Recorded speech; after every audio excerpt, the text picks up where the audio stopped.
lights and girls are making me so sad.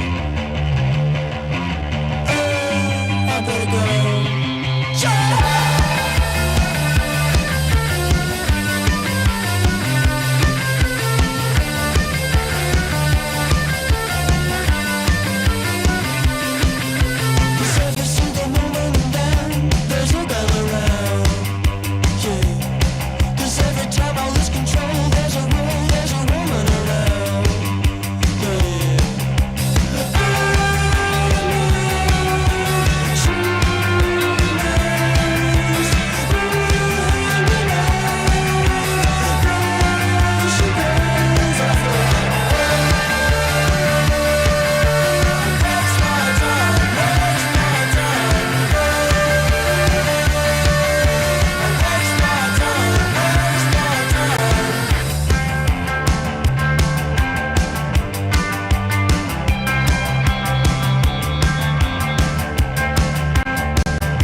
rise and shine again.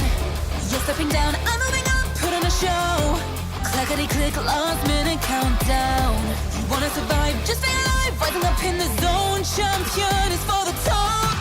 With my crew strong, facing the storm, standing as one, we carry on. Flare up, even at the lowest depth, nothing's bending us down. Stand up, blaze brighter with every challenge we face. Ignite, let the glow of my fire overshadow the darkness of all glory. Never thought of giving up, it's never ending.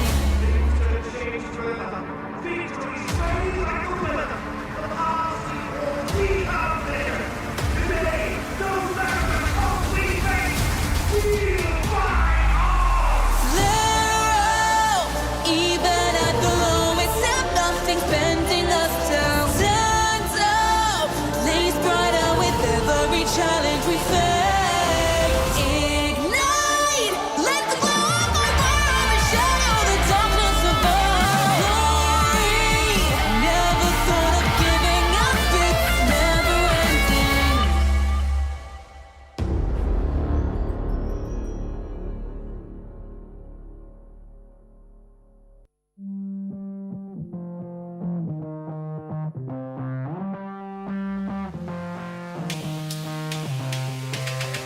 Lights out, I got feeling but I can't shout.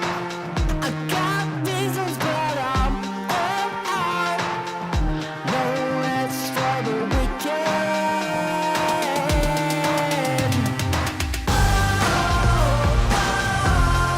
Give me what I want.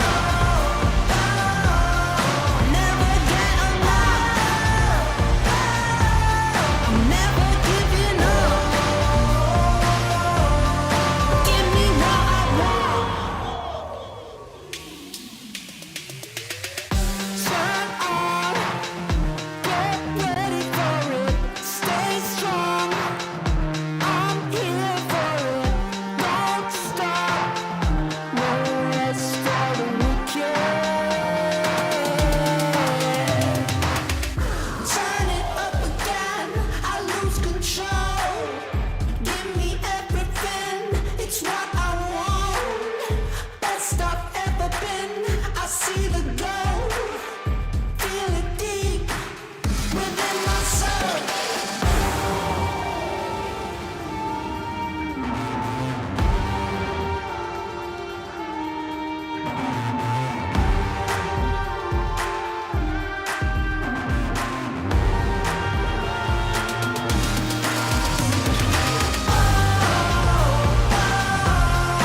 Give me what I want.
into the ring.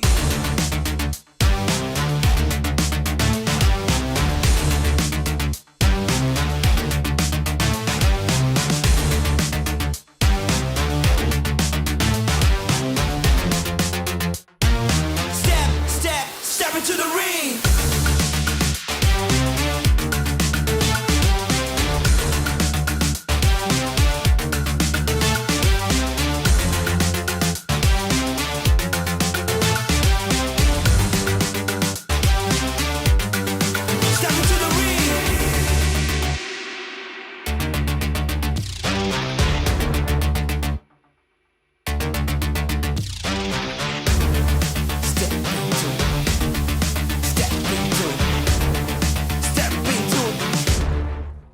To the ring. Come on, come on, come on.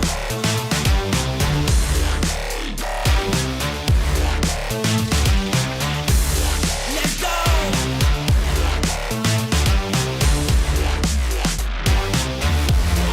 Step into the ring.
Metro Royale Chapter 23 coming soon. We've added new content in this update, as well as improved the controls. Let's check them out.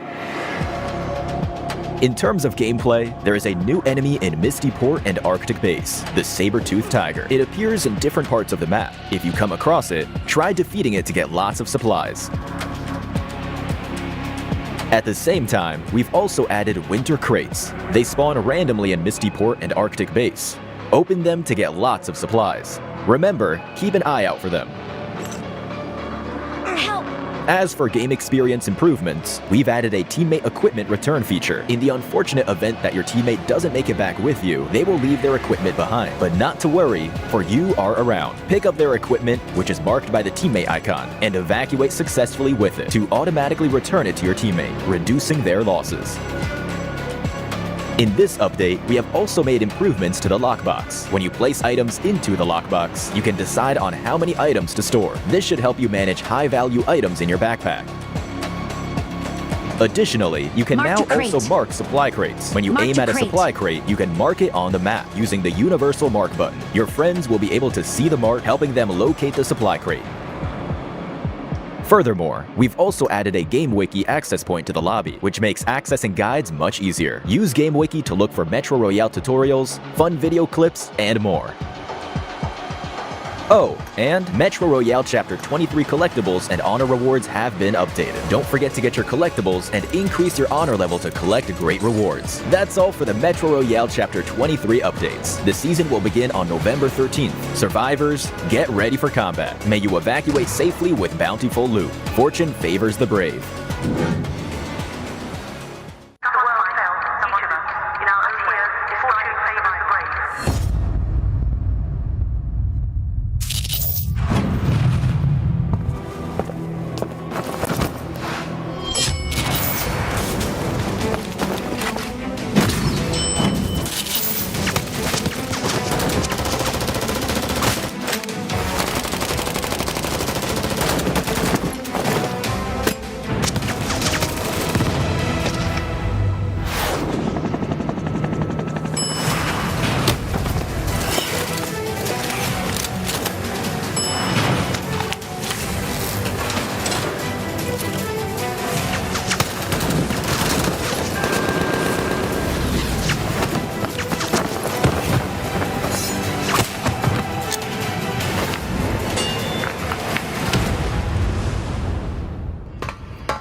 It's all come down to this. Last chance. Welcome back to the 2024 PUBG Mobile Global Championship League stage, live from Kuala Lumpur, Malaysia. Group Green dominated survival stage with all their teams qualifying to last chance. However, DX's convincing performance put them at the top of the leaderboard. Meanwhile, teams like Loops Esports, MSJ, and Bigatron, it came down to the last match. With Loops Esports being able to qualify in dramatic fashion, they were tied in with 17th place at 55 points, but they were able to win the tiebreaker. 16 teams, 12 matches, and only 6 spots available to the Grand Finals in London. This is last chance.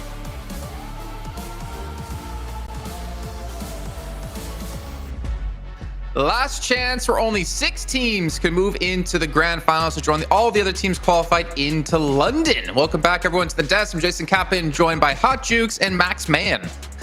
I wish my name was a little bit better because I could actually fit into that. Hot Jukes and Max Man. I'm Jason Kaplan.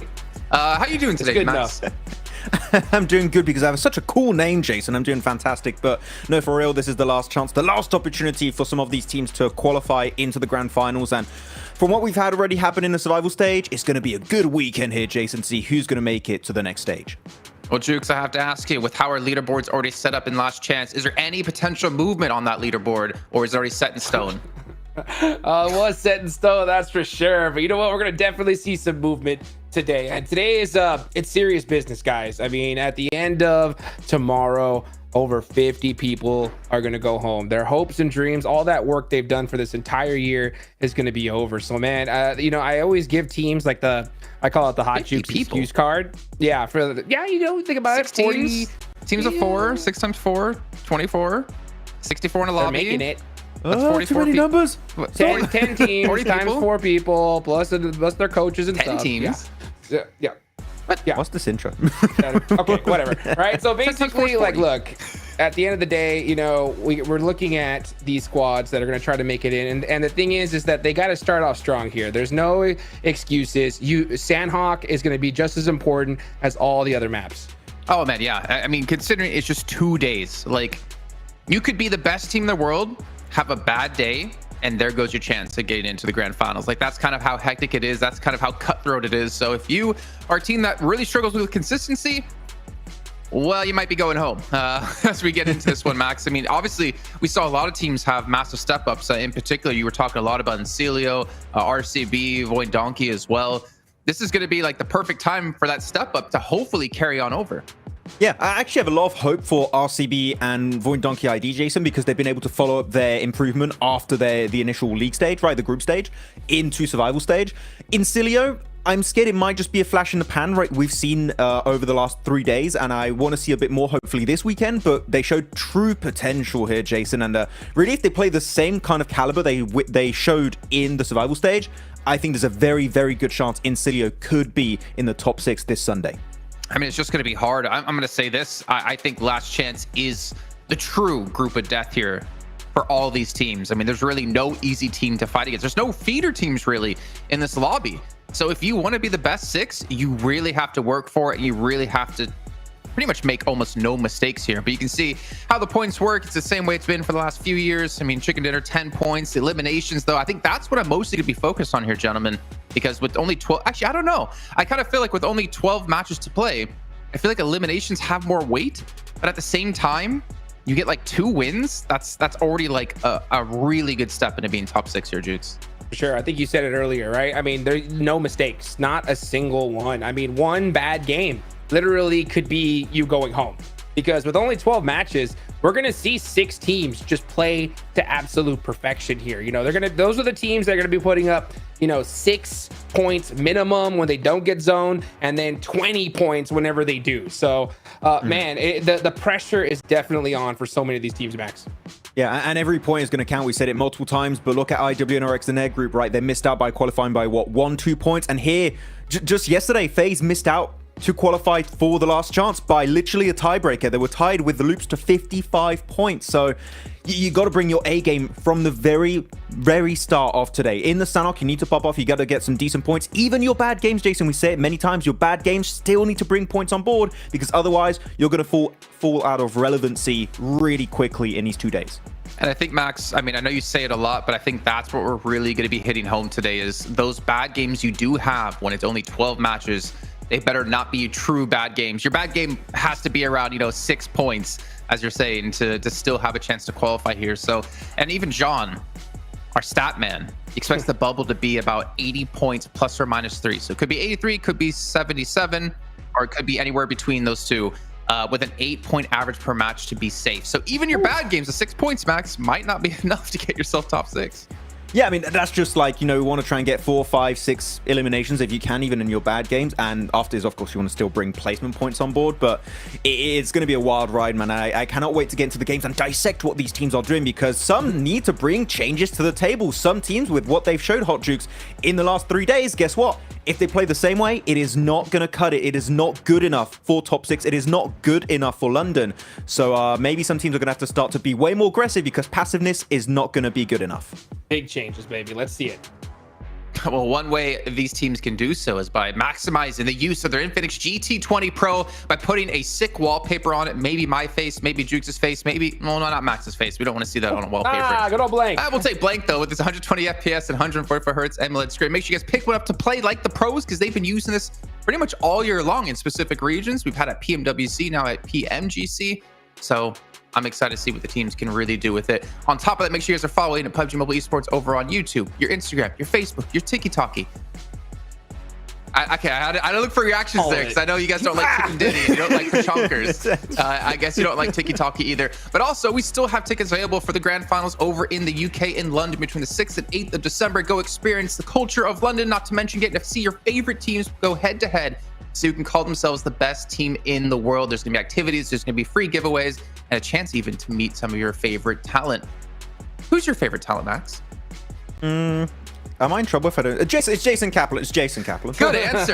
And also a good thing is that we currently have the update 3.5 available with the Icemire Frontier. You guys can go in, command the frozen battlegrounds with its ancient creatures like the mammoth and saber-tooth tiger. You can watch Noctura get eliminated here by the dragon, and the flames of Icefield rekindle right now. And you can maybe get yourself a cheeky MG3, right, Max? I got 2 yesterday. You got 2 Are we going to Kimbo MG3? I know, I could only use 1 because it takes up too much ammo, but I did have 1 and I was having a good time. And yeah, defeat it. It's hard, man. There's too many players trying to beat it at the same time. It's hard. All right, let's take a look here at teams to focus. Jukes, we'll start with you. You've got Team Liquid, Voin Donkey, and D+. That's right. I am focusing on Sanhok this time, right? Because this is serious business here. Okay. D+, we know they like to go drop in docks, and they performed so well, so I'm expecting them to come out the gate strong. Now, as far as big drop spot locations, changes, Voin Donkey are actually going to have Hot 10 all to themselves. So that's going to be really good. The fact that I8 is not here is going to help them out big time. Another couple, a place I got an eye on, though, is going to be in boot camp, because we could definitely see that Stalwart. Actually, no, I'm sorry. In Paradise. Yeah, Stalwart and D Xavier might be going at it as well. So that'll be fun to watch. There's no way they commit to it, right? I think so. I mean, can't zoom my camera in for the second right there. I hope Max, they share. Yeah, you know, if you're talking about Stalwart, talking about D Xavier is the team you had chosen with Regnum Karyabrun IWNRX. Yeah, I mean, D Xavier, we saw what they could truly bring to the table, Jason, when they had no pressure on their shoulders. They were like, at the start of the day, we know we're qualified alongside Major Pride. All we have to do is just try and flex on people and try and get first place. That would be a great achievement, which they were able to do successfully in survival stage, overtaking D plus Kia by, what was it, 12 points? Like, that's a significant gap for 2 days of play per team, technically. So D Xavier, if they're going with the same kind of mindset, hopefully Hot Jukes, no hot drop against Stalwart. I would hate it. It's horrible. But outside of that, this team has showed like true insane fragging potential that can just rival the best teams in the world. And for that alone, I think that D Xavier can very easily be top 6. And I feel like a grand finals, Jason, without D Xavier would feel weird, because it feels like they always make it in some way, shape, or form. So they need to make it again. It's tradition by now. You know what, Max? On the note of the hot drop, when have we seen Stalwart ever not go for the hot drop back in right? CSA? That's what I'm saying. I hope D Xavier look They back and like, oh never wait, change. Stalwart. We should maybe skip. It is Stalwart. Sure, we might beat them, but They're so stubborn, man. Let's just give it up. I would give it up personally. Dude, with No, 12 matches, I can't. I will be so shocked. Exactly. If it happens. 1000% agree. You cannot afford to have a hot drop here, lose your hot drop. Even if you win the hot drop, great, you got 4 eliminations, but how many players survive the hot drop? And are you going to be able to do much more after that? So completely agree with you. I went with Incilio. I went with 77, and I went with Regnum Karya, bro. I think that's like 3 teams who, had a really good performance, really good rise throughout the course of PMGC, thinking back to the group stages as well. In my head, it's like, can they maintain what they were just doing the last couple days? And I know we talked about, when it came to survival stage, Group Green, we were wondering, is it an advantage or disadvantage to go straight into survival after 2 days? Like, you had a 2-day break and you're back in. But the upside is you were warm. You've already had 4 days of play, and you're already into the mix. Whereas Group Yellow, you had a couple of weeks off. Is there ever going to hit a point now that we're in last chance that you're going to start to really lose your endurance here from any teams from these Group Green, that you're going to start to struggle and those mistakes will come through? I don't know. I feel like some teams are just going to be a bit tired here, but you got so much on the line. I think you just forget about the fatigue, right, Hodgix? Just put it aside. We'll be tired on Monday. Yeah, the only tiredness these guys have is from staying up all night because of how nervous they are. Other than that, these guys are going to bring the heat today. They have to. And speaking of Group Green, there's one team in particular I was really kind of looking at, and I was looking at every single stage when I was eyeing Team Liquid, okay? And when it came to their Sanhok drops, every single group that they've been in, they have had to change their drop, and that's the same here. They're actually going to be dropping, for at least for what I know, is going to be just a little bit north of D plus Kia here. So the fact that they're having to constantly change that Sanhok drop isn't going to do them any favors. But, like we talked about earlier,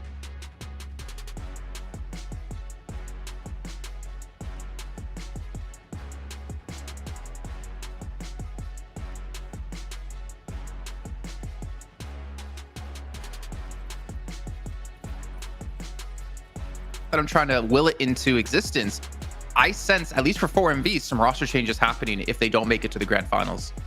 What, for 2025, you mean? Yeah. Oh, I mean, maybe. I think we're going to see some roster. I'm even thinking maybe Vampire, after how they played. Maybe there's going to be some roster changes there. Like, big names will have to rethink their whole situation going in 2025 if they just completely fluffed it going into this tournament, right? And I think it could be happening. We're going to have upsets. I mean, look at some of the big names we have, Jason. We have D Xavier, D plus Kia, RCB, you have Stalwart, Major Pride, IWNRX, Falcons, Team Liquid, 4MV, Mirren Sejong, BTR. Like, all of these guys aren't going to qualify. Some of these teams, their story ends this Sunday. They are done. After that 12th game, they are out of the 2025 circuit, 2024 circuit, and will be back next year for 2025. And some will be like, well, you know what? It just did not quite work out. You 2, you 3, like, you're out, and we're gonna have to bring some new blood into the squad, which we know through Ultimate Royale, Jason. We don't highlight it a lot. There's a lot of new blood that's gonna come through Ultimate Royale that is just gonna come in the scene and just obliterate everyone heading in PMSL. Well, Hodgix, I'm gonna go to you with this one because we do know the starting rosters for all these teams today. Okay. And one thing that's gonna stand out, there's no Uriel for Mirren Sejong. Jasook is playing. After hearing from the coach, they wanted to get ready for last chance with Uriel. They went back to Jasook. Also, 4MB, they put Apex back in over Arrow, and BTR, they're putting Genfos in over Hansel. Oh my gosh, I can't believe we saw that roster swap happen like in the last final games yesterday when their tournament life was on the line. It happened to work out for them, which is great, but after hearing the coach's interview, I didn't have a lot of confidence because that guy was not giving up too much information. Bigatron, I'll be honest, I'm very worried for, because when it comes to Erangel, I heard that they're giving up Milta to Incilio, and that is a huge change for them. So I think they're really hoping for that Northwestern Circle here in Sanhok. Okay, well, we are just a few seconds out before we get into our first match of last chance. I cannot believe we finally made it here. It's taken, what, 3-4 weeks to get to this point, and all the teams playing this entire year, it comes down to this. These next 2 days of play, these next 12 matches, and of course, it all starts off here on Sanhok with, once again, John Allen and Blink.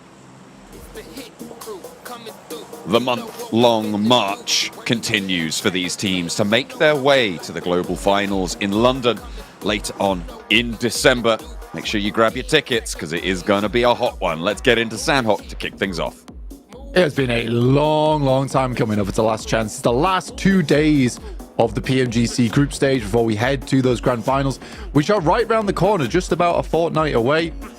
Before we kick off with that, but first we have to get 6 teams through this grueling slog to the end, and then tomorrow we can take those 6 teams with us over towards London, where they will battle off against the rest of a brutal lobby. Oh dear, Paradise Resort. We've got ourselves a hot drop. DXavier and Stalwart to kick us off with a little bit of spicy action over on the north side. Anything but paradise here for Lamborghini, turning the corner. Fearless with the Tommy gun, but he's got teammates at his back. Fearless, though, swings the corner. A nade goes down. Critter traded off, though. Levis finds that opening, trying to keep his teammate alive. Ogdaguri, he's been fearsome so far in these last chance stages, and he's going to continue to rain down hell on DXavier to kick it off over in Paradise Resort. Going both ways. Sanchez stands up, looks for the flush and gets it. Levi is caught with a long-range shot on the DPS, and it's Stalwart to win the fight. DXavier down first. DXavier, unfortunately, that hot drop worked in their favor last time we saw it come through. This time, not so much. With Stalwart improving a lot over their survival stage, looking really, really quite strong in terms of that clutch potential. Loops, though, as always, are having a peek over towards this location. 77 taking down Bruno's in. That's from the Vicious. Yeah, we've seen now 2 hot drops, potential third parties coming on in. Long-range spray down there for Magnum, but they've lost Shifu, trading off with the Vicious. It is just these teams that have lost players now. So Stalwart lost 1. Loops have now looked to move in, you're right, poking their noses in. Move it into Paradise Resort, and they want to take up the mantle. Move in for the fight. See if they can take on Stalwart. With 3 players, a little bit slow on the loot as well, given that they had that early fight. Stalwart a little bit lackluster and very split. Luckily, Octagui's got some kind of high ground to play around with. Sanchir priming a nade in his hands. Wants to look for additional pickoff, set this into a 3 versus 3, but that first one's not so great. Neil taking some good shots around the corner. Sanchir is down. Not really too much rebuttal over towards Loops here as Stalwart goes down to 2 players. We've had a real fast start to the last chance stage, and I'm loving it, Blank. Northside circle shift as well means that these teams in Paradise Resort are going to have to figure out how to get towards that bridge. That bridge crossing on the north side is the most important part of this map right now. Voin Donkey ID control Hartin. They control the compound to the south of it as well. Mir and Sejong will line that northern side as well, which makes it a 2-point hold against the rest of the lobby. Everybody who's a little bit slow off the mark going to have to settle for less. Loop's just going to continue to loot here. No reason not to. Yeah, a fair few of our teams do need to move over towards that northern side. We have a couple of color changes going to this one, so don't be too alarmed. D plus now a nice lime green. Green for good. Green for qualify, potentially. For D plus after they hit a very nice stride over in their survival stage. But they'll be heading in from Cave and Docks. A little bit of a wide swing for them. They'll go past Team Liquid. I don't think they'll have too much trouble doing that. All right, say less. RCB going to try and careen past Loops. And we'll be able to do so safely. Loops not breaking out fast enough to catch them. Not really reading that rotation was coming at that point, but actually Falcons might be able to catch it. Seems like RCB, did they have someone fall out of vehicle there? Taking a lot of damage. Nicely, nearly getting that spray down. RCB happy to get over the ridge. RCB, another one of our teams that we'll be looking at here as a strong contender. They do take a nasty couple of hits on side. All 3 of their players, other than 1, are down to half HP, but they're in a compound. They should be able to get themselves nice and bandied up. Obviously not really wanting to invest these first aid kits, though, as they only have a few amongst them. Is over towards that north side of the circle, just the self-attack mock right now. Major Pride, another very good team who actually went versus DXavier and lost the fight, so somewhat less strong, we could say, just by previous matches than DXavier, though DXavier losing all 4 players on the drop there does not bode well for them. No, I think that their point scoring capability in this game is going to be severely diminished by that fact that they are not in it anymore. In general, I don't think they're going to get much past 1 on this game, Blank, all things said and done. And it's definitely much more hopeful for Major Pride. A bold statement, John. Ooh, wait a minute. Good shots over towards Major Pride, though. Goodness me, is this all our strong team just going down early? Could be. Anything can happen in the last chance stage. Major Pride try and go across the river. Haven't got a point yet, so maybe they won't exceed the points tally for DXavier. We'll have to wait and see. Elementrix, tree to rock, crossing in the undergrowth. Got his gardening gloves out, hoping to prune a couple of the BTR players from up on high, allow the rest of his team to move on through that bridge, or potentially go a little bit further out to the east side. Yeah, I mean, for BTR, very good result from them over in their stage. Genuinely quite impressed with them. They do pick up one elim over towards Major Pride. Now down to just 2 players on site, with BTR picking up 2 there. Very good stuff. Well held. And with Elementrix going down, it may be the Major Pride. Yeah, they're just going to hide it out. I mean, Becker's in the circle here. He can chill for just a little bit. And BTR, I question how long they're going to want to stay here, right? Because sure, you could extract 2 more points from this match if you're able to find these pickoffs, but you're going to lose a lot of time getting close to that bridge on the north side. I think BTR is not a big issue. Jesus Christ, You okay? I'm dying over here, yeah. I don't think it's a huge issue for BTR because moving over towards that north side, there's not really much fun to do anyway. Like, they head up towards Voin Donkey, Incilio, Marin Sejong. They all have a chokehold over towards that bridge crossing. So no matter what happens, BTR is going to be the back of that queue. So they can wait out teams that want to cross over Ruins and Tambang. Seems like we got a couple of teams hot dropping Plank's vocal cords as well to kick off this game. It is getting messy early on. A cough, a splutter from DXavier, and they will bite the dust early. Plenty more games for them to go, but not as many as maybe they'd like. The Vicious, the remnants of them, moving on up from that south side. BTR take that mountaintop. The circle shift goes out west. Voin Donkey ID have a good chance here to hold out a lot of teams with Incilio on their south flank as well. Yeah, now BTR can kind of play Camp Alpha. They can play the Northwest Mountain. Both are reasonable picks for them. Looks like that's roughly what they're going to go for here.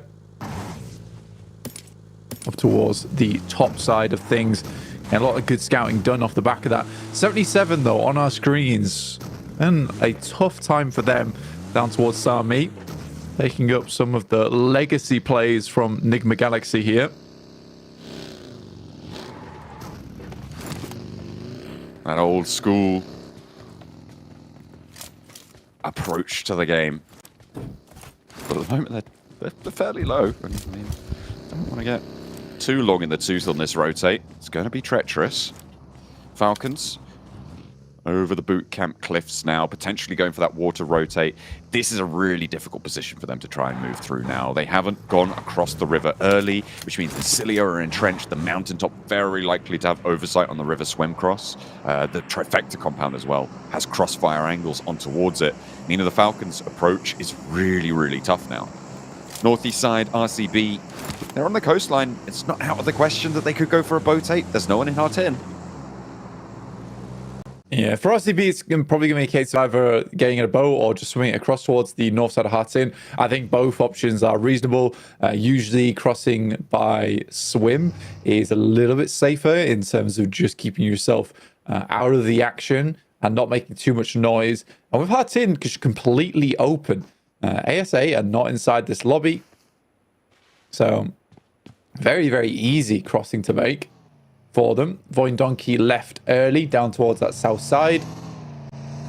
So yeah, I think teams should know on the north side that Hartin is pretty open. I mean, Voin Donkey, yeah, they really do regroup down to that south edge. But no one's scouting it just yet. I mean, Marin Sejong are such a big roadblock, but they're holding this 2-2 split blank. We'll see if that is going to be tenable against all the pressure that they may feel from teams like Loops, IWNRX. If Team Liquid look to move up there as well, from RCB on that north side and Stalwart, they have a remaining duo on that north edge as well. Marin Sejong in this bold split right now, maybe a little bit weakened by it. I question how long they're going to be able to hold this. It's stage 2, so it's okay for now. but if they hold it all the way through stage 3, I think it might start to get a little messy. It's all quite messy in the lobby right now, especially with the river that runs right down the center of this circle.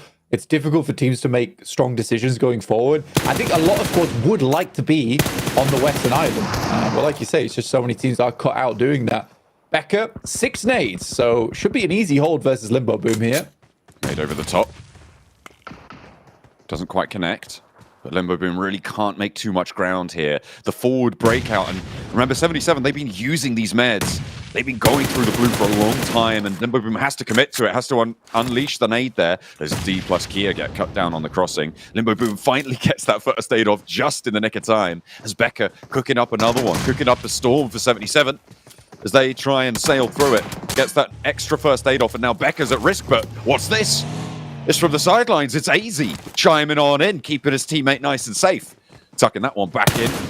Up on the stanchions of the bridge, running down the iron girders. And they're going to want to move back up north. The point earned for Major Pride is one step towards that bubble position in 6th.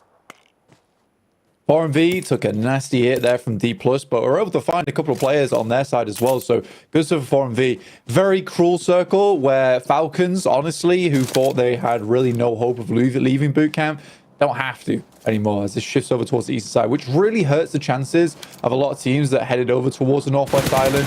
For instance, 77, BTR, 4MV, though, do have a decision to make. Do they wrap back round to the cliffs on boot camp, or do they try and play on this compound off towards the north side?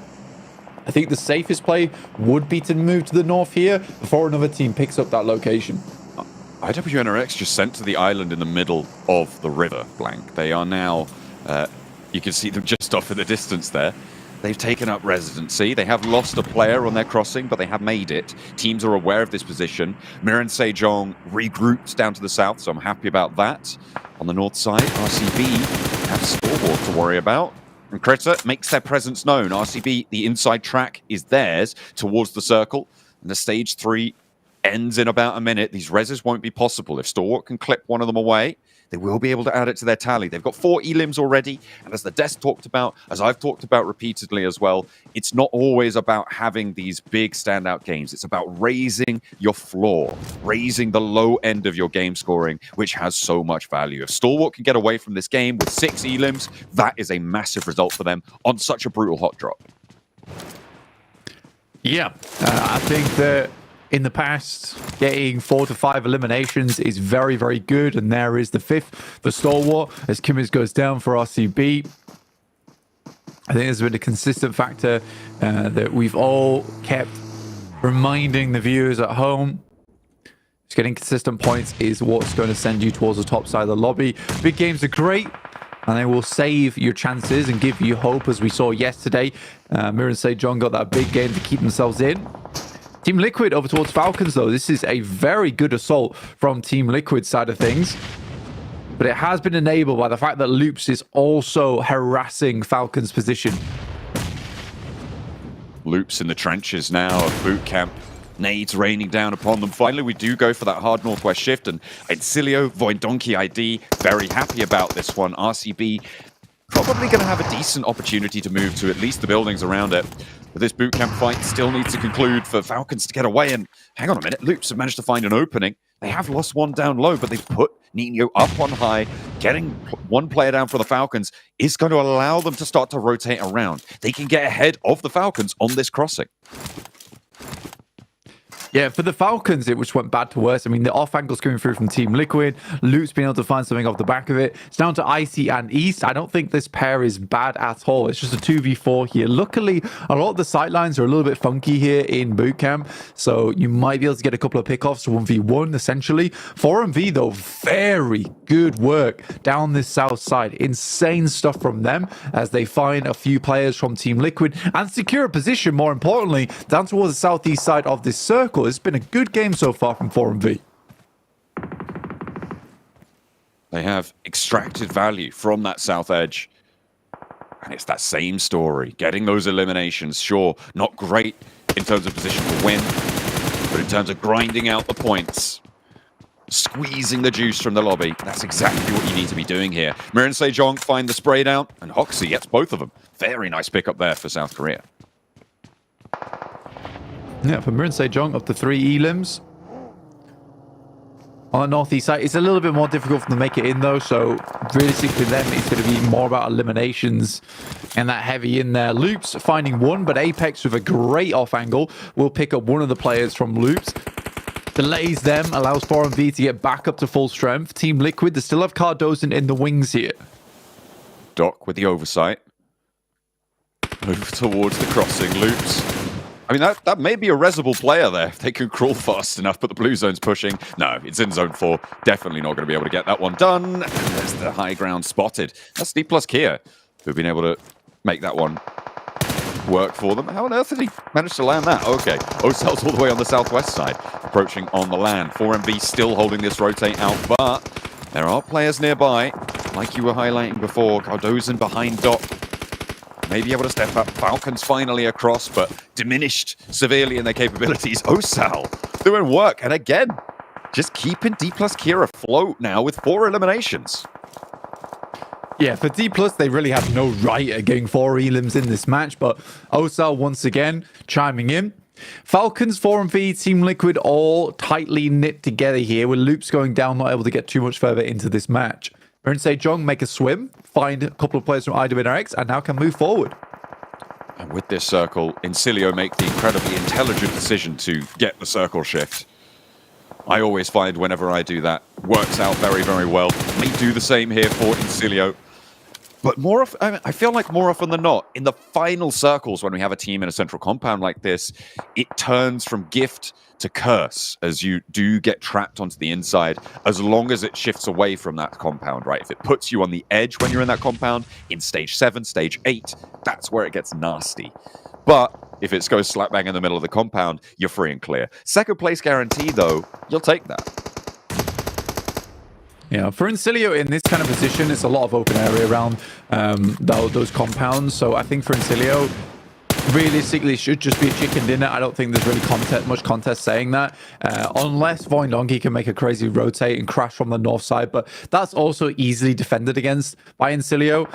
So this should be an Incilio win. And going off the back of survival stage where Incilio actually surprised a lot of us and impressed a lot of us, I'd be happy to see them get the first chicken dinner of Last Chance. But it is a couple of other teams who are desperately clawing on here to stay within reach. This is one of the few games where we see 6-5, 4-4, 3-3, 2-2-2. Tons of eliminations all spread across the entirety of the lobby. No one's letting up here. Yeah, this is what happens when you get these river crossing circles on Sanhok. People are taking shots at each other left and right, and there are only 2 4-player teams. And surprise, surprise, it's the 2 teams that have been here from the start. Void Donkey ID and Incilio. Everybody else on their maneuvers has been bleeding, as BTR seem to be the next under pressure. 4MV, they've got a lot to prove in this last chance stage blank, but they're doing so well. Doc specifically was that weak point that we were highlighting before, who seems to have maybe calmed down a little bit, stepped back into the role of a team player, and they'll hope to try and continue it. They still have to prove it that they can play as 4, because they are only as a duo right now, despite their approach from that south side being fairly strong. They have lost 2 of their players. All things considered for 4MV, I think there has been a mental reset going through from survival stage into this, especially in their group stage. They look a lot better in terms of the eliminations they were able to put up as well, and they did securely finish over on day 2. 68 points is definitely ahead of some of our teams that qualified yesterday from survival stage in 16th place. So I think for 4MV, there is a shift going on here.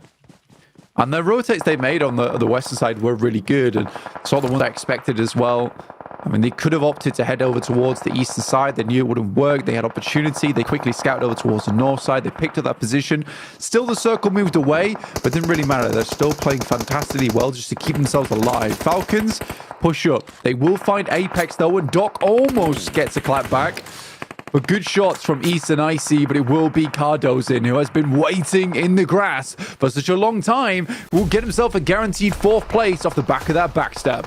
But Falcon's still at that millstone, grinding out 6 points on the game. It's not all done and dusted for them. Voindonkey ID from the north side, they need a lot more value out of this, right? They held that northern side bridge. They've only found one Elim so far. They've lost Reyes, sure, but now they've managed to move down. A top 4, this is good news. They've started to add up on those placement points, but you really want to be seeing 7, 8, 9 points minimum out of a game like this for Voindonkey ID.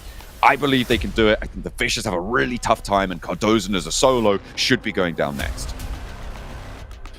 Yeah, second place for Voindonkey would be ideal. The circle shifting over towards the western side, though, it really cuts out that opportunity. Basically, they need to find Cardozen and then play down towards the ridge on the south side. That's their main option. Vexy takes the vehicle on through, and Cilio attempts to finish that one up for eliminations found. The Vicious, though, getting themselves that shift on the circle, that little ridge side over towards the west does keep them safe for a little while. But Reyes, if he's going to peek his head out like that, definitely should have the helmet ripped off. Voindonkey ID, the roll-up. Cardozen! 1v3? Are you kidding me? Team Liquid! They find a lifeline in Cardozen, and Voindonkey have it all snatched away. That is a crazy roll-up from the solo player from South America. I really, really hope that doesn't kill the mental game on Voindonkey, because they've had such an improvement. But what a ridiculous spray down from Cardozen.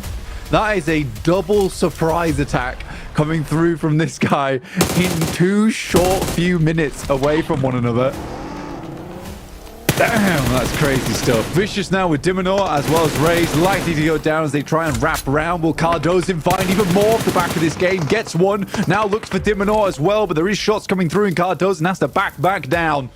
Team Liquid have a lifeline in Cardozen, and Cilio should be able to close this down. All rights to them on that northern side. As finally the Vicious are out, and Team Liquid have a second place on this game. That is nuts. What a play from Cardozen. Incilio do close it down. They have that central compound, and it is a great start for them.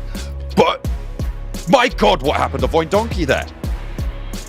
It truly is unacceptable, honestly.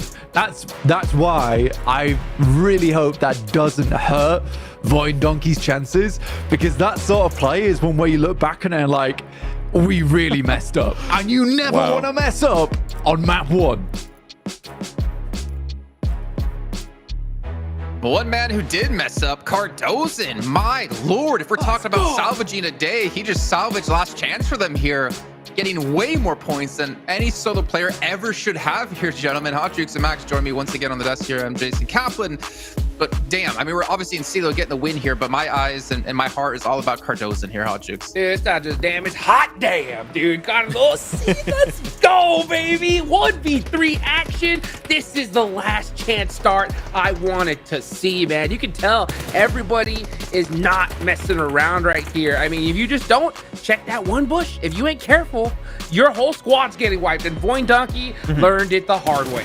It's Sanhok. It's Sanhok, Hot Jukes. Every bush could be an enemy, okay? Right. Every little bit of grass could be trying to take shots at you with a bloody M4.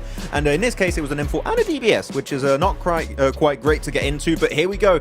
We had that question at the start of the day, Jason, on the desk asking, are we going to see a continuation of the performance of Incilio? Of course, they've also given kind of a decent circle here, but they know how the circles tend to move around Sanhok pretty well. We're just going to hug the eastern coast of Northwest Island. A lot of circles end up around this area. We're going to send it early and just bunker down and then hope for the best, and it rewards them with a win, which, to be honest, to get a win when you have 12 matches done like this, that could be really impactful later on down the line. And yeah, I mean, obviously in CeeLo, we're there since like zone 2, but a great read on the zone. And I mean, it was very tough as well. We were looking at like, oh man, this kind of like 50-50 stuff is really rough, especially when it comes to our first match here. But one thing we can't forget about, obviously we're very focused on the end of the game, but let's talk about the start of the game. Xavier and Stalwart. Can't believe it, man. I mean, like I saw...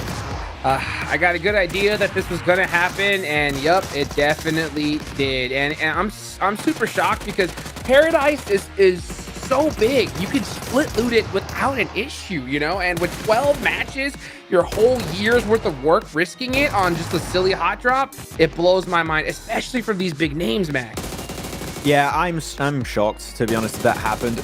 You know what? I think that teams are starting to understand this is to be completely brutally honest, a stupid hot drop that's happening. Yeah. Loops are like, well, you know what? We're just gonna third party the fight. Like literally, as phase 1 starts to close, we're just gonna wrap around the eastern side. We're gonna wait for the shots to like kind of slow down a little bit and for it to get quiet and see the knocks pop up in the elimination feed, and that's when we strike. And that's what they did. They got 1 elimination or 2, I believe, in that fight, and they have a little bit of an easier transition point because they do clear a large portion of Paradise Resort in the process. So it was a good play. That replay though of Cardozo, I cannot believe it. Obrigado. One magazine. Obrigado. Great transfers on all 3 of them, and he says, "Obrigado. See you back in the lobby. Let's go." Thank you. That's what I that's what I had to do. Dude, unbelievable. I can't believe, I mean, this is ridiculous. I mean, I have Falcons learned it the hard way. I mean, and all of a sudden Voin Donkey did as well. Look at 11 that. points, bro. Second overall in that match from basically one player from Cardozo and just staying alive. My lord. I mean, it's such a short, I don't know how many times I'm going to say this. It's such a short format that this one game could be the difference maker, right? That one little play from Cardozo. I'm not going to say it's not a little play, huge play, right? And this is how we're starting off. And I can't wait to see how the rest of these matches are going to go. Actually, I want to bring up one topic, and I think it's something you were talking about, Hotrix. During this game, we had this weird standoff happening in boot camp between the side of Falcons and Loops, and you said right about Loops having to leave that fight because they were losing a lot of time. Sure, they don't survive, but I think Loops here had a really good understanding of not only the hot drop in Paradise, but also how to deal with that boot camp Falcon situation. Yeah, I mean, Loops, they did have that good understanding, and it's unfortunate. They got 3 total points, but they were being active, and that's what I like to see, right? Because Loops was that one team I was afraid that was going to really just come in here a little weak, watching how they finished it out yesterday. But I think they did do that homework. They said, don't judge us on our last game, judge us on what we're going to be able to do. So, I mean, yeah, not a gift-wrapped circle like, you know, Encilio got, but they still worked hard for it. Just kind of crazy to see. Like every single team got points, and it was so elim heavy this entire life. Obviously, when you go to Sanhok, of course, it's going to be that way as well. But I mean, even Xavier still managed to get 1 point for themselves. But as you know, we heard earlier on from John, you're looking at, if you want to be top 6, about an 8 point per game average. What's up? 620 damage from Westron? No, how is he MVP? I think what we've realized is from the winning team. Yeah, I guess so. It's just I feel like at one point it wasn't always the winning team, but I feel like we went back to always the winning team. So he's to be the MVP of Encilio, but our MVP, we know who the true MVP is in that match, gentlemen. Yeah, come on. Well, let's not beat around the bush, okay? It's Cardozo. He is the bush. He became the bush that game. But it was such a good match, yeah. And no, if they do qualify Team Liquid in top 6, they're like, no, I qualified. It was me, Cardozo. Made it through to London. But no, we had a lot of interesting fights this game. I think that, I don't know how you're thinking here of the 4MV split on Trifecta Hodrix. I think it was a way too stretched on that position. I think that 1 player north, 2 players to the east, and 1 player southwest of Trifecta, and D plus Kia comes in and they lose 1 player off the back of that. It is good to hold off teams in Trifecta. I think they were holding off D plus Kia and maybe 77 at some point. They're just trying to push them away. But it's such a big split that you are at risk of, if a player gets knocked, your chances of getting that res on a 4MV player is extremely low at that point. Yeah, I think anybody who's like watched any of these stages at all understand that D plus Kia love to do the strategy, right? They rotate from docks, they wait for like circle 3 to pop, and they're just waiting on that south side to see where the zone goes, and they rotate on in. So yeah, these teams, they know that's happening. They want to shut them down, so they waited it out and were able to gatekeep them. And speaking of gatekeeping, another one that we saw, Jason, earlier on was BTR, right? BTR with a nice little gatekeep on Major Pride. They needed those points, and they got some of them. I mean, Major Pride, I mean, that's another team we could easily talk about here if we're talking about teams who stepped up over the course of PMGC. In my eyes, it's about whether or not they're able to maintain that kind of performance as we get through, of course, our last chance. But in the meantime, Random Kaya, bro, another team who's massively stepped up, I hear is going to be on stage with 7 for a quick little interview. Welcome back to a quick interview with the 7WG, and I'm joined alongside none other than Silas from Regnum Karya, bruh. Let's talk about survival stage real quick as we're going to be going into Erangel. You guys did end up doing really good on day 1 of your survival stage. On day 2, though, you guys struggled in Erangel. What happened? Valla şimdi Survival'ın ilk gününde Erangel'de çok iyi oynadınız. İkinci günde biraz yavaşlama gördük. Neden? Yani ilk gün garantilediğimiz için ilk 3 maçtan sonra ikinci günü çok fazla ciddiye almadık. Sadece son maç işte biraz ciddi oynayabildik, o kadar. Well, because we already guaranteed the last chance, so we didn't take it seriously on the second day. That's the answer. Taking a bit of a breather. Okay, I see what you're doing there. Now, in the next 2 days, we're only going to have 12 matches here in Last Chance, especially for Erangel. Who do you think is going to be your biggest challenge? Valla son 2 günde Last Finish'in 12 maçınız kaldı. Grand Finale. Bu 2 gün için hangi takım sizi zorlukla çıkarabilir? Yani DX'in DX, DK, Nextria, 4MV. Yani buradaki bütün takımların hepsi güçlü aslında. Hepsi zorluk çıkarabilir bize. Yani sonuçta dünya şampiyonası burası. Bütün takımlar zorluk çıkaracaktır diye düşünüyorum. Okay, the DX, Nextria, DK, and actually all the players have they are good player. Or everybody can be a problem for us, but that's all now. All right, well, this is why this is considered the group of death. Thank you so much, Silas. Back to you guys.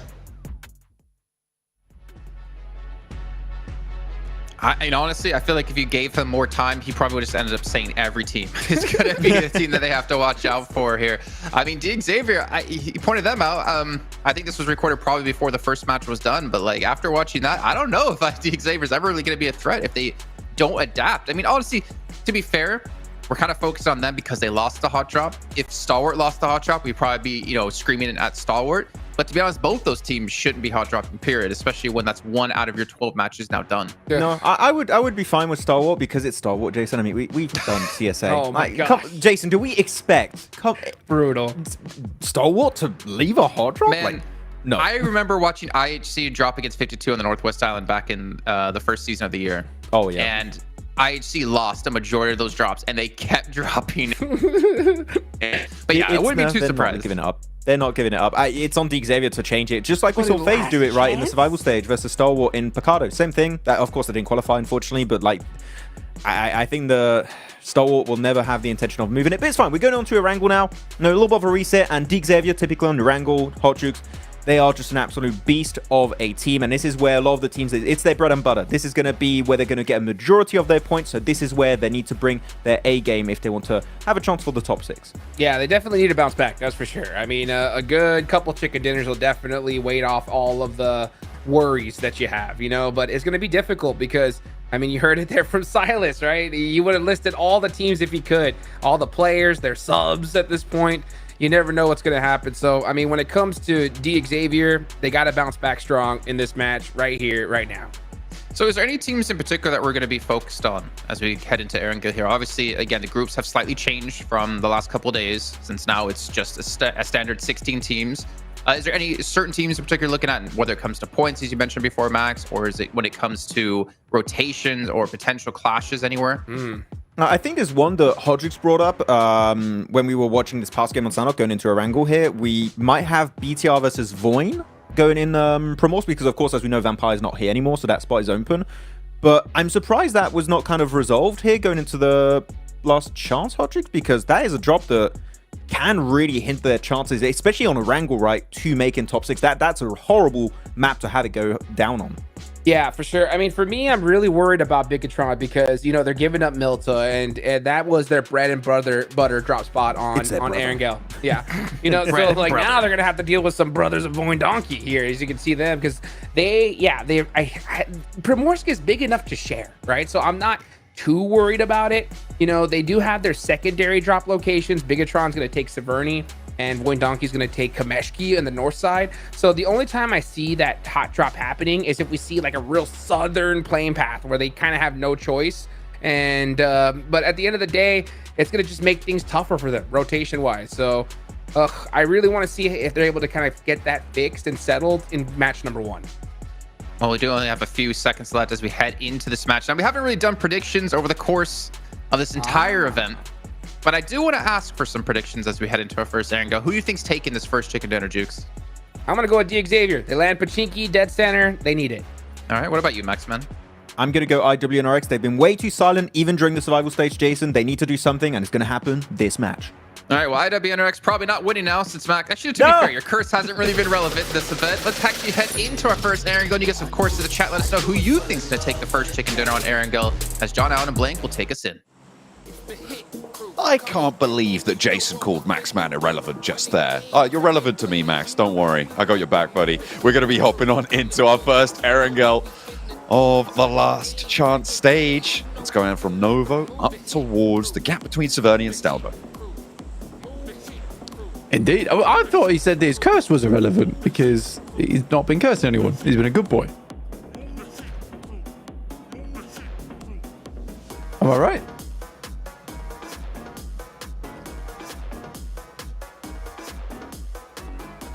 Hello. Okay, I can hear you now. All right.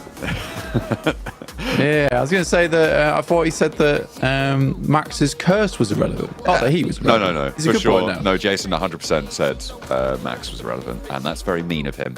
You know, very, very mean. That's right. You said that you would drink 4 eggs at PMGC, John.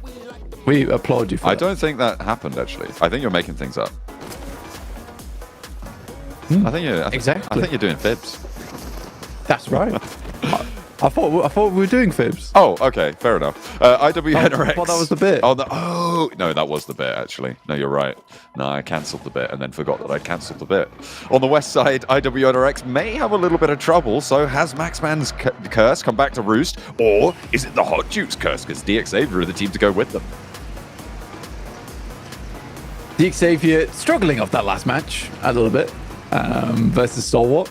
This time around, they're going to be trying to get some more points on the board because I think they're one of the few teams that really did not get anything done.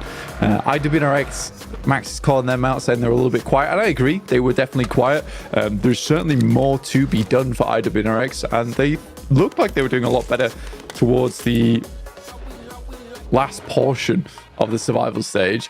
I do think for IWNRX, though, that play that they made over towards the item wasn't bad, but then they evaporated Sanhok, and I wasn't exactly sure what happened there. But yeah, no one really pulling ahead. However, we will have a little interview with Seven, and it is going to be about Stalwart. Welcome to a quick report with the 7WG. This one's going to be in regards to STE. They were able to hot drop DX successfully. I got a chance to talk to their players, and they were expecting to do that hot drop there. They did mention that they're not going to have to worry about any more hot drops. In the previous stage, they were having to hot drop with FaZe. Now that FaZe is not here, they don't have to worry about it. We'll see if they will hot drop again tomorrow in Sanhok. Well, they're only going to have one chance to do it as well, but it's something that we thought maybe we could see, and the fact that we did, a little bit of a treat for us. Ooh, Shifu. Long range over towards Mir and Sejong. Foxy clipped out the back of the buggy. Maybe a rundown as he does get the flush and he wants more. Hasn't got too much ammo left, though. Only 10 rounds in the back chamber. 11. Now they're all loaded into the magazine. Getting that loot crate on, though. That tops him up plenty. Yeah, I think for Mir and Sejong, this has been a classic for them over survival stage, losing one player extremely early. It looks like that they prepared very well coming into last chance by resubbing in JSUG once again. So Uriel was put in for his big debut. Uriel's big day out, and it was cut short very quickly. Not looking back in the house. Angelic on that one. It was definitely quite devilish for him. He's back in. He's been exercised from their team for the time being.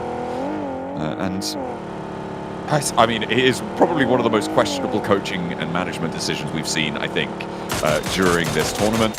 We get a little replay on Shifu. Definitely not questionable on that one. Able to get the tag onto Hoxie. And then the pickup on the buggy to get him to roll over to catch more is excellent. Really nice stuff. I respect the fact that they took him back out again, though. Yeah. Same day.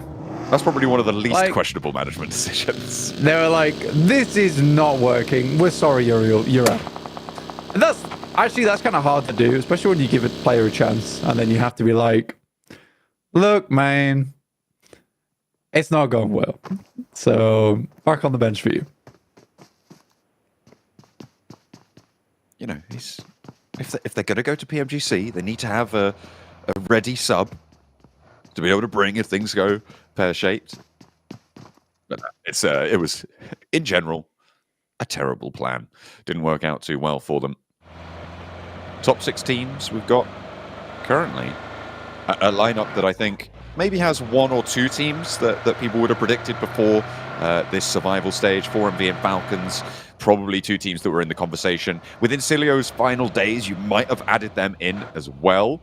But I think overall, It's a little bit unexpected in terms of the top 6, but this is only off one game and a difficult rotational game at that. Silas, under pressure. I wonder if he's worried about these players from the Vicious.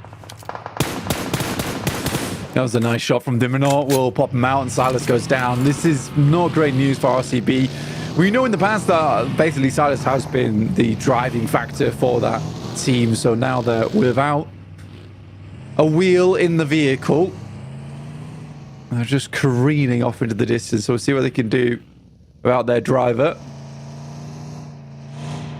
For Loops over towards the south side of Yasnaya, they can move down. But last game, I felt like there was a lot of opportunities afforded to Loops, and they just weren't able to get anything off the back of it. Over towards Paris Resort, then down, being able to maybe take a fight with Falcons, not Soul anymore at least. And even that was helped out by Team Liquid. So yeah, for Loops, it was a unfortunate one. And this is the team that got in by the skin of their teeth, John. It's not the best way to get in, but it is a way. And you'll take it. It's the only thing available to you. 77, going up the hill. See DXavier go, whoa, whoa, whoa, whoa. Hang on, I didn't mean it. Backing up. 77 back down the hill. A little bit closer to the apartments, but they're only backing up to give Shifu the range he needs to unleash hell upon them. Paragin goes down first. This is potentially resable. It depends on how fast 77 are to push up to this location. They could drop some nades. Shifu hitting the tree there actually could be quite important. The slow on the roll-up, as he's handled it off on the outliers there. They're finding more openings, and DXavier, a shadow of their former selves right now. This is the second time they've taken early fights. A hot drop, sure, you can excuse, but a roll-up like this, not protected against, losing 2. This is disaster. Very little W moment for DXavier right now. I kind of feel bad for him, honestly. Going down to 2 players already. 2 games in a row where they're getting minimal points off the back of it. They need to get a significant result. I think that Molotov should burn him out. Yep, Zadira takes him down. Now just Levi's left remaining. A strong player, but as a solo, I don't know how much more benefit that's going to be for DXavier. I think a lot of people assumed DXavier would have a very strong result going into the last chance. Whoa. Okay. That goes the way of Major Pride, who have moved in from the south. IWNRX are peeking in from the north, and for the second time in a row, the first place team from the survival stage goes out first. Losing 2 of your matches, honestly, John, I don't want to call it too early, but like losing 2 of your matches, you only have 10 left. But 2 matches to get into a top 6 actually is really important. Going out on both those games on 1 point and 0 point, that's even more dangerous. So for DXavier, they pretty much need to have pretty damn strong games for the rest of the day to be in a nice position going into tomorrow. We were looking... Sorry, you go. Oh, so I was just going to say, like, that little bit there, losing both those games really poorly stunts you so badly. Absolutely. I mean, this is the thing, right? Before top 16, we were looking at around a 60-point bubble. It ended up being, I think, towards 55, I think, was the bubble spot there on a tiebreaker as well. Pretty nasty stuff. Zuxi. Is going to be okay? He's got friends. They got to circle around. Doesn't need it though. Just edge right in there. Anyway, 60 points was around the bubble for the survival stage, but in this last chance, that bubble pushes up to around the 80-point mark. There is a bit of volatility there, but in general, we were thinking of a 60-point tournament being 4 to 5 solid games. Now you're looking at needing 7 to 8 solid games, and in a 12-match set, it is really, really tough. So I find that when you take the first 2 out of them. From here on out, it does need to be a flawless run from DXavier. Yeah, it's an 8-point average. And to be honest with you, we look at some strong teams who get first place, who D plus Kia from survival stage. What was that, like a 9-point something average? Very not on the high end of the 9 points either. For DXavier, they need to profit 1 less than that. But that was still a team that dropped into 2nd place, by the way, in survival stage. So yeah, for DXavier, it is a bit of a tall task for him. RCB, though, up against the Vicious. assaulting this location. They were able to take shots over towards RCB earlier on as they made it the way over towards Alamo. This is a defensible location, but Kimmers basically needs to get a knock off the rip here. Oh, thank the Lord, I was going to say. Traded off, though. 1-for-1 right now. RCB still looking to make this corner work, but the Vicious, they're doing bits for survival. Oh, that's so sad. The first aid went through there. That is really not great, but RCB do still force another heal to come on through. Wild puts another nade in the same corner, but he's out of there fast. RCB have lost one. The Vicious, second place on the tables right now. They got a third place on that last match. They have now got the north side of this compound fully under control. RCB pinned into one of the corner buildings. The nade goes high over the side there. That's not going to catch. Yeah, hella unfortunate for RCB. The first nade taking a fellow down to 10%. They managed to at least get the DBS off from the back of it. That's a nice Molotov. But also, the second nade not quite clipping after the first aid kit. That could have been easy 2 knocks, and then that was very workable for RCB. Super unfortunate how that all breaks down. The spray downs, the overwhelming surround for the Vicious. And RCB, they're out of it. 15th place, no points on the game. One apiece there. Every single play on the Vicious. But yeah, that could have been a very different story. I genuinely think RCB gets very unlucky on those nades. But the Vicious do overwhelm them, and you pretty much have a minute grace period inside of Alamo, especially on the defending team, to get a couple of those initial knocks, and they just were not prepared for the Vicious moving in. So it's a good pickup from the Vicious. Get themselves into position nice and early. That sets them on 14 points alongside with Incilio, who are not the two teams I was expecting to be holding first and second place, but there you go. Mongolia having a good representation so far with the Falcons and 4MV.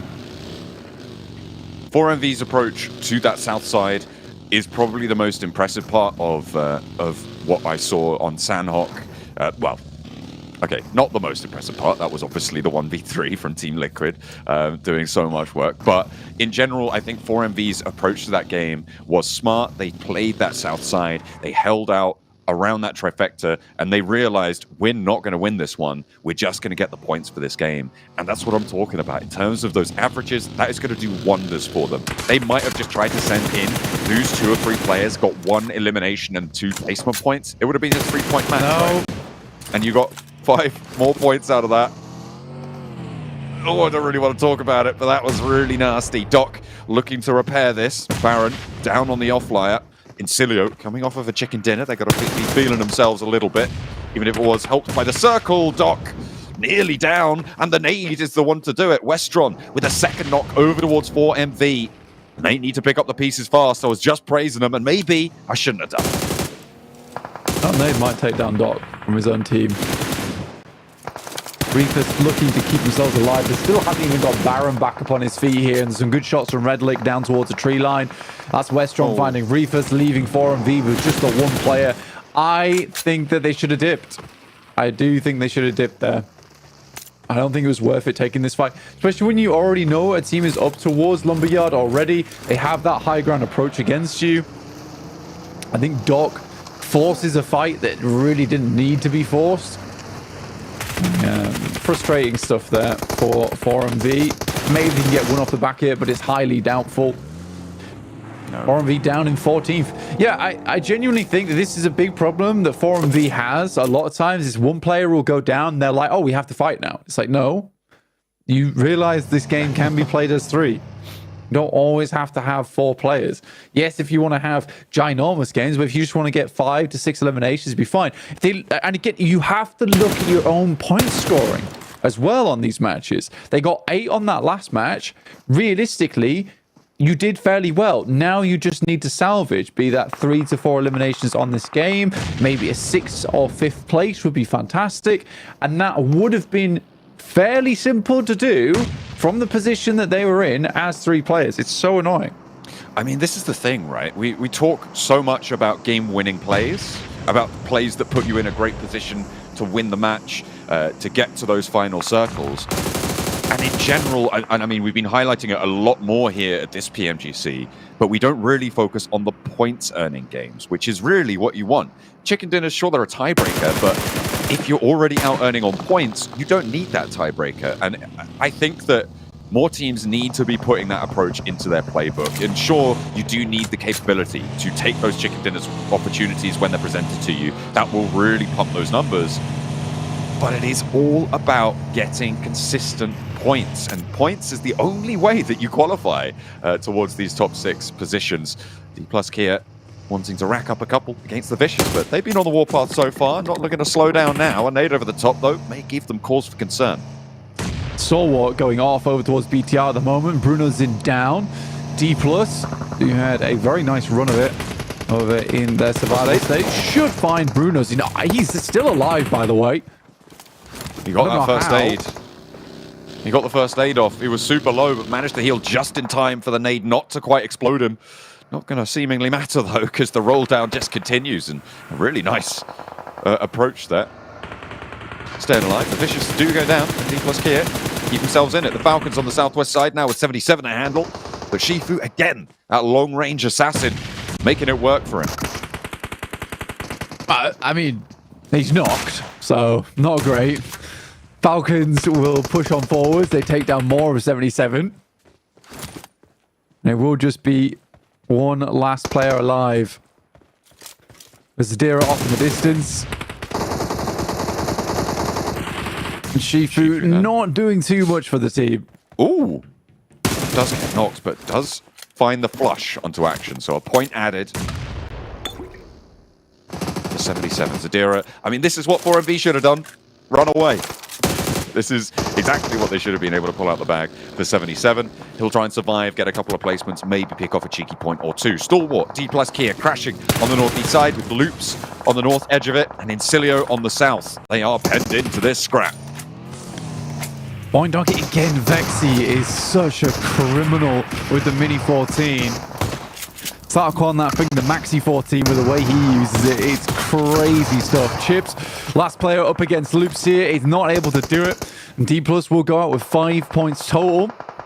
The 77 are able to get themselves back up, but there's more shots coming down the hill there from Incilio, like you say, who just came off of a very good fight with 4MV. Westron with all the eliminations in the pocket.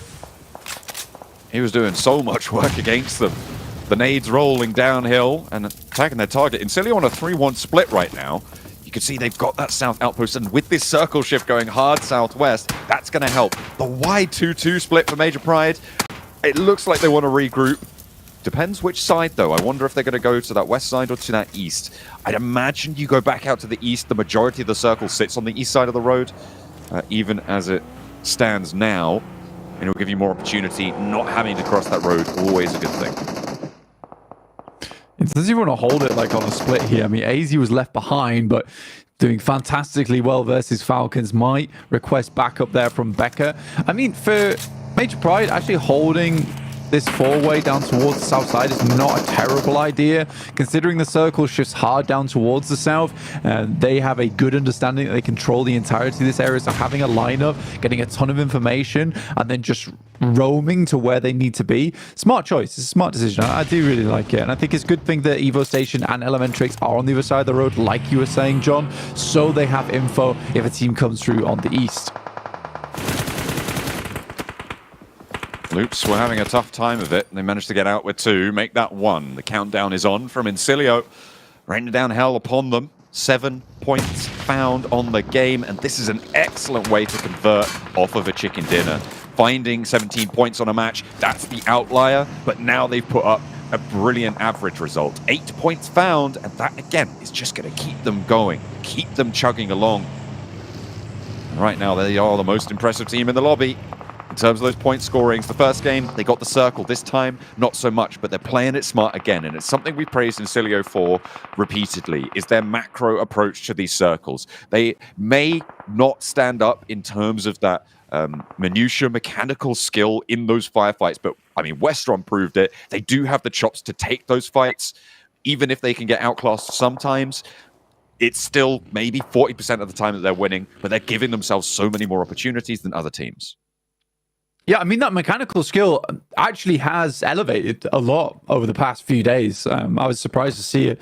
I think that, it's what I will keep referring to is that it's a team that there's nothing extremely special about them. Like, there's no player that you say, that guy is crazy on that squad, or this specific thing that they do, like Mirror and Sage on with their 2-2 split, is massively fantastic. But it is just good, clean PUBG Mobile gameplay that you like to see. And I think that in terms of their mechanical skill, I would be happy to say that, they are now on par with a lot of other squads. I don't know. And this just happened a lot during PMGC groups, is a team that was a relative unknown or a little bit less of a strong factor coming into it will suddenly have a huge step up because they'll have had so much good experience against these squads. And for a team that's getting deep into every single lobby, they have now hours of practice against the best teams in the world. And that can really send a team to the moon. I mean, you're seeing it here. They've managed to keep a hold of that position down to the south. They're aware that the compound beneath them is held and unlikely to be pushed out of, and they still have a lot of control over this eastern hill. Unfortunately, now the circle moves away, and they are going to have to go down into the pit, taking on the fight, but they've already got the value from this game that they need, so they can just take this risk free and clear.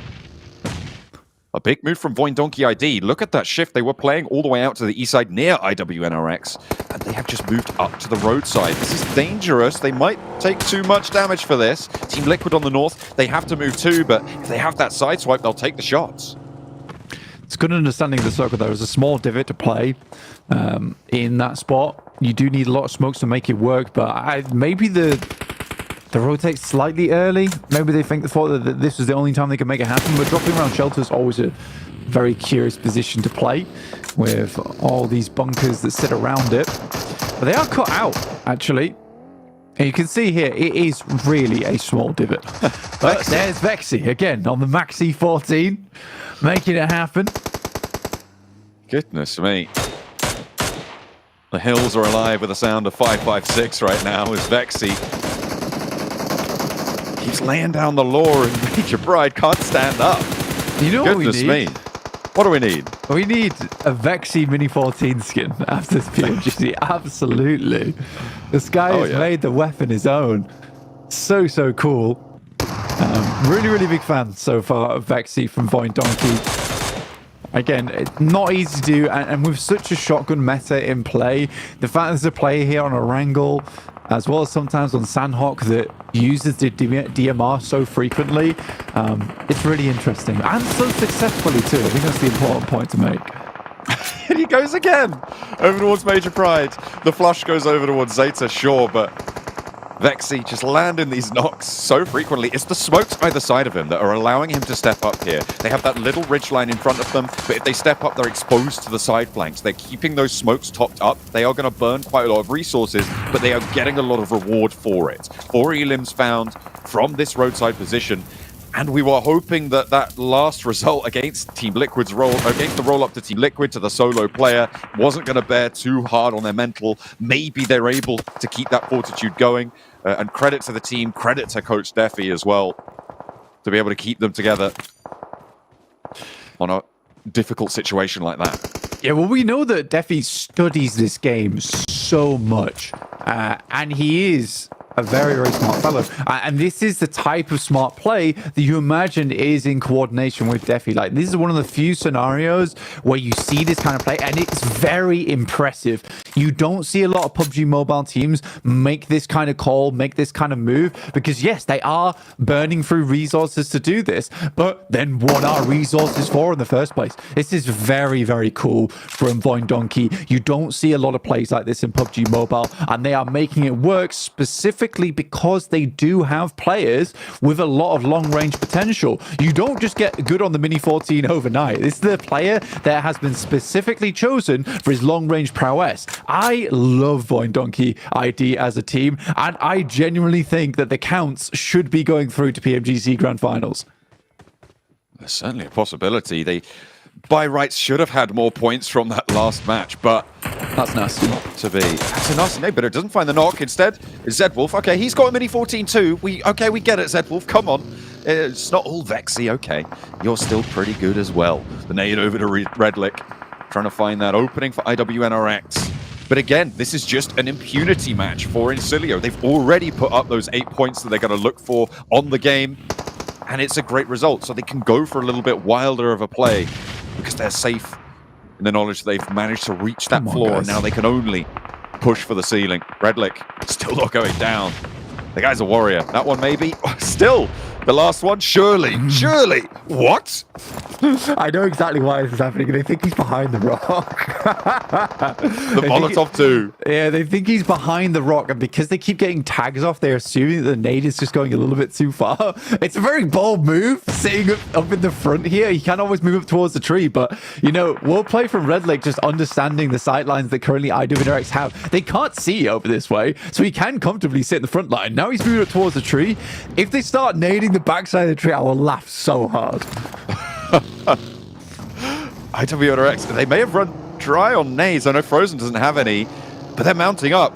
Redlick, he's still there. Westron is still there, stepping up their sprays from the off angle. Finally, they go across and say, you know what, nades aren't working. Let's go for the gunpowder, but maybe that's not enough either. Kine is down first, the spray to the backlines, and Incilio do fall, but they've gone the distance already. A 6th place finish for them. They'll get placement points too. IWNRX across the road, and Team Liquid looking to roll down the sidelines. Could they go 2 for 2 to take down Voin Donkey ID? You've got to be kidding, because Vexy is still on the hunt, dishing out the damage. The Maxi 14, raining hell to Team Liquid. They want their revenge. Another nade goes through, should finish off Mythic there.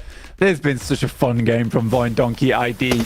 Like, genuinely one of my favorite games here in the PMGC groups off this rotate from Voin Donkey ID. Team Liquid not doing too badly at all, but it's IWNRX. Like Max said, they were looking a little bit quiet, and it feels like the curse is very irrelevant here. Maxman giving teams a little bit of that extra strength that they might need into these circles. Now, IWNRX, I don't know how far further they go versus Voin Donkey ID, as well as the location that Team Liquid currently hold, but it's at least a top 3 with a fair few eliminations on side. Team Liquid, 3 eliminations and a 3rd place. That will see them up to 8 points on the game and keep them in that top 6 bracket. IWNRX now with a knock. They're slow to leave their position, but Voin Donkey ID, they're right up to the edge of this circle. It closes to the center after this. The breakout wide gets caught. IWNRX looking to make Max's prediction come true here as they find that first opener. Now in a 3v4, they've got the res, they've got the health back. Can they flex their muscles? Tater wanted that rotate off to the sidelines so he could provide support to the rest of the team. It's not the end of the world for Voin Donkey ID, though. They just need to be very cautious about these nades coming through. Zeta sidesteps that one. They have to rely on the circle pushing IWNRX in, and these initial nades from IWNRX have to be on target. Voin Donkey ID should have a couple more nades in the pocket, given the bombardment we saw towards Incilio from IWNRX. A mad dash from Vexy. He's across to the tree. Zeta moves forwards. They found a knock to Swain. A nade up high, and he's got 3 left to play with. That Mini 14 still in the back pocket. An AUG to back it up. Zeta not down to it. Swain very low for IWNRX as well. And Voin Donkey ID move forward. A surge, a charge on in. Straight into the firing line, and Zetwolf goes down next. Swain's still low, has to get the healing, will finally go for it. Frozen has to hold his nerve, has to hold the line. Kind crawling for a res, but Zeta's there, and they're putting so much pressure on. IWNRX are crumbling. Frozen here, now still just a bit of HP left to play with around the edge of the vehicle, and raises upon them. Vexy, Zeta from the backline. Swain is the second to fall, and the last is to go. It's Voin Donkey ID with a massive chicken dinner. This is the best game in PMGC groups from any team. I'm calling it right now, and they deserve this kind of celebration. What an incredible match from Voin Donkey ID. What a wild run out from Vexy, getting the nades over the top, and Voin Donkey ID stamp their names here in the last chance.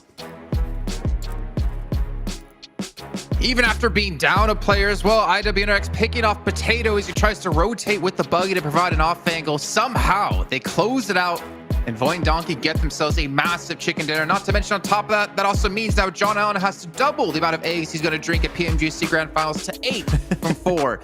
Max Ben, you had IWNRX picks. They did finish off second, but I did not expect your prediction to make it that far. It's like, oh my god, they're in top 3? What's happening? No, for IWNRX, I said it a little bit, they were silent to some extent, and this is definitely a really good showcase for them in the last chance. I think that they've woken up a little bit, said, yeah, what we did in survival stage was not quite enough if we are hoping for top 6 spot. But man, Hodge, you need to talk about this push. This is an insane push. Like, Razor, that initial spray just made that entire push feasible. Z-Wolf was the front line for IWNRX, just trying to give a little bit more breathing space to the rest of the team to res up their teammate. But the moment Voin get in that nade range, it's GG. It's game over. There is no way that Chicken Dinner is not heading the way of SEA. Dude, textbook, zero hesitation push. Look at that from Razak. I mean, he was just like off angles. He knew they could only be in a couple spots and took full advantage of it. I mean, and that's what you got to do in the last chance, right? The second you get that initial knock, you feel a little bit of that blood in the water. You got to be able to go and make that push happen. They didn't hesitate. They got it done, and they took out one of the best teams in the world. What a clutch play from Voin Donkey. Man, Vexy, I agree with Blank. We need a Vexy Mini 14 skin. Yeah. We need that little face on their jersey on it. That would be a really sick skin to have. Sitting here on the corner just looking at you like, how dare you, Max? I was your original love with the Mini. Well, Sleepy should have qualified. No, sounds like a you problem. Oh my god. It's alright. But chill, bro. I'm gonna get in trouble. Check out Maxman over Instagram if you want to give him some hate about that, all of you Nepali fans.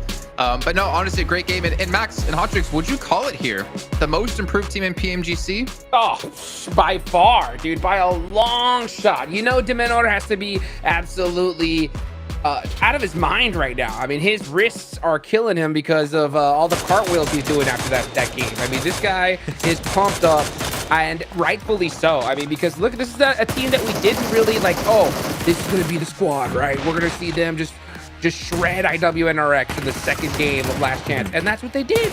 I mean, and Team Liquid were gifted the circle. So, I mean, Voin Donkey, man, these guys are on it. I think I was kind of split between Regnum Tarabra and Voin Donkey ID, but as of recently, and especially after this game, after the clinic that was just showcased to us here, showcased to the world by Voin Donkey ID. I mean, yeah, Voin Donkey ID is definitely the most improved team this PMGC for 2024. And the thing is, with this current pace too, Jason, like top 6, if they keep these kind of results all of today, they could literally secure a spot at the end of day 1 and just like chill tomorrow. Of course, you don't want to chill tomorrow, but that is how good of a game this was. And it's not an easy game too. It goes to showcase also their terrain knowledge. That we saw Hodrix, that they sent it between that rock and that ridge across the road. I think that was the single option that keeps Voin alive as long as they allow them to survive this game. And then the flex out with the 4 players is just a thing of absolute pure beauty. So Voin, incredible S+ tier gameplay. Yeah. S+ tier. Yeah. Okay. Didn't expect that. We're doing a tier list right now. We're doing a tier list right now. Another team, though, we have to mention after the back of the first match as well, Incilio. You know, we were kind of curious, would they be able to maintain momentum from the last 2 days of play? And well, here's our kind of answer. Not necessarily playing from the center, playing from the edge, and showing they still can make the correct moves. Correct moves. I didn't catch the team name. I think it lagged out for me. Incilio. Incilio. There we go. Okay. Same here. No, Incilio, I think with looking at this terrain, right, Hotrix, they were playing the Lumber Mountain, which is a good spot. Actually, really good third party on Loops versus D plus Kia. I think that the way they got involved in that fight was great. Not overstepping their position, just holding also the high ground to have information, not getting too involved versus Major Pride. But when you have to send it downhill in that flat terrain around Shelter, where so many teams are already positioned, for me, you're not going to win that game, but they made as many points as they possibly could secure, in my opinion. That's what you got to do, right? That's what you got to do. You have to understand, like, hey, you know what? We didn't get the zone here. We're in a really, really tough spot. Let's put some points on the board, and they put up plenty. And remember, you know, Incilio is the team that took Milta away from BTR, and this would have been this was the perfect, you know, pretty much finished zone to land in Milta. So BTR, you could see only 1 total point, are definitely suffering from that decision. I mean, what about the Xavier? This is back-to-back games, dying very early. They did get 1 point when it came to Sanhok, but 0 here. The Xavier should be the bottom of the table. RCB as well, getting 0 points. They got 4 on Sanhok, so they're not having a strong start. A little bit unfortunate for some of these teams. And I feel like we can't say this enough times. It's not possible. You cannot afford to be having bad games right now if you want to be top 6. It was already hard enough for some of these teams to get top 16 in the survival stage, but top 6 now to get your ticket to London. I don't know how some of these teams are going to bounce back. They have to have some massive games. Yeah. I mean, literally. Yeah. What else do you say? I mean, like when it comes to DXavier, they've used up all their bad games, literally at this point.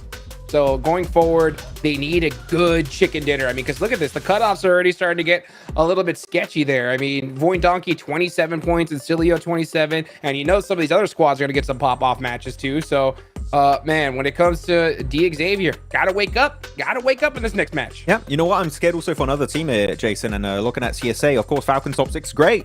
We're not seeing 4MB, and I have to be completely honest with 4MB. The way they've played recently, I do not think it's good enough for top 6. I know people are going to give me a lot of crap for saying that, but I think that right now, the way 4MB are playing top 6, it ain't going to work out. We are not seeing them grouped enough. We saw it earlier when they were holding Trifecta versus D plus Kia.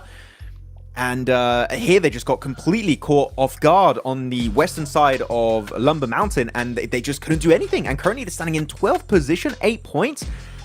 In a similar vein to what you're saying about DX here, Hodges, I think that 4MB to some extent also kind of had as many bad games as they can really afford, maybe one more bad game, and then they just need to come back big time if they want to have a chance to do well. Max, you're out here making enemies.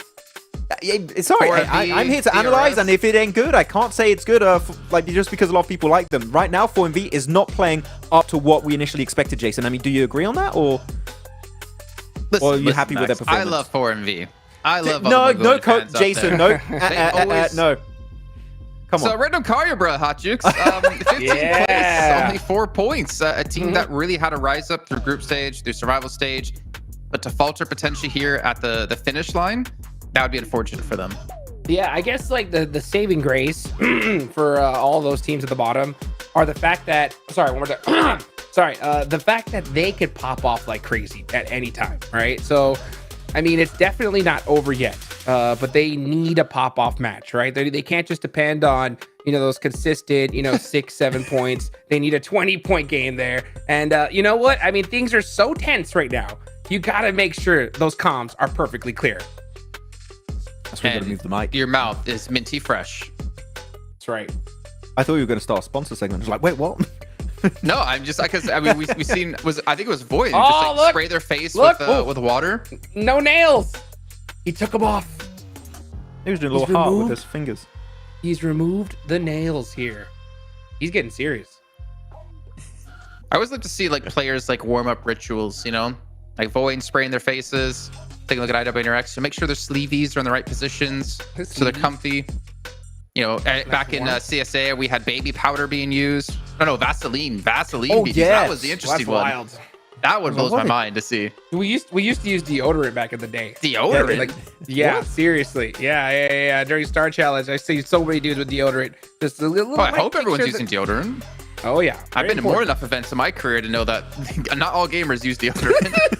Well, anyways, let's bring it back to the game here. We do have our next Erangel coming up here. We know the teams who need to start stepping up here if they want to be able to contest those top 6 positions, but we also have our eyes on our top teams if they can maintain this momentum from the day, almost secure a spot in 1 day of play. Let's find out what's going to happen here as we drop into our second Erangel with our casters of Blank and John Allen. We've got Erangel number 2 of the 6 that our teams will play over the course of this last chance stage. DXavier need to step it up a notch if they want to be in with a chance to play with the big boys over in London later in December. Match number 3 is upon us, Lipovka up towards Georgia Pole. So maybe quite a long drop down to Sosnovka military base. Could see some drop spot adjustments. I would say so. I think some of our teams might still make the run out. I'd be curious to see what 4MV do in this game, where they're going to head over towards John in terms of Sosnovka military base, because long drops for them have always been a bit of a weird one. I truly do want 4MV to make it. I think they're a really good team, but they have made so many mistakes over the past 4 days. It's really tough to watch because I know that there are fans in chat right now. I am also a fan of 4MV. However, it's very hard to be right now where they're making these mistakes time and time again. I just see the need to get away from this mentality that every game has to be a gigantic one. Especially in Last Chance where there's only 2 days of play, you have to be going for more consistency. We know that 4MV can get those 25-point games, but they don't need to keep churning that same game out every single match. And if it's not the case, go out with 0 points. It's not the way to play. It's not the way to play. But we'll see what they can get done here over on Erangel. There could be a couple of other teams that we will be looking over towards, specifically IWNRX. Can they keep up this same kind of performance? And can Voindonkey continue on their absolute brutalization of this lobby? That last game was so unbelievably fantastic. I kind of want to watch it again. It was just so smart as well as so brutal as well, though. That's the dangerous thing for the rest of the lobby. It wasn't just a really strong performance from Vexy. Let's be honest, he was doing so much work for the team, but they also had some really smart maneuvers, specifically that race over toward the ditch. And the guy who's been backseat in this, who's been QBing and masterminding it all, Coach Defiant, 7, was able to catch up with him. Let's hear what he had to say. Welcome to a quick interview with the 7WG. This one's going to be with none other than Defi from VD. Defi, honestly, the team has performed so well throughout the PMGC, and I mean that you guys have started off rough. You guys been improving over and over again. What has been the biggest difference for the team, especially after the win we just saw? I mean, it's pure motivation, like fresh motivation, rookie, right? Like 3 of them, or most of them. So they really pumped up to show up. All right, well, let's see if that motivation keeps going. Back to you guys. Motivation, and I mean, that is exactly what they needed to keep themselves going after that fat L, can't really put it any nicer, from Team Liquid that they were handed, right? And going down in a 3v1 situation, that can be a real big mental blow, but that motivation kept them afloat and pushed them to play smart and to work it out, and now they sit at the top of the tables for it. And it's definitely something we've talked about before, where some teams do lack that motivation. I think, sadly, Vampires is a clear example of that. It's just a lack of motivation anymore to really push through those tough times and bounce back from those situations. But Voindonkey's on the rise, and you see it a lot of times. It is the rise and fall of the tide of squads here in PUBG Mobile. Some teams will rise to the top, some teams will maintain that presence, some teams just will not. I think one of the best teams in the world that's been able to do that is Alpha 7. They have been consistently hungry for such a long time. And I don't think that hunger is going to go away, even if they win a PMGC, just because they have been battling to improve their gameplay tournament after tournament after tournament, after getting second place, third place, and finally coming off the back of a win over in PMWC. They're one of the few teams to do it, and one of the best teams to do it as well. And now Voindonkey is showing that similar kind of gumption here in this lobby. I would be happy to see them go through. I think it's safe to say everybody would at this point. The question is, will the teams around them let them do that? We were looking at around an 80-point bubble. Blank, they've now cut their necessary points down from... oh, goodness me, again, having the sirens in my background. Cut their necessary points down from that 80-point mark, down towards 53 over the next 10 matches, which... in general, means close to a 5-point average, right? And that's the great benefit that you're getting from having strong results game on game on game. You reduce the average that you need, reduce the burden on you, and in general, that tends to actually increase your average rather weirdly, because you feel less pressure. You feel like you can go for plays that get you those higher scoring games. On the expected value of them goes a little bit higher, maybe a bit more volatile, but fewer teams are going for it as well. The dynamics really shift in your favor with a game like that. Yeah, it's also nice just to see an Indonesian team on top for such a long time. Like in the past, It used to be Indo teams, that's all we could talk about because they were the best at PUBG Mobile 2 to 3 years ago. That all shifted, but now it's really lovely to see. I mean, BTR still struggling to keep up here in 14th place, but Voindonkey ID, they'll be waving the flag for that squad up in front of the pack. It'll be interesting if they are able to get through. how they will fare against the other teams that have already qualified. Because remember, Voindonkey ID, they qualified, what was it, 7th, I think, from Group Green, which, as we all know now, after the last chance, or after the survival stage, is a really, really tough group. But how will they fare against teams like Team Spirit, like TJB, Alpha 7, Na'Vi, Brute Force, all of these teams who performed better in those group stage standings? But another thing that we caught from that interview was that a lot of these guys on the roster are, of course, still in their rookie phase, right? They are still developing and they're gathering that experience. So they may just be a completely different team to the one we saw in group stages.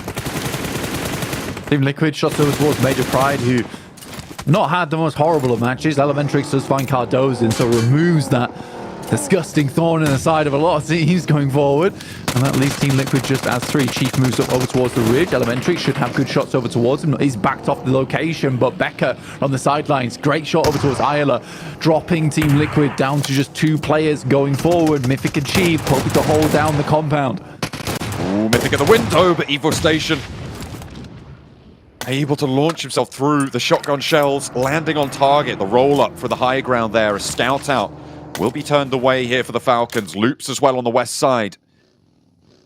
Trying to poke their noses in. DX Xavier as well chiming in, who we haven't touched on so far, but we're now almost at 8 minutes into the game, and they haven't lost a player yet.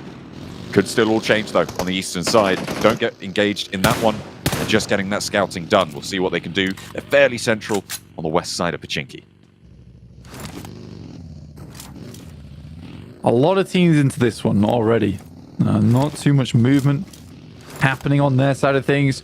And over towards that west side, there is a lot of space to play with. IWNRX sat down towards the field, south side of hospital. Falcons pretty dead center, so this is a much more calm match to start things off here, considering we've had 2 pretty bombastic games over in Erangel and our first Sanhok. Here we have 16 teams all still alive at 8 minutes going into this one. I mean, Team Liquid are hanging on by a thread, but they're still playing. Chief actually gets the shift over on that southwest edge. Over by the quarry. We'll see if he can keep his head down, rack up a few placement points, stay in that top 6 at the end of this game for Team Liquid. Marin Sejong on the northeast side of this circle, close to D+ Kia, but there's a roll-up coming through. D+ Kia going to try and make this one work. Both of them low, but it's D+ Kia who are able to deal the final blow there. Struck to the jaw. Takes one of the arms off of Miran Sejong. They're now playing on as 3. They do have a chance here still. D+ Kia with 3 players as well. That's a brilliant pickup. Fabian goes down, and that brings them out to 2. So only 2 players on the inside, but if the regroup isn't fast enough, they could just go down to it. A roll forwards potential. Fabian hasn't been flushed either. Yeah, South Korean kerfuffle continues onwards. And Miran Sejong and D+, but D+ definitely have the better end of things. Hoxie, last player alive. Certainly a strong player on the squad, but I think being assaulted by 4 members of D+ will finally put him down. Fabian most likely will be picked up, but with Voindonkey sat in the wings here, maybe they'll be able to find something. But this is a smart move from them. They actually opt to send over the ridge side, get further ahead of D+. They see that the fight's concluded. It's not worth to move it now, as D+ likely will be able to get a reset. So this is a good move from Voindonkey to get ahead of things as opposed to try and take that fight. It's a smart decision. This is what's consistently happening for Voindonkey, is just making the correct decision in those moments, not going for fights that they know they're disadvantaged in. And even as the topside lobby at 27 points, they don't really want to push the boat out too far. Like you were saying earlier, their average placing now doesn't have to be that high.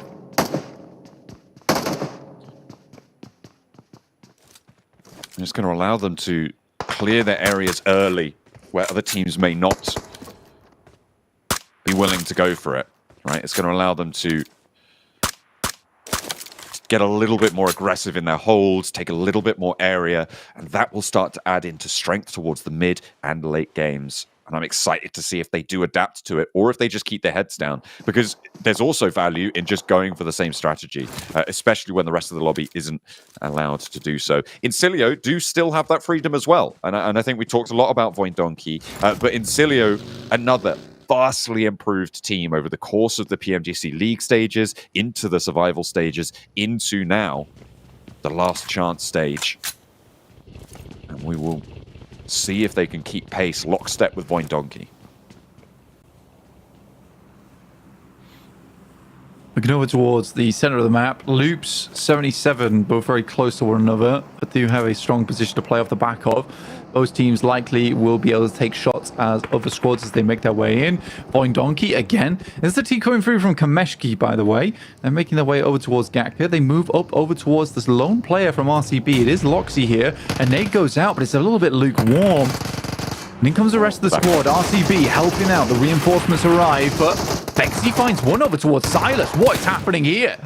Gets the rundown, but that's traded off, and Voindonkey lose 2 on the roll-up. Here's Zeta now looking to put the Molotov through the window. There's an off-angle chiming in. It's BTR wanting to try and stop the other Indonesian team getting too far away from them on those points tables, but that's a tall order. 3 players down. And the burn comes through. That actually clipped Loxy. Okay, all right. The Molotov is there. The res goes through onto Silas, but the crash from BTR. Could there be a second third party as well, potential, coming in through from an off angle? I don't think so. It's just BTR for the fight. 2 players from Voindonkey as Zeta holds the corner. A third player, and BTR evaporate. What's a hold from Potato, from Zeta? 2 players from Voindonkey take on the world. Zeta in a 1v4. Potato looking to clean things out versus RCB. What is this game, John?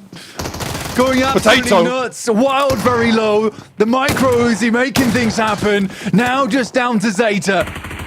But it's still a full force team. You've seen it against BTR.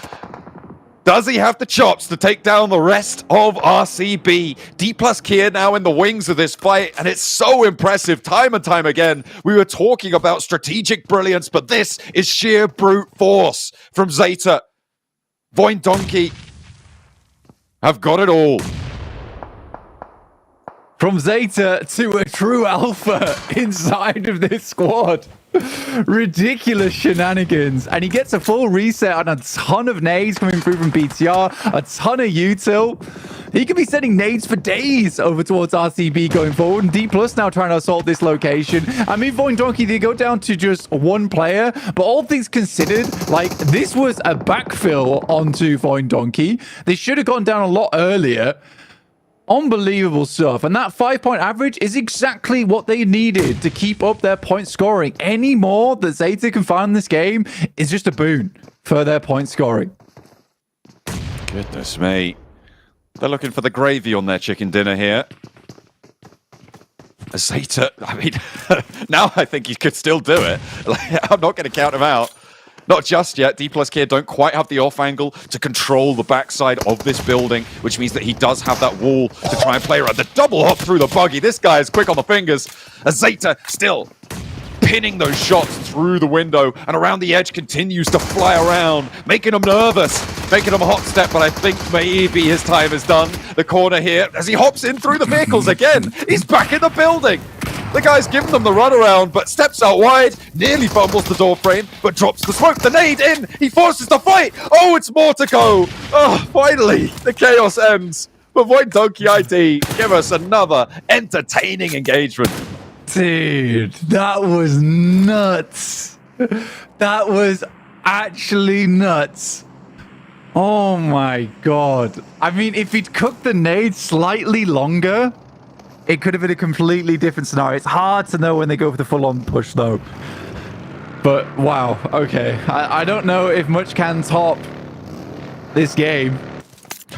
Other than the 1v4 on the BTR, who are probably feeling really quite rough on that one. Gives them the Cardozo treatment. And then some. That's nuts. That is nuts. I mean, they've only got 5 points on the game. And we do have to yap about them, because that was crazy stuff on the northern side. I mean, that nade as well. What's interesting about that nade is it's likely that the first player goes through, right? But you drop that nade, the players behind can't follow up immediately because they can't step on that nade. They will just go down, and then it's a 1v1, right? That means you isolate the fight by dropping the nade on the door frame, and maybe that was the idea all along. Unless you just wanted to get it out, have that little caltrop dropped underneath them to slow them down, but still such a nice attempt at that 1v3 to back up a 1v4.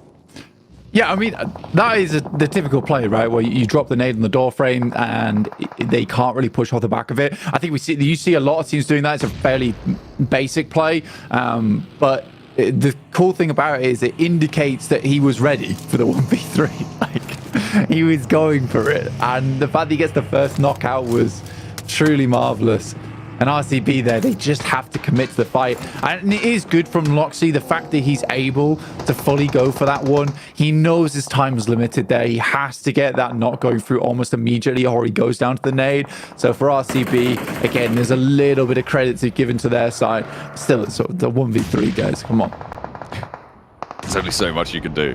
It's not really a 1v4. 1v4s are actually way easier. I don't know if you knew that, than 1v3s. Certainly in that scenario.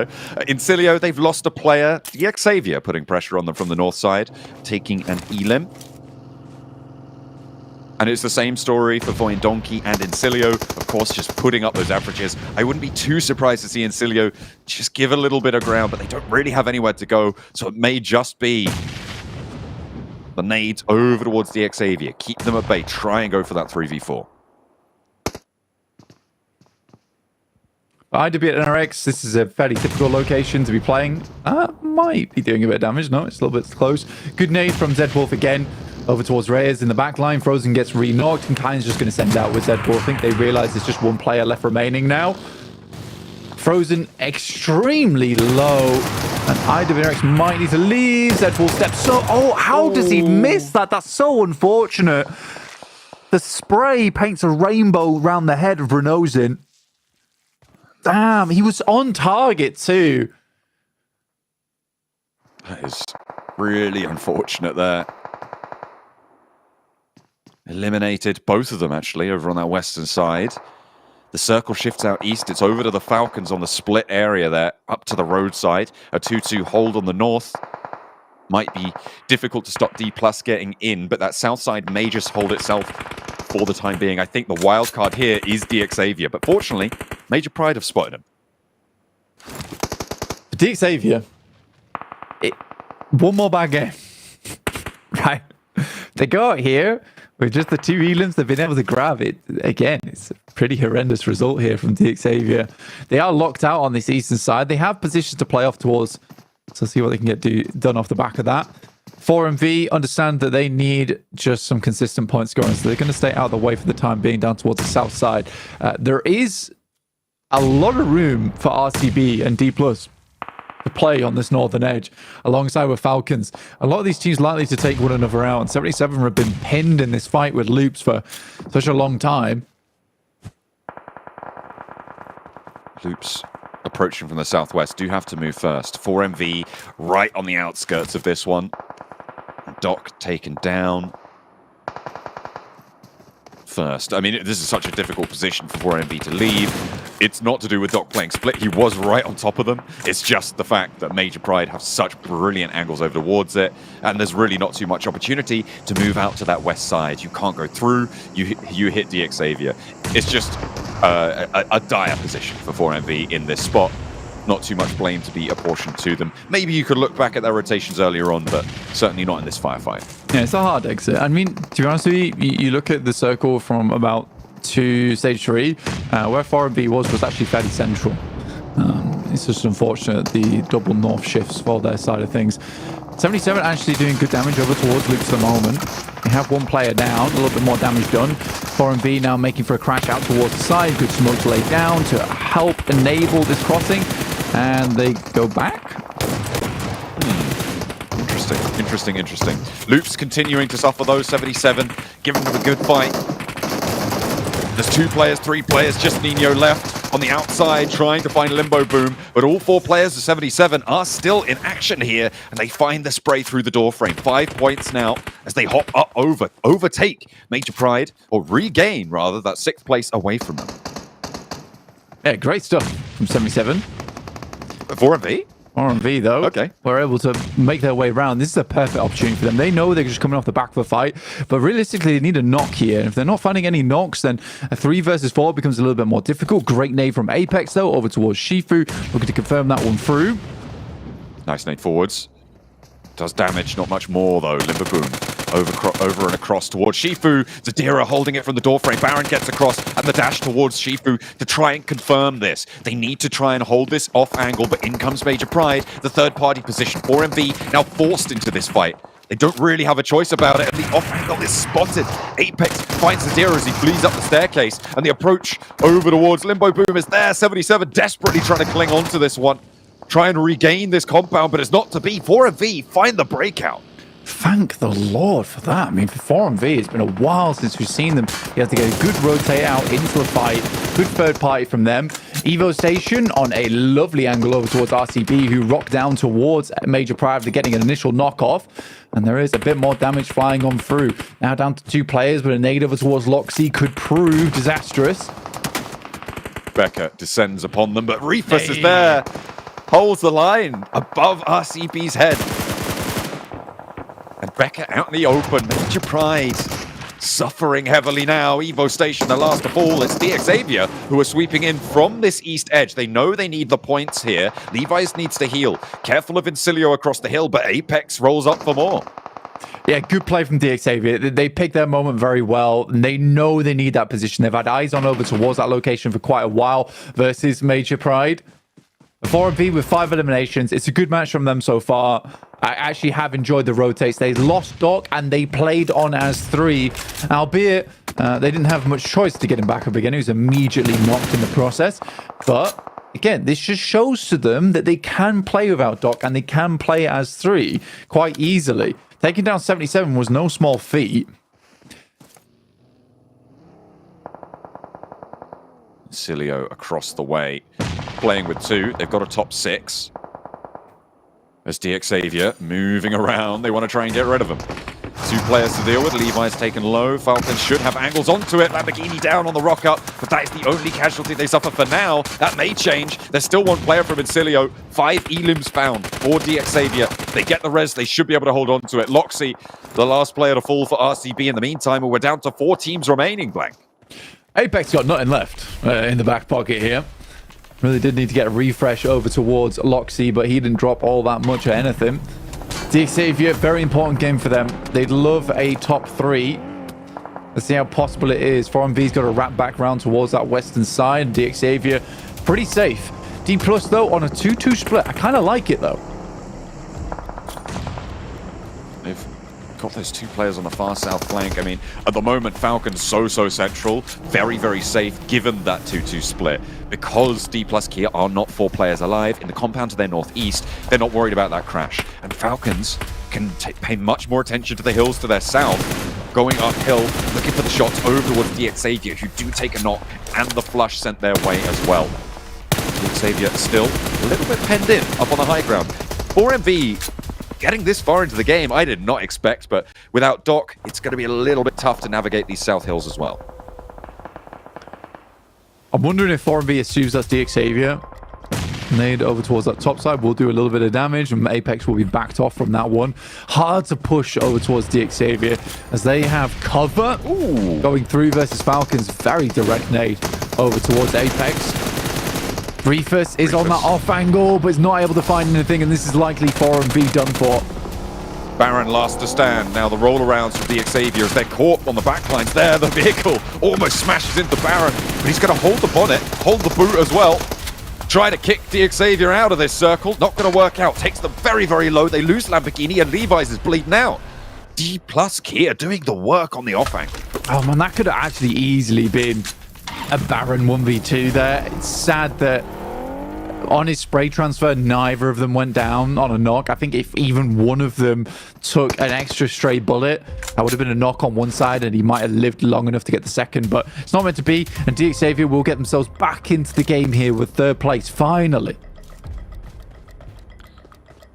I feel like today we're seeing some of the best PUBG Mobile we've seen in a long time, Blank. Some excellent rotates being made, some interesting tactical decisions, things coming out to surprise other teams.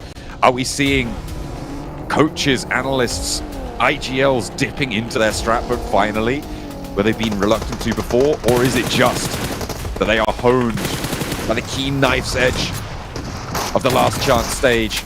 Only 1 shot to make it to the finals, and D plus Kia looking to be denied entry here by the Falcons. Damn, that was a pretty quick cleanup over towards D+, but third place nonetheless, not too bad. Falcons just have a very good hold over towards this compound. Xavier will be the next to face here.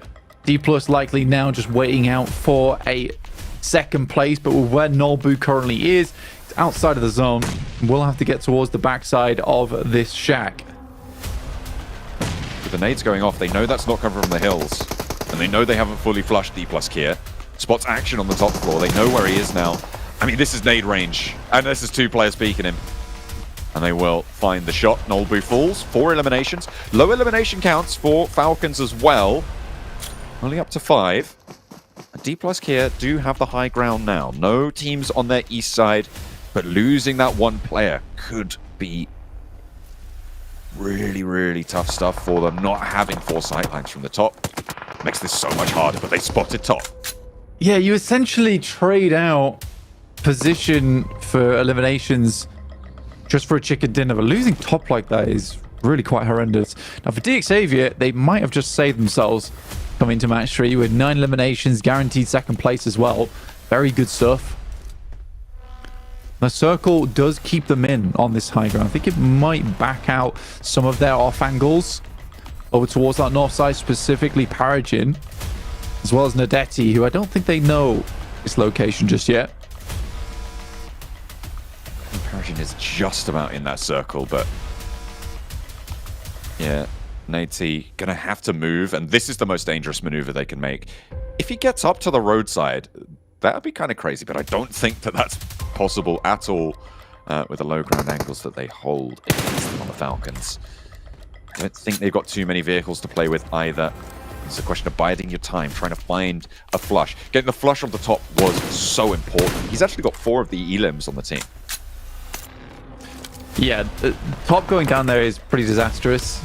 Stage 9, I think, does support the Falcons, but they have to hit their shots, basically.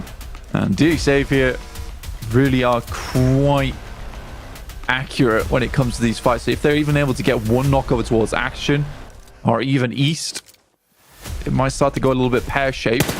Both teams just waiting for stage 9, though. Force each other out into the open.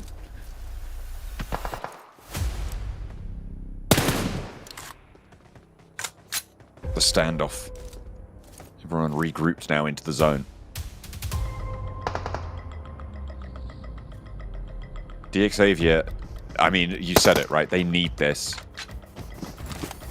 A chicken dinner here would be huge. Getting those extra 3 elims would put them up to 12. So a 22-point game would put them back in the running. Toward the wall here. Smokes start to go through. So do the nades. Good smokes too, and it does force East to actually play on this position. They still maintain vehicles as well to Xavier, which is a big deal here in terms of rotating into position. Lots of smokes down. Big old spray over towards them, though, and that's going to delay. This allows Action to get forward on the smoke train into nade range. Really good play here from Action.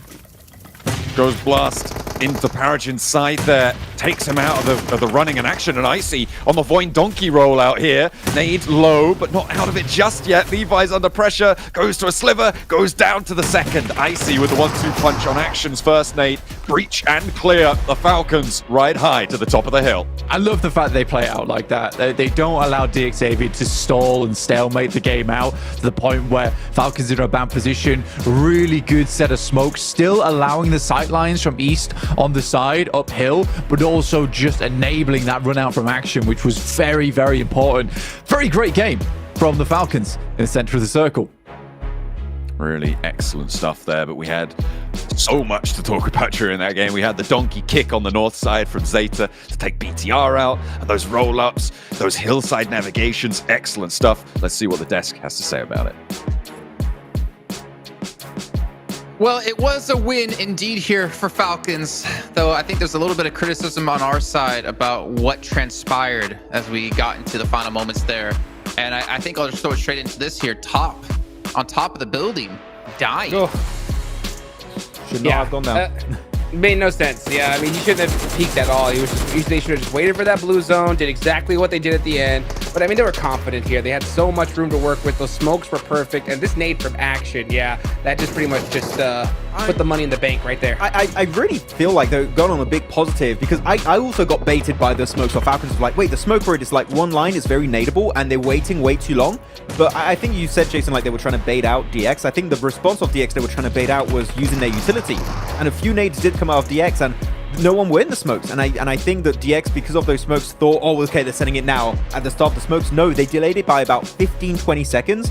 A few nades come through and DX are like, wait, what's happening? We're not hitting any of these nades. And that's when Falcons get closer. And especially we saw Hodrix, one of the players, gets in nade range, and that just pushes the entirety of D Xavier back against the blue zone. It was Action. And we've talked about, the last few days, Action like kind of taking his whole team, putting him on his back and trying to make sure that they get through. And he does it yet again here with that knock on a Perogen. Beautiful. I mean, yeah, I'm telling you, like Team Falcons, whenever they get a Gadka circle, they are going to win that game. And it was pretty easy to call, right, for a good hot minute, but they executed it perfectly. I mean, except for, of course, that little top knock, but it's scary because, and I think that we're valid in our criticism because that little mistake could have cost them so much, but it's good that the team was able to clean that up. I mean, speaking of mistakes, we did have, I can't remember who the last player was alive. Was it Nolbu or D+? And Max, he spotted out. He was trying to like shoot into Falcons. And he had 2 smokes and he didn't bother to use it. And yet he peeks out in an open field, like an open area. He wasn't even peeking. He tried to run over, but he had 2 smokes and he was behind hay bale and he just sends it. I think he had enough time to throw the smoke and for it to bloom and actually maybe have a chance. But as a whole, when you're leaving the chopsticks area going into Falcon's compound, it's always going to be really tough to make that transition, Jason. And I like the idea. I think they sent one player who was at Fabian south of the road to try and get an off angle to maybe stop Falcon from peeking as much as they already were doing in that game. I think that was a really good idea. But unfortunately, the fact that DX was still alive and up to 3 players just kind of hindered that plan in the first place. So good idea from D+, but yeah, the fact that they made it as far in this match for me is a big plus. But this fight, Hot Juice, we need to talk about it. Zeta, what is going on with this man with the S12K? Oh man, this man was in the straight flow state at that point. Like he went Ultra Instinct. This guy could not be stopped. This was by far the best play in the tournament. I mean, what else could you say? I mean, he was putting that entire team on skates. Even RTB had a big old problem with this guy. I mean, he was hopping in and out of cars, in and out of the building. And he almost got another squad wipe. So, man, this guy's got to be feeling himself. It's so funny because, yeah, you have this whole fight of Voin, Donkey ID fighting RCB. It's a big clash. It's kind of even. Then Voin starts to falter and struggle, and you have the full reset happening for RCB. BTR see a great opportunity there, Hodges. They send it in like, oh, this is an easy third party. The elimination feed was lighting up. So many players must be knocked at that point. And then you have Zeta like, we're the captain now, and he just turns around and just obliterates BTR. Sure, there was a bit of help of RCD from the distance with their angle, but yeah, I mean, definitely top 3 players of the tournament in my opinion. Zeta, that was incredible what he just did, and with the extra point on board here, maybe that's going to help them make sure that they're very comfortable at the end of today for the top 6. But don't forget, we got to see some vintage top action as well as D+ try to crash into the compound. He takes down 3 people, I think 4 overall. You can see Falcons 18 points, a massive game for them. And again, not to mention only them, but D Xavier, who has struggled getting 1 point across 2 matches, getting themselves 15 here. Then 4MV, Max, you were kind of critical about them, and I think for good reason. But they do start to show up here with their own 10 points. Yeah, a better synergy, Hodrix, on their push on 77, all kind of pushing together. Like, literally a 1-2 second difference when they cross doors or peek through windows. So, like, I think they maybe spotted out that their synergy was not on point and up to par for this lobby and are trying to, fix those minor mistakes we've seen in the past.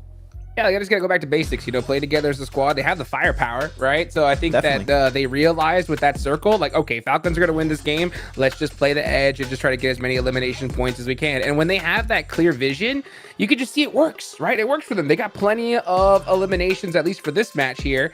And it's getting scary, I'll say that, because you look at all the teams, right, that soaked up points in this match. Those were the teams that we were really worried about, right? So, man, it's only going to make things interesting here as the day goes on. MVP going to be top here. And I did want to point out one thing you brought up. We're talking about teams feeling themselves or individual players. And Cilio, Max, you're talking about how they kind of went for a 2-2 split, but allowing Stalwart to be between their 2-2 split. That was crazy. I was like, is that intentional, or did it just like happen to go down that way and Stalwart maybe moved in between them? But that was kind of crazy. They did outlive then Stalwart, so it somewhat worked out, Jason. But yeah, that was a weird one. But still, Incilio sweeping edge. It is kind of their new playstyle, and it's working out because they're in first place, tied with Voin Donkey ID. So I mean, yeah, looking pretty good for the side of CSA and SEA right now in the rankings. Look down, 4MV. They also get through into 6th place at the moment. So you got D+, 4MV, Team Liquid, Falcons, Void, and Incilio at the moment. But again, I mean, you can already see 2 teams lingering on the edge. Just 1 point difference between them and getting into top 6 with IWNRX and, of course, the Vicious. So I think we're starting to see some normality in the teams we expected to be top 6. But honestly, with only being 3 matches in, you sure as hell know anything can change by the end of the day. Yeah, I mean, but we're already a quarter of the way through, dude. That's how wild this is. Looking at the second page, it's still pretty dang close here. I mean, besides, you know, the last 3 teams, Murray Sejong and BTR, they're going to need a really strong game in this next one, that's for sure. But everybody else, like, they have that pop-off potential, and anything could happen. One team in particular I'm going to be really looking at is I'm going to look a little bit harder at Regnum Karya. You know, this was a good game for them. They got out of that bottom stage. Now they're in 12th place, so they're in a pretty decent position. But, you know, with how these other teams are performing, Max, yeah, you got to make it happen here now. I feel like looking, I mean, I'm happy you bring up RCB. I definitely agree with your point. But another team that's kind of been falling off is right now Mira and Sejong. We haven't seen too much from them ever since the end of their group, and they've been struggling ever since. So we need to see a big step up here for the second half of the day. Well, speaking of the second half of the day, we're going to head to a short break. And when we come back, we'll be diving into our second half with only 3 matches left to go here in day 1 of Last Chance.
Whispers of the silent wind, softest dreams in twilight storm,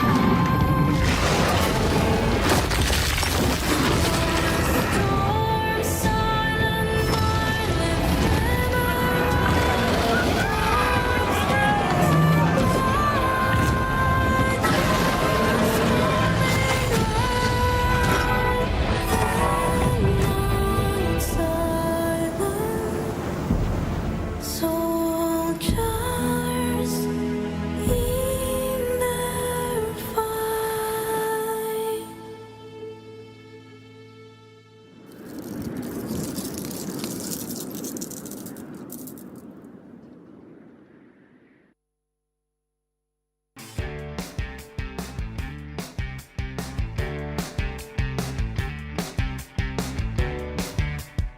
I'm joined by the coach of the team that's currently in first place, none other than Incilio Hoba. You guys started off slow in group stages. You guys ended up in 9th place. Then we move on to survival stage. You end up getting a 3rd place. Now with the hot start that you have had, you're currently in first place. what has been the biggest factor for that uptrend you guys are currently having? Вы начали от PMGC с 9-го места на Group Stage, на Survival Stage вы заняли 3-е место, и сегодня вы начали очень хорошо. Что является главным фактором ваших улучшений? Ну, мы проработали нашу информацию во время игры, минимализировали риски в конце зон. У нас есть 2 молодых игрока, и сейчас они набирают опыт. So we work on our communication, minimalized our risks during the game, and since we also have like 2 younger players, they just started getting their experience in the game. So yeah, that's what we worked on. I'm glad you mentioned those young players because before this, you were also telling me that it is everybody's first PMGC. So just like VD, some of the players are finally starting to get their experience. We're seeing that uptrend. Some teams tend to get comfortable playing on the outer edge of the circle. Some teams get comfortable playing on the inside of the circle. What does your team prefer? Некоторые команды любят играть, контеститься с краю этого зоны, некоторые команды контестятся в центре зоны. Что ваша команда предпочитает? Мы предпочитаем играть от информации. Можем первую зону дождаться, когда команды сыграют в центр, и от чека сыграть с краю, и по возможности увидеть в центре хорошие позиции и сыграть туда. So it depends on the game. We can start from the side of the circle. We can move to the center of the circle. It all depends during the game and about the information. And yeah, that's all. I can definitely see that, especially in this last match. You guys were able to do a 2-2 split, leapfrog some teams. It was insane. Spasiba, Hoba. Back to you guys.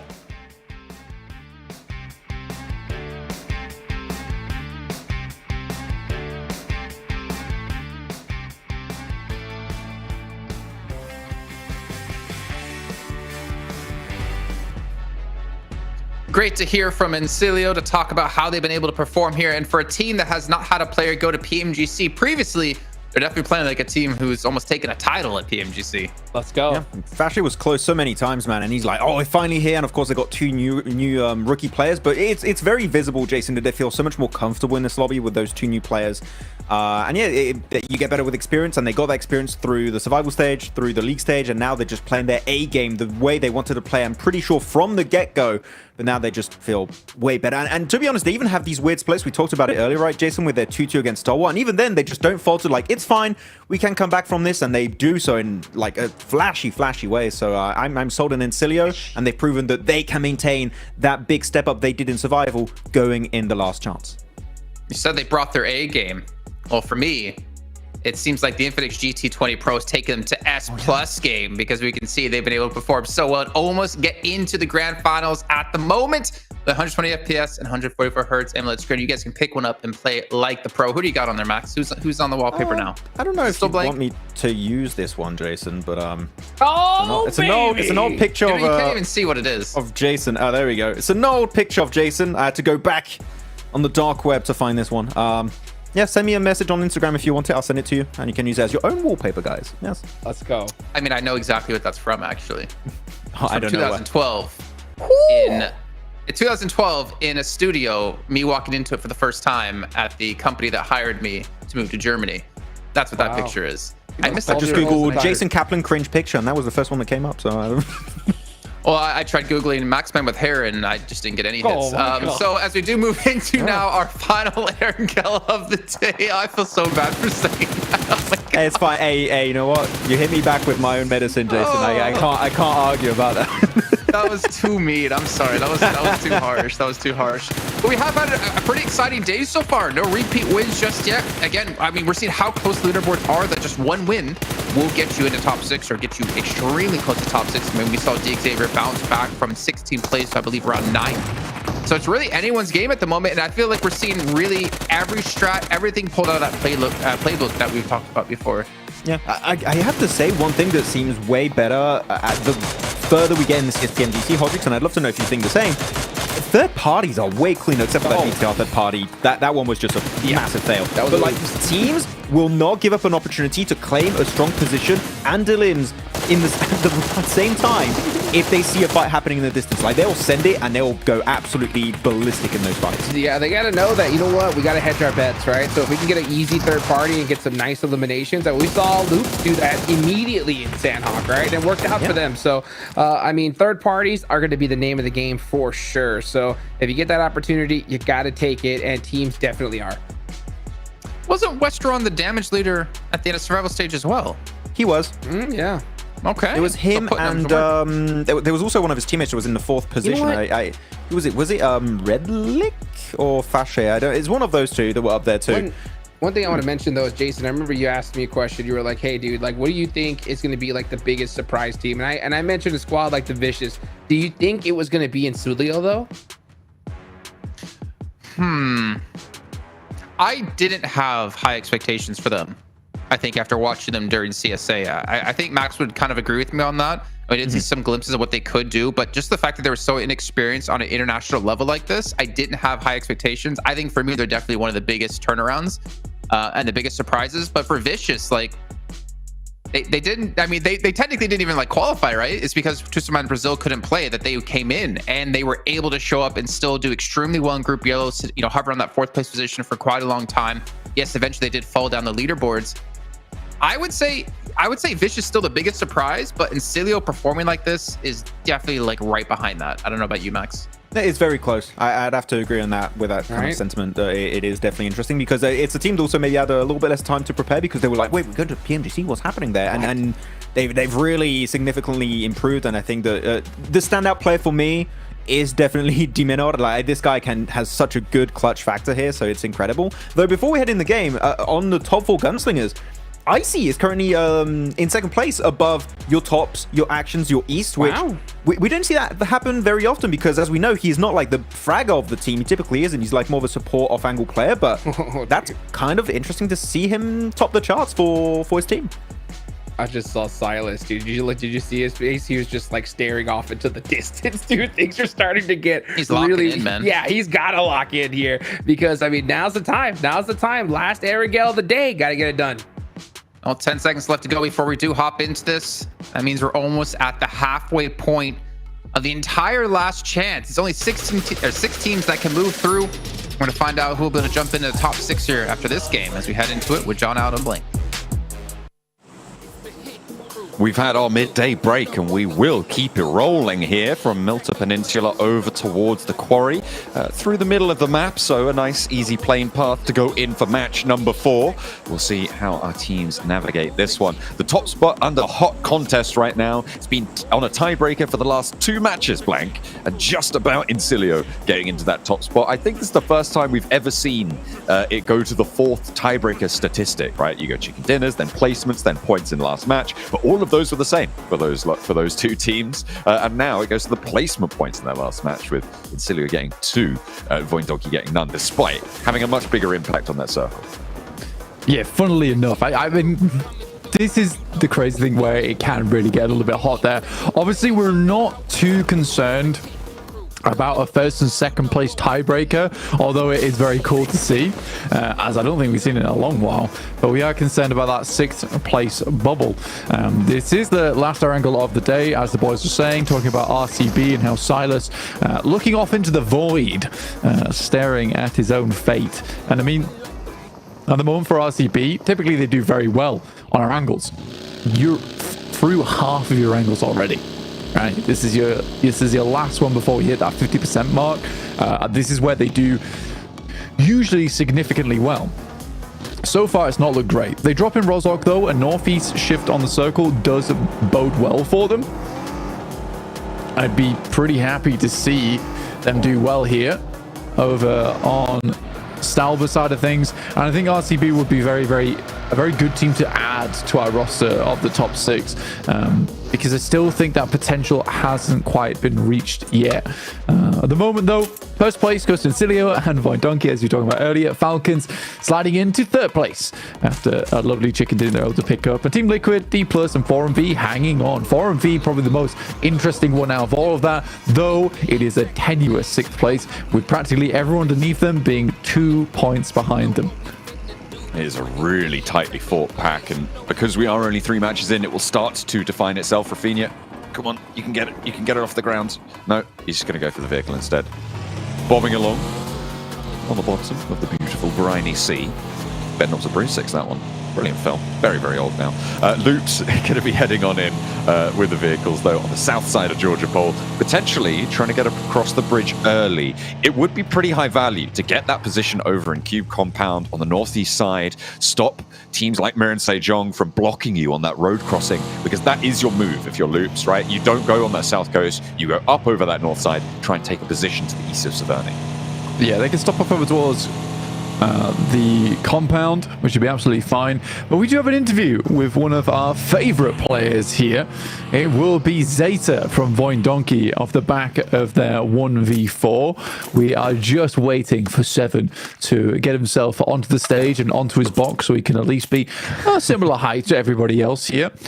But yeah, Zeta obviously having an unreal performance over on that last game, the 1v4 versus BTR, Indo on Indo action, but overall an insane player and a rookie coming into this one. Let's hear from Seven about Zeta.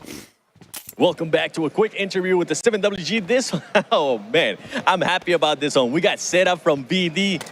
There's been some questions asking who's the better Indonesian team? Is it VD? Is it BTR? I feel like we got a clear answer with what just happened in the last match. Tell me, what was going through your mind whenever you clutched that up? Oke, jadi sebelum ini ada pertanyaan tim Indonesia yang mana paling kuat di antara BTR dan juga Voin ID. Dan setelah apa yang terjadi kita ngerasa adakah itu fix benar lah yang Voin ID adalah lebih jago daripada BTR. Jadi pertanyaannya adalah ketika kamu ngeratain BTR tadi, apa yang berada di pikiran kamu?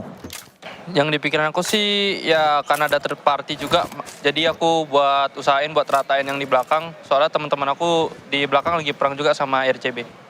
Okay, so basically, yes, of course, I'm focused on myself where we need to clear on the backside because there's a third party as well. So yeah, I just gonna focus and try to kill them all, and then we just gonna focus on RCB. So yeah. Well, keep doing that because if you keep up with those clutch ups, I'm pretty sure you're gonna be hyped up. Like Back to you guys.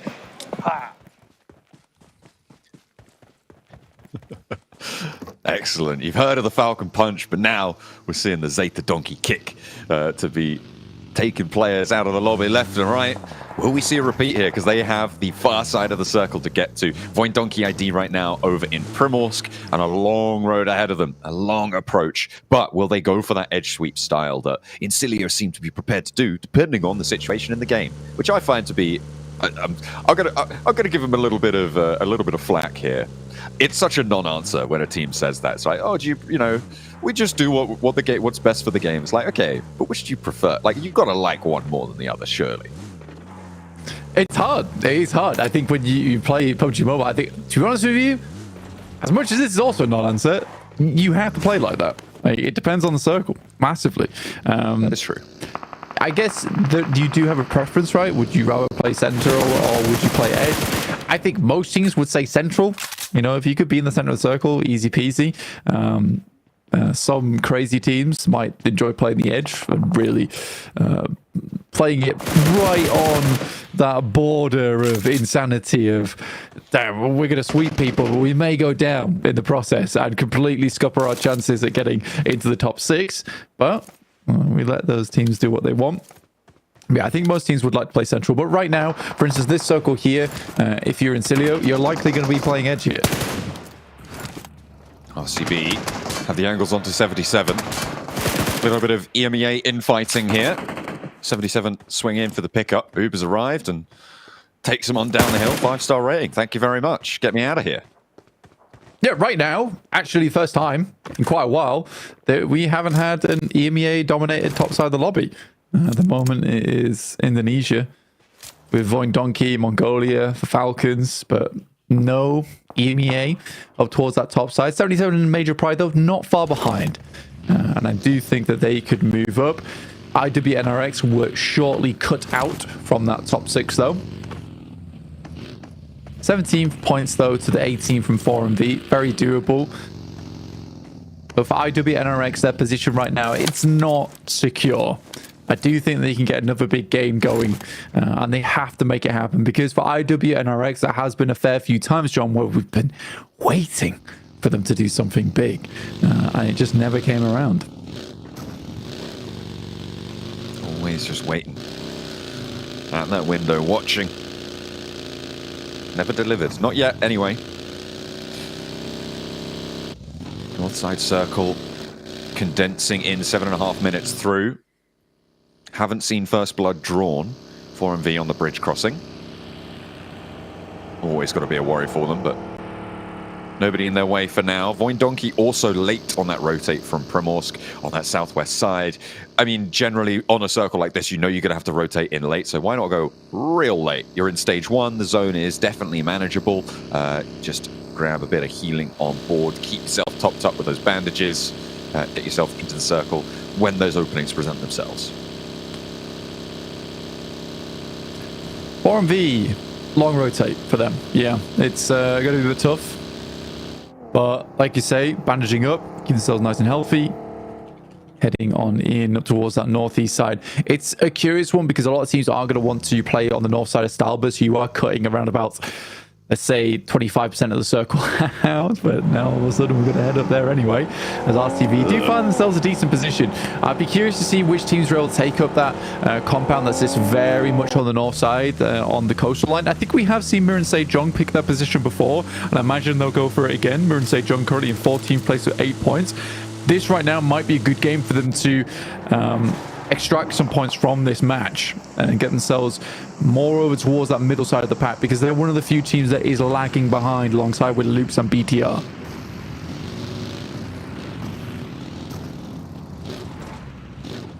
Trying to move off the mark for Miran Sejong, but denied so far. Falcons off the back of a chicken dinner, a low elim chicken dinner granted, but still up towards the top spots there, and with that nice little 11 point, well, little, nice, pretty vast right now, 11 point gap from third down to fourth. They'll be pretty happy to be the ones to receive it. Loop on the north side also looking to try and challenge up towards that bubble position.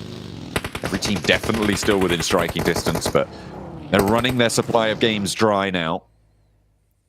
Bad games from this point out become terminal at the bottom of the tables. DX Xavier on the west side threw themselves a lifeline with that last one. Yeah, and they really needed it.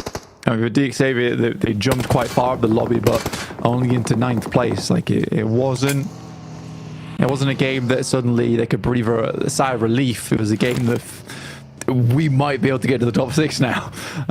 So it's a good position to be in for DX Xavier. I think they do play well on that side of the match. Incilio cut out on the southeast side. Looks like they're going to try and rotate round. It was Loops to get ahead of Miran Sejong up towards the compound on that north side. Not the team I thought would be able to do that, but I think some teams are assuming this is going to head back down towards the south 4MV. Apex is down. Refus in no position to help out versus Evo Station at the moment. Ooh, but Baron hits. Elementrix goes down. That's going to slow them out just a little bit. Hop around the side. Evo Station still peeking. Lands the spray.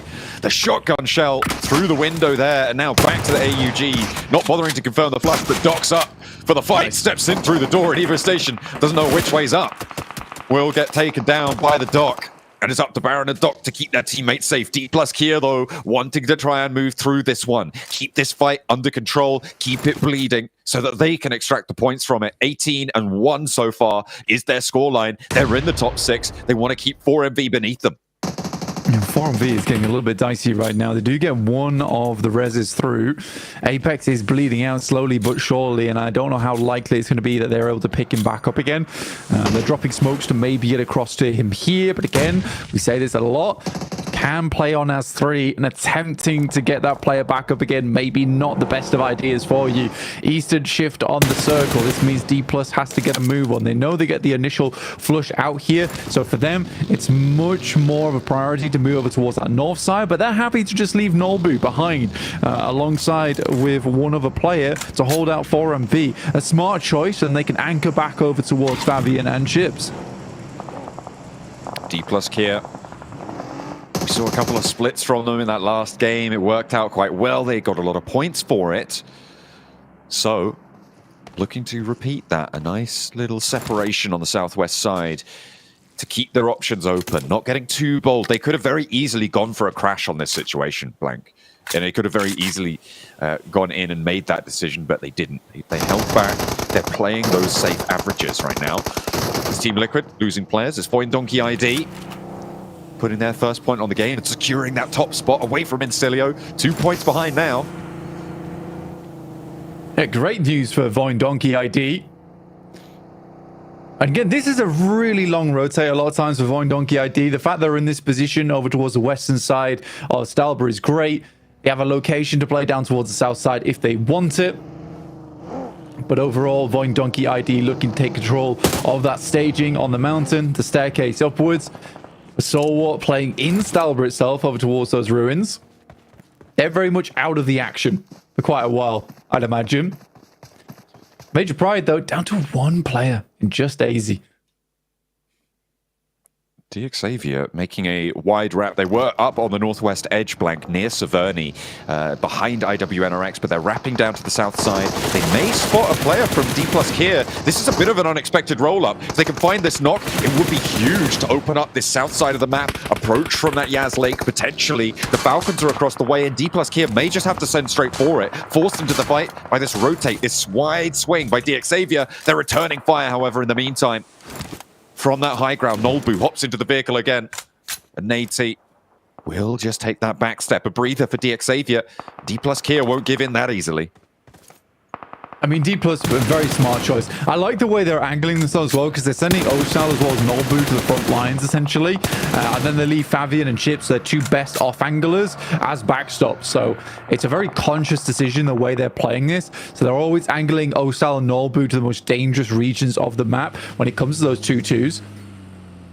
Yeah, lovely plays from them. But Xavier do get ahead on a very nice rotate. Over towards No Lean here. Good position to play overall. It has great sightlines outwards, and it's hard to assault because by the time you head over towards the ridge sides that look in towards these buildings, you're out in the open. I think that's the most significant thing about this compound that Xavier holds, and it's the one that I thought Voindonkey would take control of, but they're much happier sitting up over towards the rocks on that north side. Might regret that, though, with the circle shift puts them right on the boundary for those teams on the north and may be first to face. Xavier in that compound may have to face off against the roll-up. Ooh, 4MV. They're out and eliminated with one elim, but D+ Kia may just be sending straight towards Xavier on this position. The Falcons, really the only team that could slow them down, and it looks like they're moving into position to do that as Loops takes out Shifu. 77 on the northwest side, with Loops still looking to make their move. Nino wants the flash, but instead launches the nade over to Magnum. Gets 2 for the price of 1. 77 have been struggling a little bit so far. Magnum getting exploded on the vehicle as well. Not great news for them. Major Pride is now out. Alongside with 4MV, which happened very quickly in the space of one another. Neil looking to finish off the final player. I can't quite find him inside the smoke. Sadira finds Vitin on the back line, but a rundown does go through. And that will be 77 out in 14th place, 16 points. Not really gathering too much storm here for the team. IWNRX, though, they take this opportunity to get ahead of Loops. A smart choice and a smart time to do it. Miran Sejong pushing into the west side as well, with IWNRX north and up the hill from them. They are slightly ahead, but you've got Team Liquid in the way. You've got Bigatron as well in the way on this northwest edge. And behind all of that sits Voindonkey ID. So a lot of teams trying to make their approach from this angle, and not all of them are going to be able to do it. The question is who will make that bid for freedom? Who will give themselves that opportunity? Maybe a breakout towards the east. I mean, kind of scouting there for IWNRX towards Stalwart. For Stalwart, they are still really very far up on the high ground. Octaguri finds Loops consistently a very strong player here for Stalwart, though despite that start of the Sanhok where they were able to get a full knockdown over towards Xavier, it's not been a lot more than that. Falcons finding Miran Sejong, Hoxie's down. There's a lot of fighting on this northwest side, John. Oh, it's getting hot. Over towards Voindonkey ID's position. Loops have nades into there. Could potentially be dangerous. The Falcons are getting moved aside by Miran Sejong. 2 players at theirs fall. There's the flashes coming through. Uriel, he's back. Miran Sejong is playing him. He's in the fold for them. And let's see what they're able to do with it, because he's got 2 elims already. I play my trap card. Uriel getting knocked. Haha. Oh dear. He's down. He's dead. Maybe say Wu can pick him up. No, it's a little bit too far away. So, for Mir and Sejong, they bring out their special move to get 3 eliminations. It's not horrible, it's not terrible, but it's not going to get them out of that position inside the lobby where they are lagging behind. Again, that's another one down. Seiru falls to top, one of the final 2 players remaining here for the Falcons, looking to keep their point scoring strong today.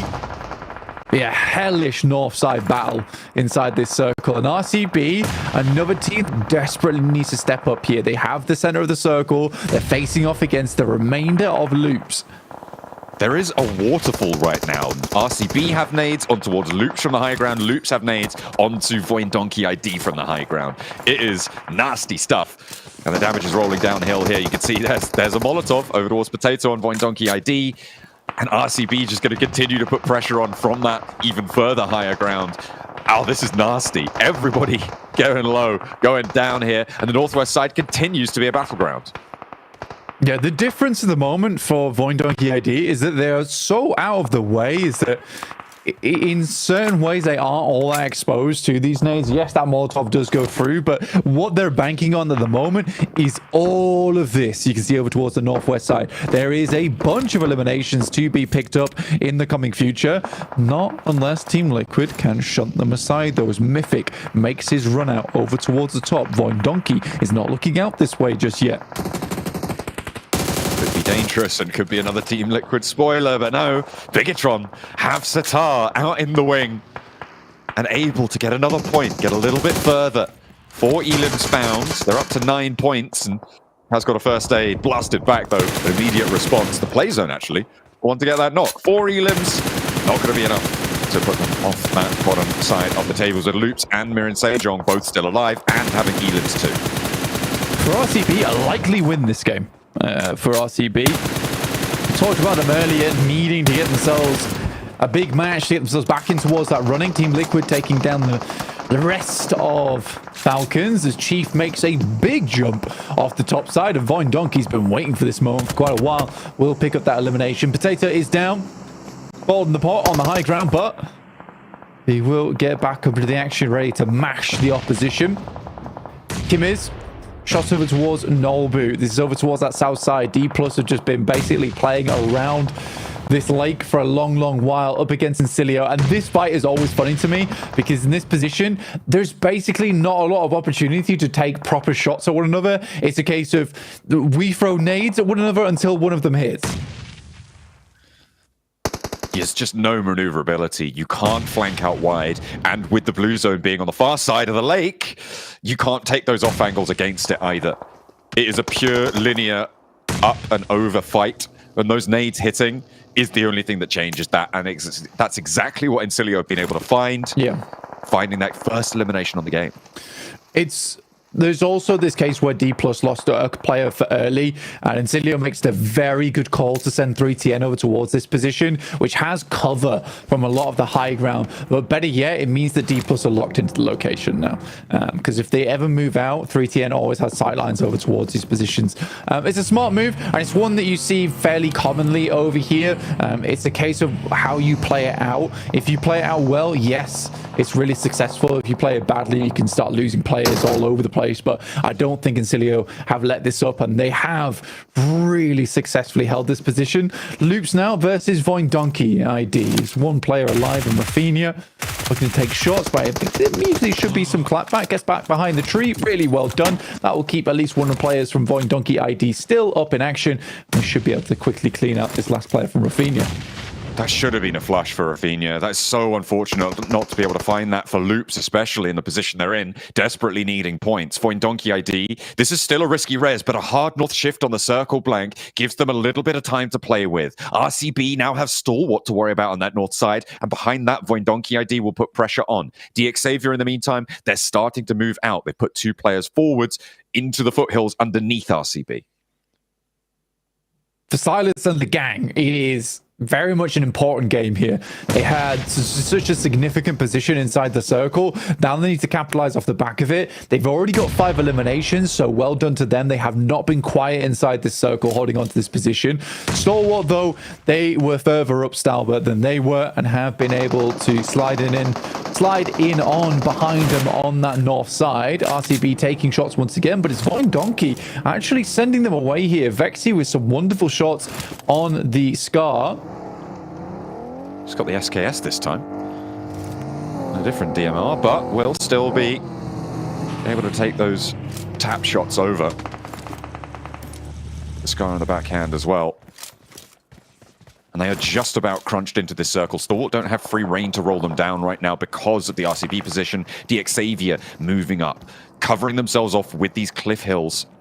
These little nodules that protrude ever so slightly, giving you so little cover, but can be all the difference that you need. And Cilio also moving to this west side. The Vicious are just alone right now. No one's challenged them. They're happy to sit over towards that side of the map. I mean, they need more points currently in 17.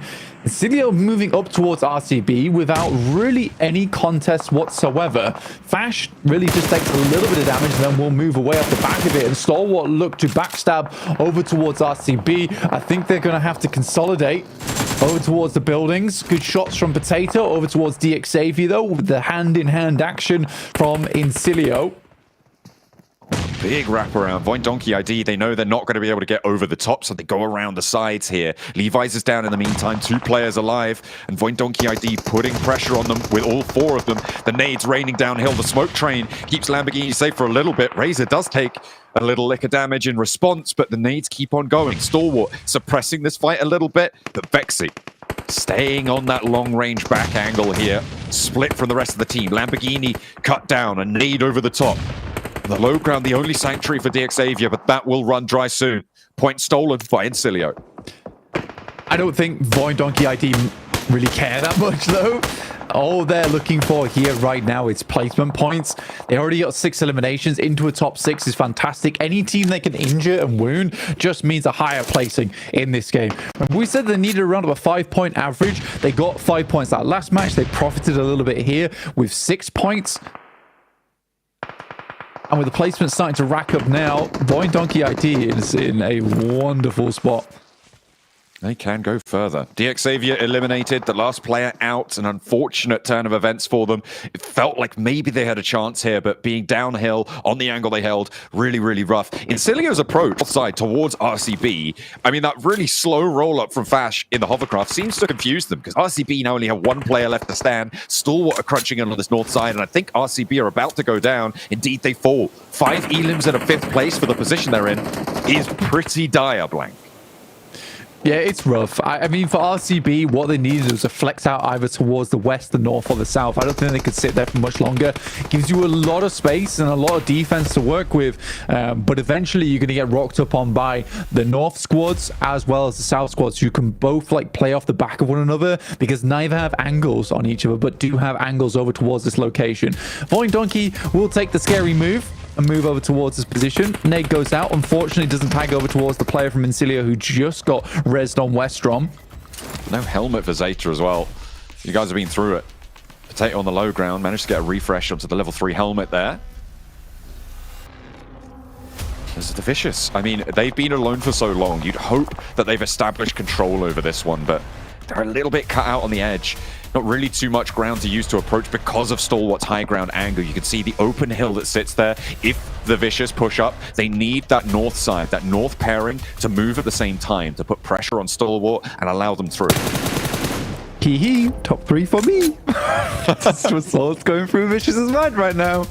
I mean, it's been a very, very casual game, laid-back game for Vicious.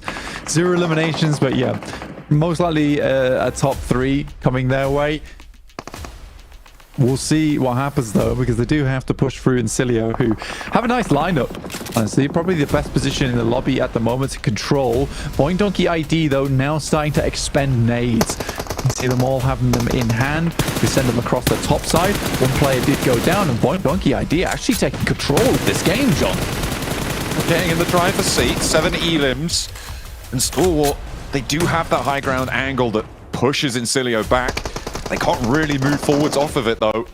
With the circle shifting out this way, the Vicious are going to put pressure onto Incilio on those side angles. 2 players down for them. Westron, sorry, not down, but will be low either way. Stalwart looking for their opening, but there just really isn't anything to do here. The Vicious are keeping them penned onto this high ground, and vice versa as well. A backline is finally found as the nade over to Westron does get the knock. Fash, nade up high, good on the cook, but Reyes steps back into it, doesn't fall, and Fash goes low, over towards Point Donkey ID. He's in danger now from Stalwart, but the Vicious are the ones to rise to the challenge.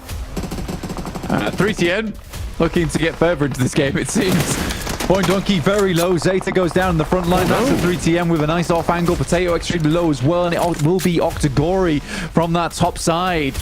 Huge shots, taking advantage of it, and 3TN once again on a lovely off angle will find big value off this game. And Voin Donkey ID would have loved to go down in 3rd place, but that's looking less and less likely here.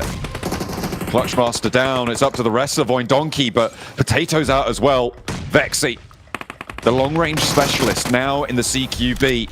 Can he hold his nerve? Sanchez rolls him down, and Voin Donkey ID go down in 3rd place and ahead of Incilio. That should break the tie at the top, but is someone else going to try and push on through with 9 Elim? Stalwart, they have an opportunity here. A heavily Elim-focused team from the survival stage. They were a standout when it came to those firefights. Those placements not backing it up, but here they might find both.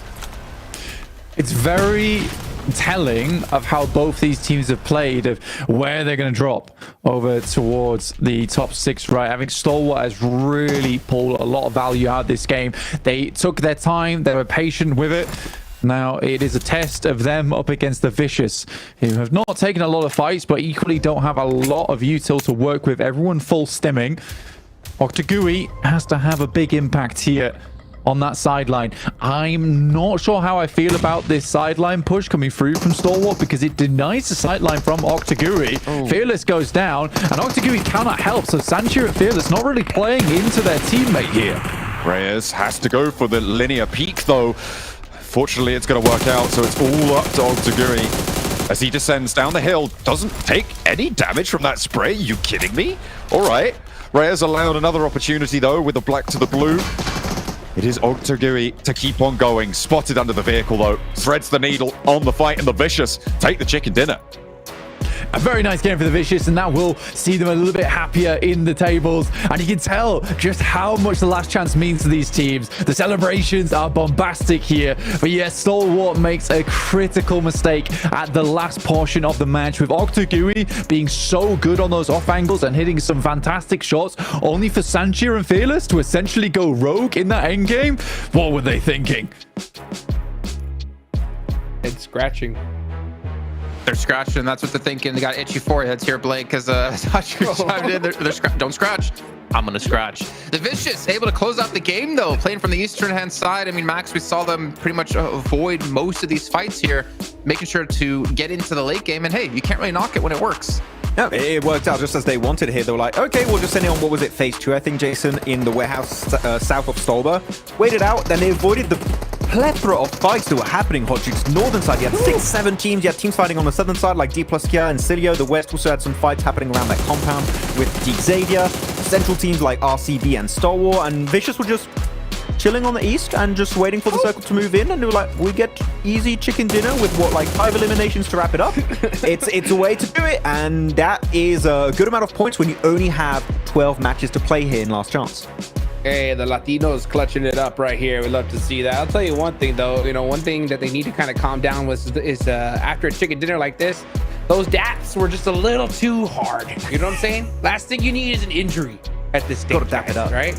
yeah. You know what? Just give each other that good old support. And man, I mean, great game for them at the end of the day, because this is that sneaky team that I've been calling about, right? Because they just put themselves in a good, solid position. I mean, heck, this amount of points is great for their total score. At the end of the day, they're just hunting down that top 6. And I said that this is a team that I think that if they're gonna be able to make it to the grand finals, they're gonna sneak in that 5th, 6th position. So at least in my opinion, they did exactly what they needed. They're sneaky in the game and they're sneaky in the leaderboards, Hot Drinks. And I mean, yeah, again, we only have 12 matches, right? These type of games could just allow them to sneak their way into the top 6 and head into the grand finals to London. That would be great. But as we go over some of these replays, I kind of highlighted it real quick, but the northern side was hell on earth, or Erangel, you could say. Like, it was...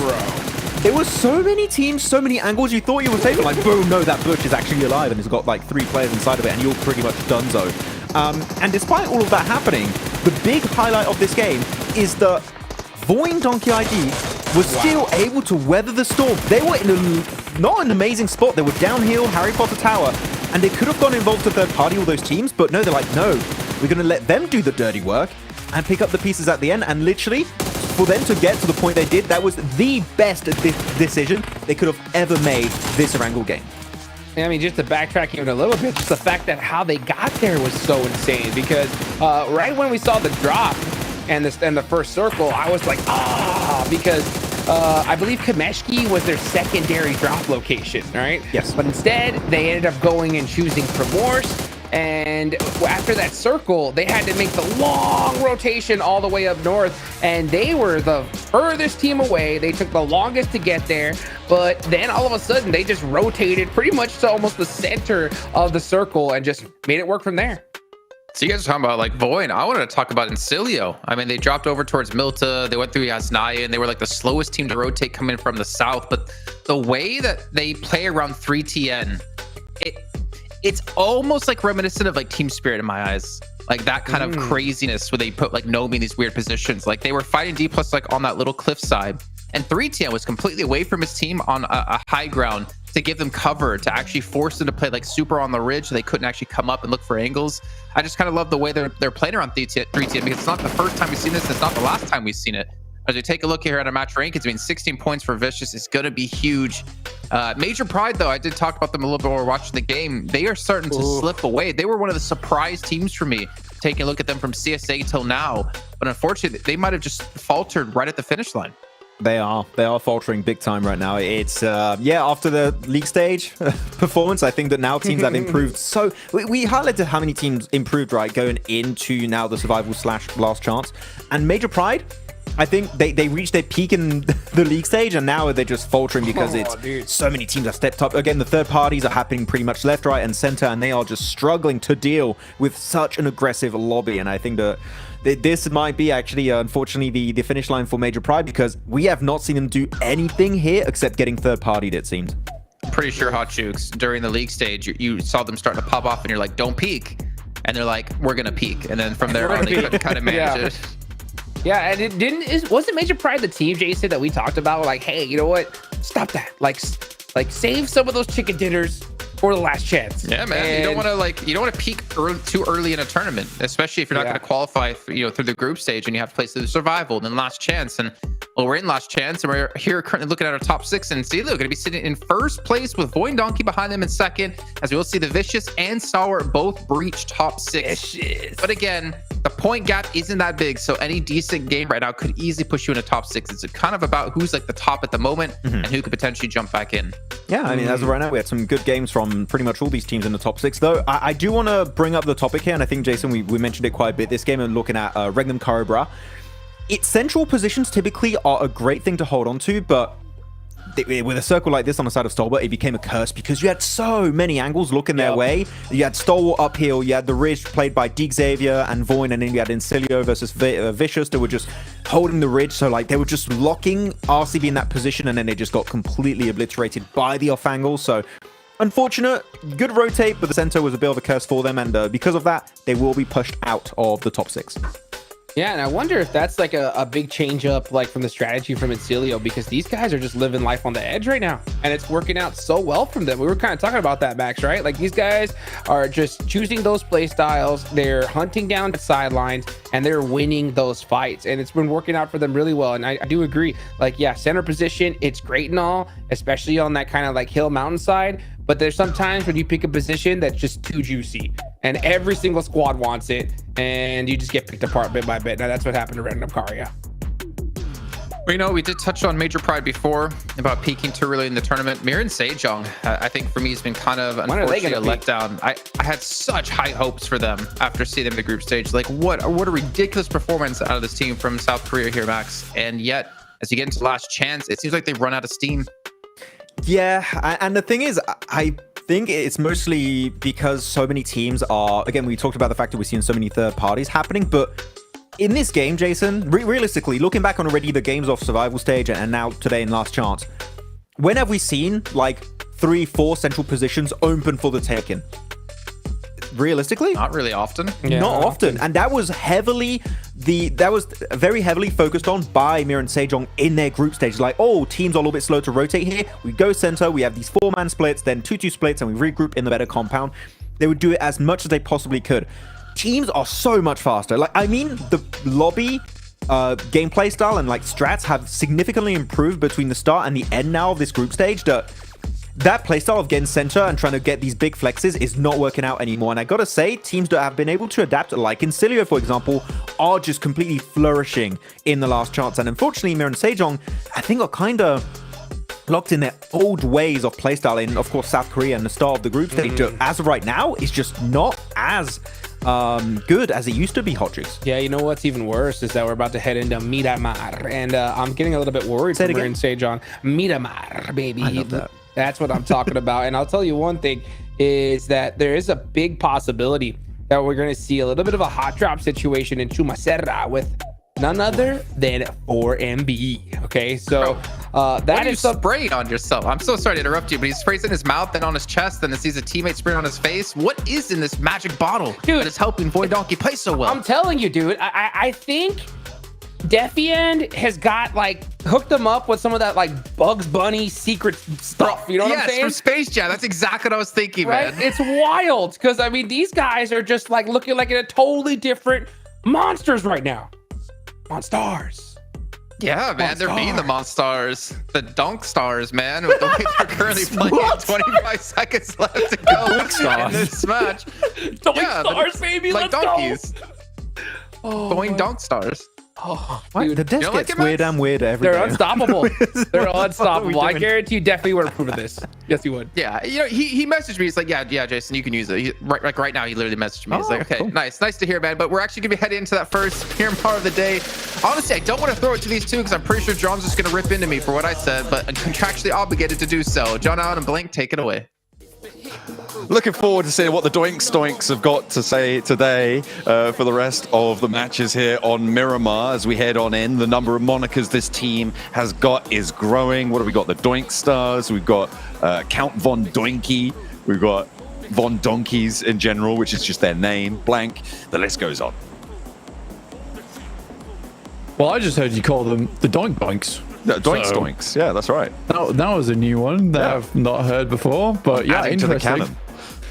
I mean, for Voin Donkey, great team.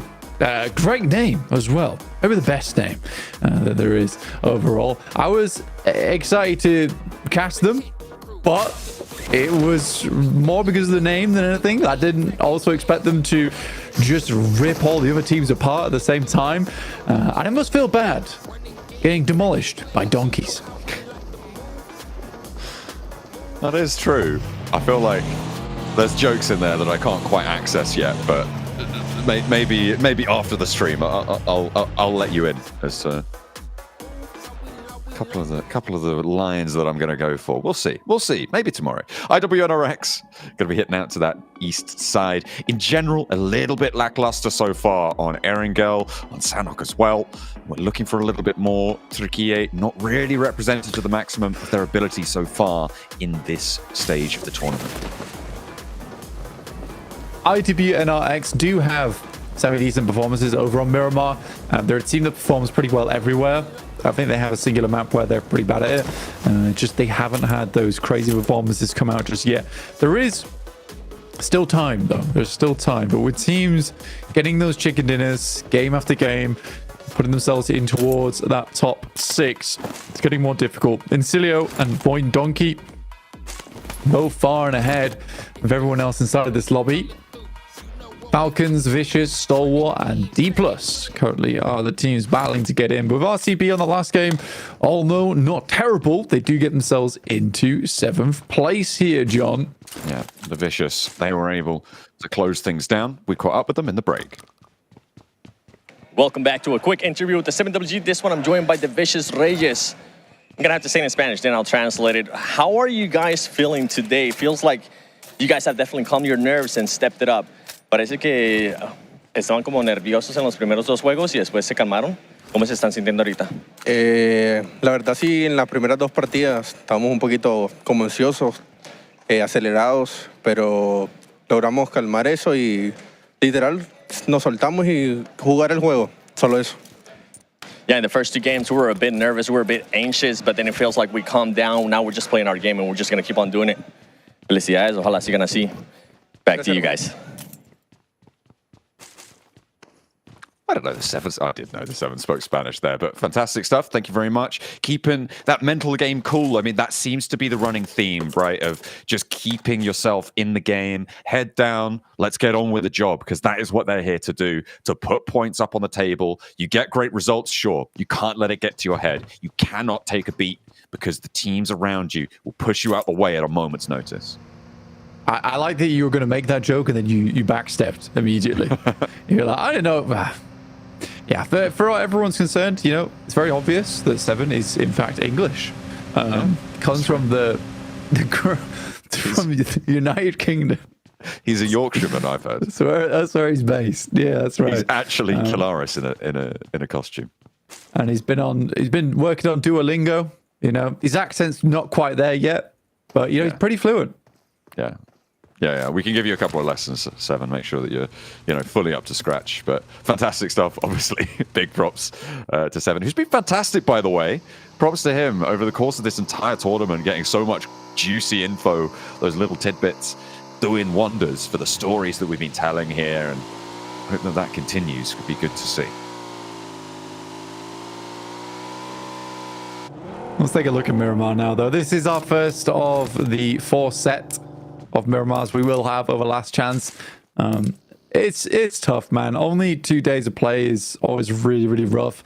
You're always starting to get very nervous if you don't get chicken dinner in those first 4 matches of the day. And then you've got your 2 last matches going through here. And teams do get tired. They do get tired, right? It's a lot of games to play. Luckily, some of these squads, they go out pretty early in the match. So they have a lot of time to chill out, relax, figure out their next move, watch the games from the sidelines. But Miramar, last 2 matches here to be sent in. We'll see which teams can keep the adrenaline flowing. Keep the eyes peeled, because that's what you need to do here inside this lobby to make sure you get those points. There is some strange teams here, though, towards that top 6. One that you wouldn't expect.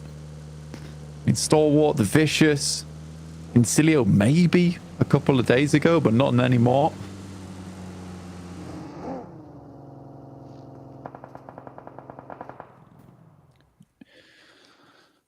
Xavier, south side now. 77 close by.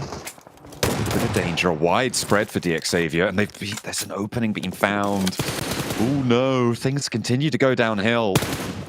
They're still within arm's reach of that bubble spot, but if they're losing players like this early, on a circle where they shouldn't, a position where they didn't need to, it's only going to get worse. And 77 smell blood in the water.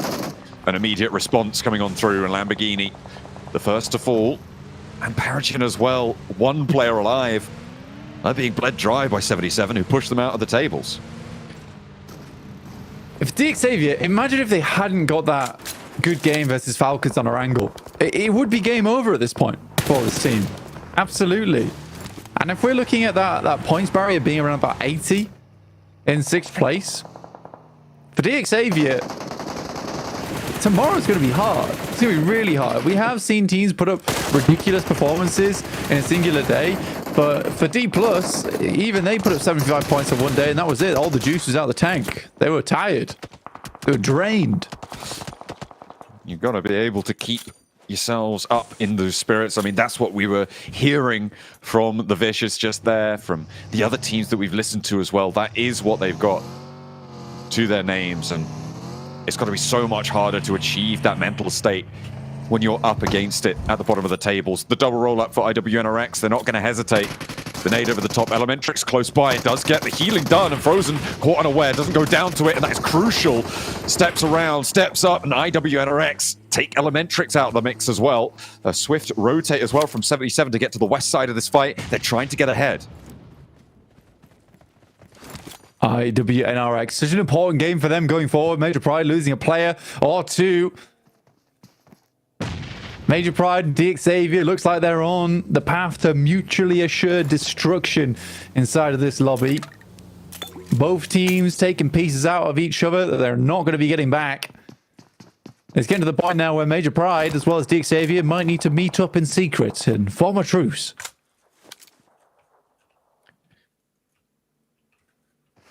Ooh, the off angles, chip spots, IWNRX.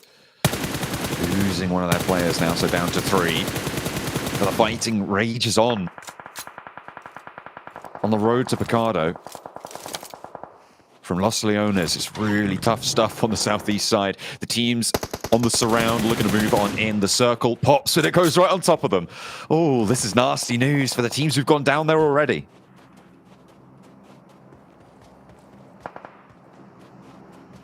Take a look at the circle here. I mean, it has been sort of frustrating for these squads where they would have had a good game if not for the multiple knocks that came through early on in this one.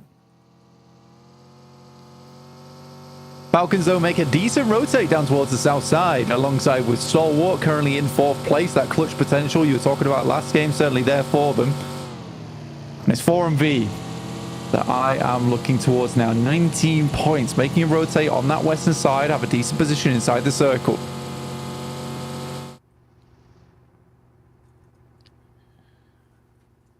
The last player of Levi's for DXavier.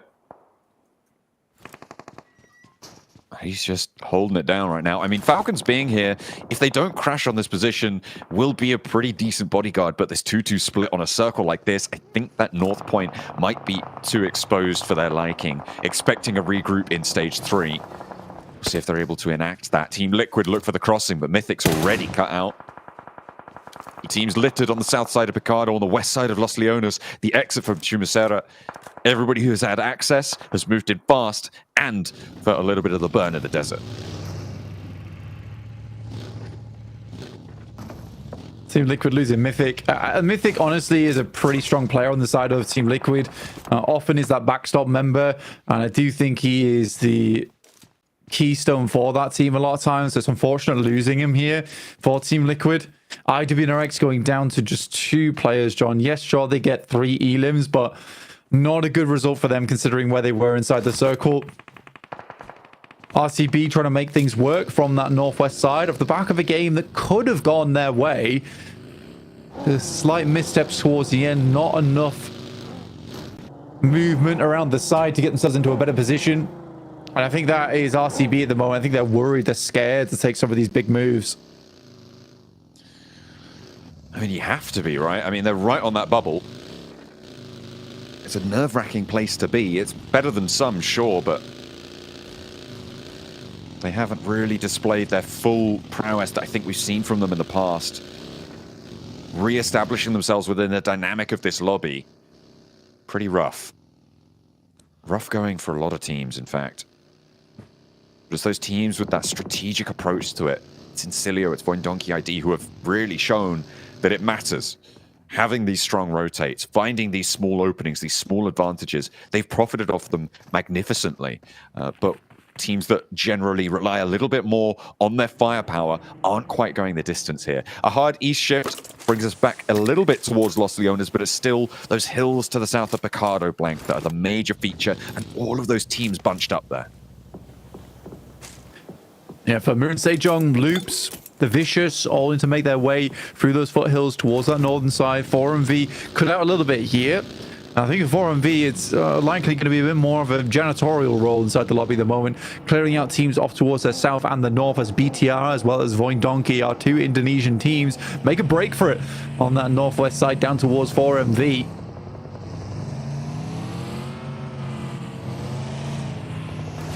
Lucky with 4MV right around the corner. Ooh, nollie there for Zeta.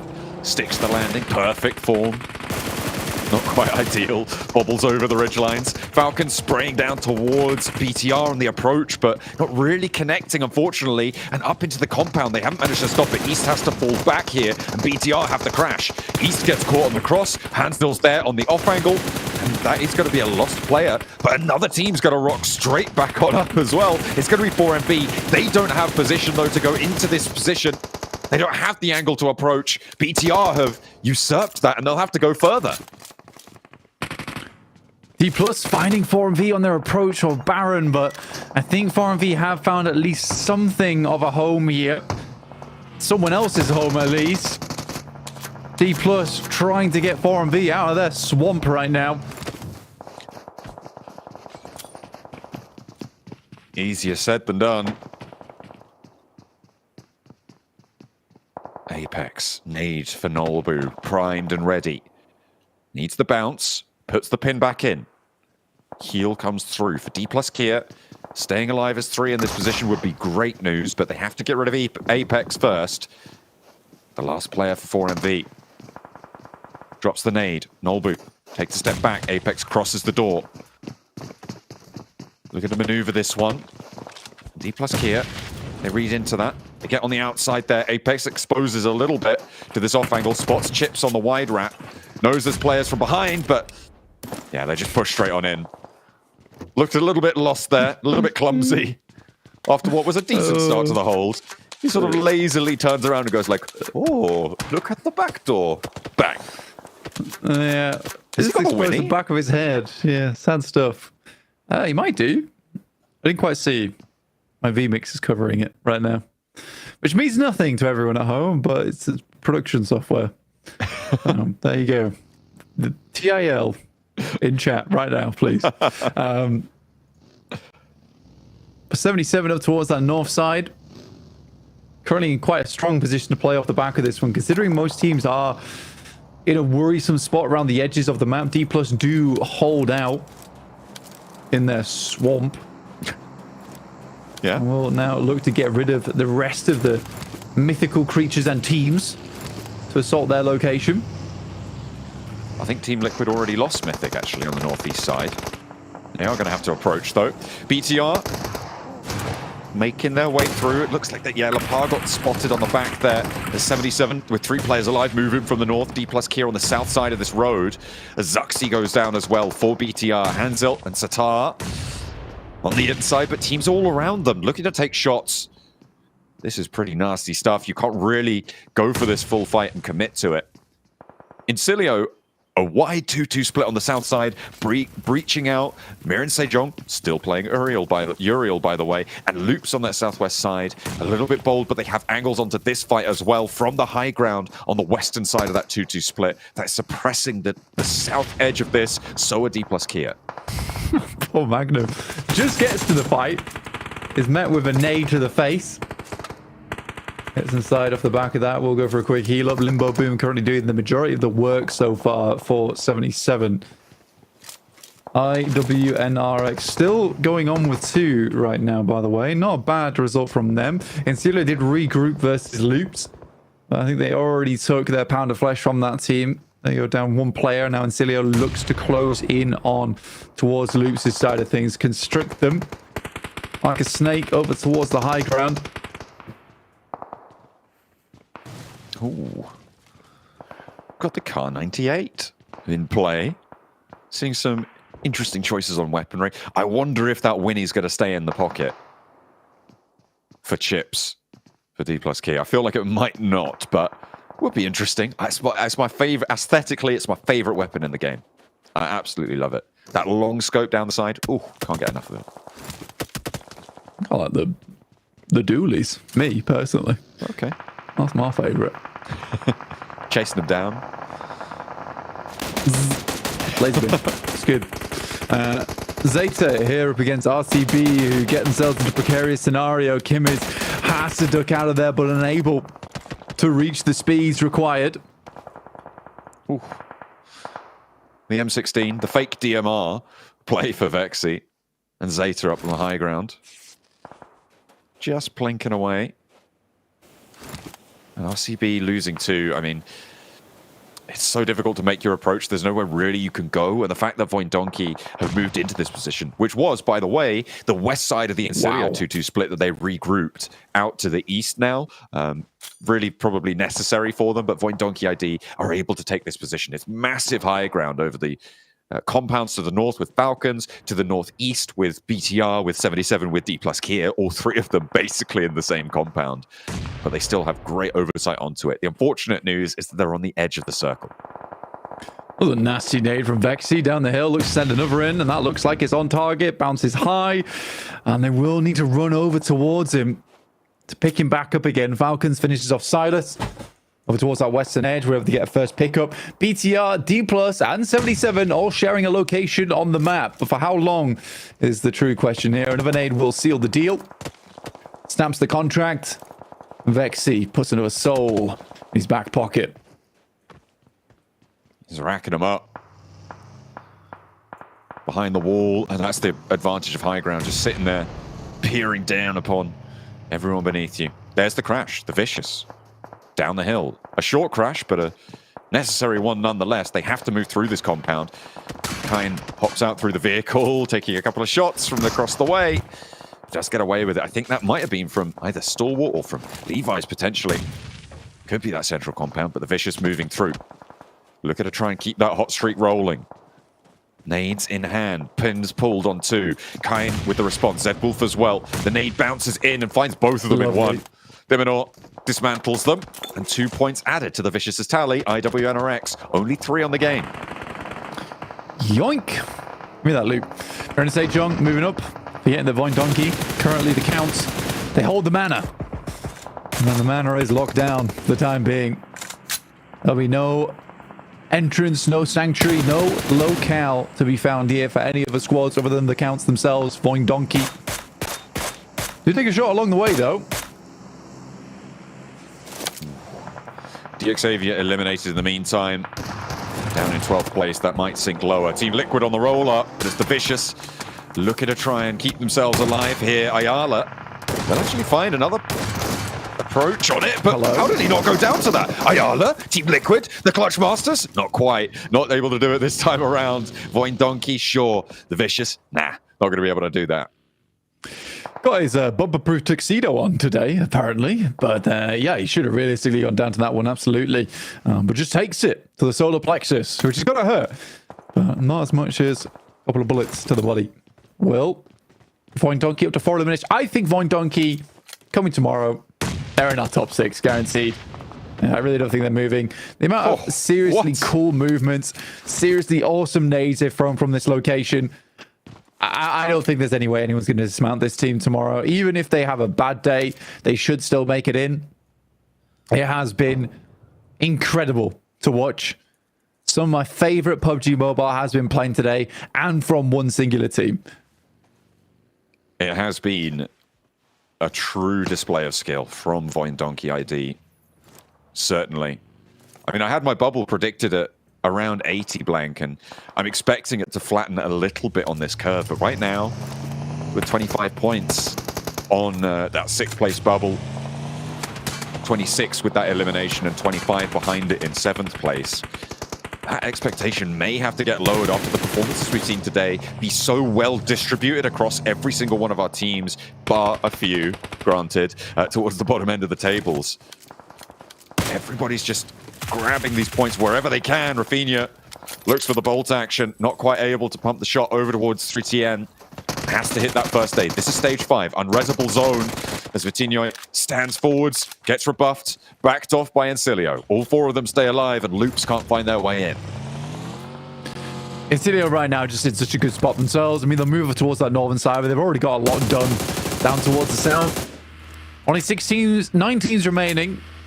Stalwart, Vicious, Incilio, Falcons, RCP, and Voindonkey. And still, that battle for the center rages on between D+, BTR, and 77. Really, nothing's happened in that location for such a long time. And it makes sense as well with BTR being down in 16th place, 77 in 10th. They're both very unwilling to give up their spot at the moment.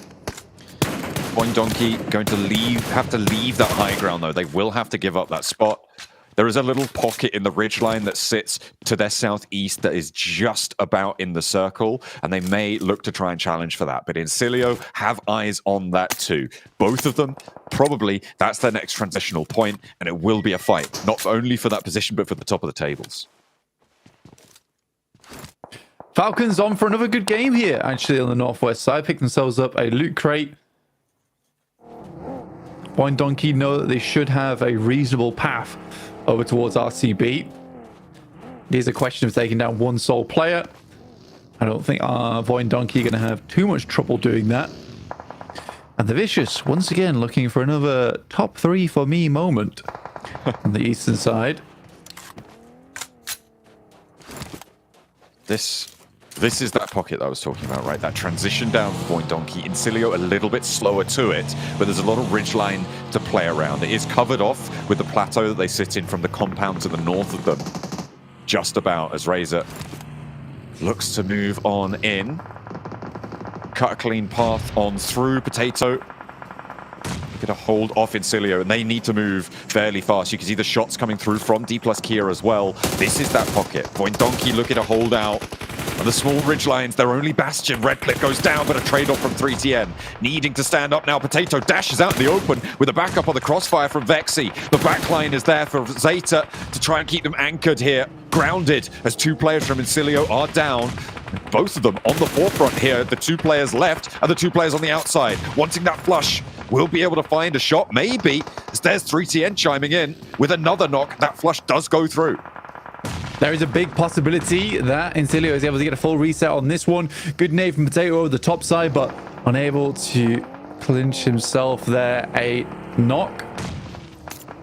Has to wait for now. Incilio currently got a bit of a stranglehold over Void Donkey ID. Trapped inside the ditch. 3 players alive, but they don't really want to go down here. The 9th place is not going to really get them all that much. And considering this is almost to stage 7, there's a lot of teams here into stage 7. Incilio to get that reset, but there's the re-knock of Potato once more. Biting, chewing, getting ready for the next stage of the fight as well. Let's hope he doesn't choke on it, because it is going to be a tough fight still. 3 players from Incilio are there. Potato steps forwards. Drop shot not going to work out there. 3CN more than has his number. A lot of damage being poured on through, though, as well. Void Donkey, they won't give up. Not just yet, with Vexy still in the mix, with Zeta as well. 2 powerful players and another nade over the top. Incilio are low. Zeta has one too. They're primed and ready to blast. They're all very, very low HP, so one nade might do the trick. Awesome one over towards 3TN in the vehicle, and Vexy as well as Zeta move up. They're making it look easy right now. Up the front lines, it's all down to Vexy, unable to do it. But what a nade to start things off over towards 3TN, but it will be Incilio claiming that first place spot. 7 eliminations on the game, but it started to look risky, especially versus a team that you had locked down in the trenches. That wide sweep out around the edge of the smoke, so important for Incilio. That 2-player push out wide, they knew they were covered off from that low ground angle. They did not have to peek from it, and they just took that gamble, right? They saw the players, or they heard rather, the players pushing up into the smoke. They knew their sightlines were obscured, and they took the opportunity. A beautiful handle on the fight there from Incilio, and showing us that they have now got that mechanical skill on side as well. RCB, Loxy, making his way through this lobby. In terms of placement points, he's not doing badly for himself. Does have to crawl it in though, and you can hear vehicles all around him. Incilio in front. He could cause problems, take a shot out their way. But again, for D+, BTR 77, this has been the most chilled out game of their lives. Not one of them chiming in whatsoever.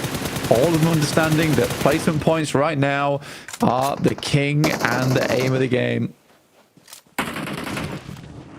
Falcons trying to make their move. Zone 7, getting that vehicle's going to hurt. Hopefully the meds can back them up as Loxy creeps his way forwards. Will expose to Falcons soon. The question is when. Those smokes actually keep him safe from Fash, and that off angle, the nades come through. Ooh, the Shifu. coming on in. That's from 77, all the way on the other side of the compound on the low ground. Loxy launching nades in. I wonder if the Falcons are going to be... They spotted him. Icy surely has spotted him now. Yeah, that should be Loxy out. Icy able to get rid of him. Thor's in out of the match. 7th place, 3 elims. Not terrible, but on the bubble, they need a little bit more of a push. With D+ Kia still in. D+ maybe look at a flex out here. It's one of the scenarios where you wonder if it's the right call for Icy to eliminate Loxy. Because they could just leave him out there and let him pour all of his nades in over towards Incilio, get another placement ranking upwards, and then take him out. It's an odd call to make, but it might have been the right one because now Incilio are entrenched over towards this side and might take down Falcons off the back of it. Now we're into a 1v1. That's the sort of trade that makes a professional team. Top there with the backup, but can't go for the res. Has to be a mad crawl back. Stalwart trying to crash on in. They only had one option, and Fearless has taken that choice. D+ Kia don't quite have the angle on it, not just yet. Top does get spotted. That is Falcons falling. Fearless is still alive here. They've been allowed to play a little bit further on. 77 can't handle it because BTR have the other angle. BTR are trying to nade out Fearless from Stalwart. It's like both these teams have been like, okay, we are one team now. Look, a bad man on the other side. Help me take him out. And now Stalwart's also joined the party. Fearless is like, well, can I be part of the group? That'd be nice. We could be a 6-man team going forward. I am amazed at how this is all broken down. It's not to the point of collusion at all. It really isn't. I mean, this is just a case of two teams being like, we're both really struggling in the standings. If we can both have a top placement, fine, let's have it. And it's funny that the first knock that goes through to 77 is not from BTR, it's from D+ on the other side of the road. And it's on to Shifu. Limbo Boom will be able to get that res fairly convincingly. What is this? The smokes. I mean, D+ Kia are looking to just take control of the road, right? The circle closest to the middle. I mean, sure, this may just be a cleanup right now, but there's only these two teams, and they're going to want to stop this road push. They can't really access each other. Shifu gets re-knocked almost immediately by the Nolbu nade. Hello. BTR move out the back. Okay, finally, blood is drawn. But Magnum stopping that push across. The Molotov keeps 77 in. Neither team can now move into each other once more. And D+ Kia gonna have to change it. This is so silly and totally understandable for the guys on 77 and BTR. That could have been a great nade, but Limbo Boom was a bit timed out. One last nade to throw, but as does Satar, and they both throw at one another at the same time. No damage done. And it's just going to be a D+ win. But I imagine that 77 and BTR are both happy with a 2nd and 3rd place. Limbo Boom still in the mix. Playing forward on the porch. And D+ Kia with their smoke train just playing up to the roadside here. Hanzel wants the opportunity to break on out, but the Molotov to the window pushes him back. Forces him to take a difficult choice now. Satar with the smoke. Maybe the nade over the top. There it goes. And Limbo Boom does go down first, second, no, first. It's just Zuxi now. So D+ Kia have to close down on this fight. 6 elims for 77, by the way. So a very strong result for them at an important juncture. But D+ Kia, they sit across the road from it for so long. Several zones they have to wait, but finally they get the chicken dinner. Yeah, an odd game to finish it out, and it was always going to come down to that, but the fact that it's Stalwart, BTR, and 77 all chilling out, having their own little party going on the south side is astounding to me, and D+ is like, hello, I guess we'll pick up the points. Thanks, guys, from across the road. I guess that means we're across the road as well here, as Bigatron able to get themselves a 2nd place finish. Also to note, Ansel was back in over Genfos, which Genfos did start on the day, so Bigatron not seeming to be happy with the lineup that they were fielding there, but should be happy with the result. Them and 77 sharing the compound together, get themselves into a top 3 position. And honestly, for Bigatron in particular, a lot of points they desperately needed as they were sitting in 16th place. Ooh. Jason, I have a new favorite team. Bigatron 77. They were just like, you know what? BT77. BT77, it's happening. They were just working together because the compound, you can see it here with the replay. You have this wall that separates the 2 buildings to the left and the 1 building to the right, which is this 2-story building. And they're like, well, if we fight each other, we have to leave our building, and that means we're potentially threatened by an angle of Falcons or maybe Stalwart, Incilio, G plus Kia. So like, let's just stay here and defend against any team that decides to crash us. And this is the perfect definition, Jason, of a symbiotic relationship in a compound. And look at that, it got them to 2nd and 3rd place respectively. So in that sense, it's a big win for both of those teams. Did you say symbiotic relationship? Yes. Like Venom and Eddie Brock? Yes. Who's the Venom and who's the Eddie Brock, though? I don't know. I have to decide for yourself. You know what's crazy about D+ to me, Hot Jukes, though?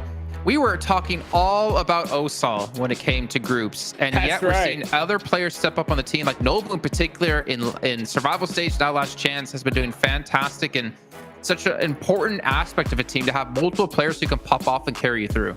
Yeah, dude, Noble's nades have been really, really impressive. He's been pretty laser focused here. And I mean, a D+ Kia win, I had a big feeling was going to be in the books for sure when it came to Last Chance. And I'm glad it happened right now because we're starting to see some teams run away with this. I mean, I think Blank said it earlier. He was talking about how Point Donkey's pretty much safe here.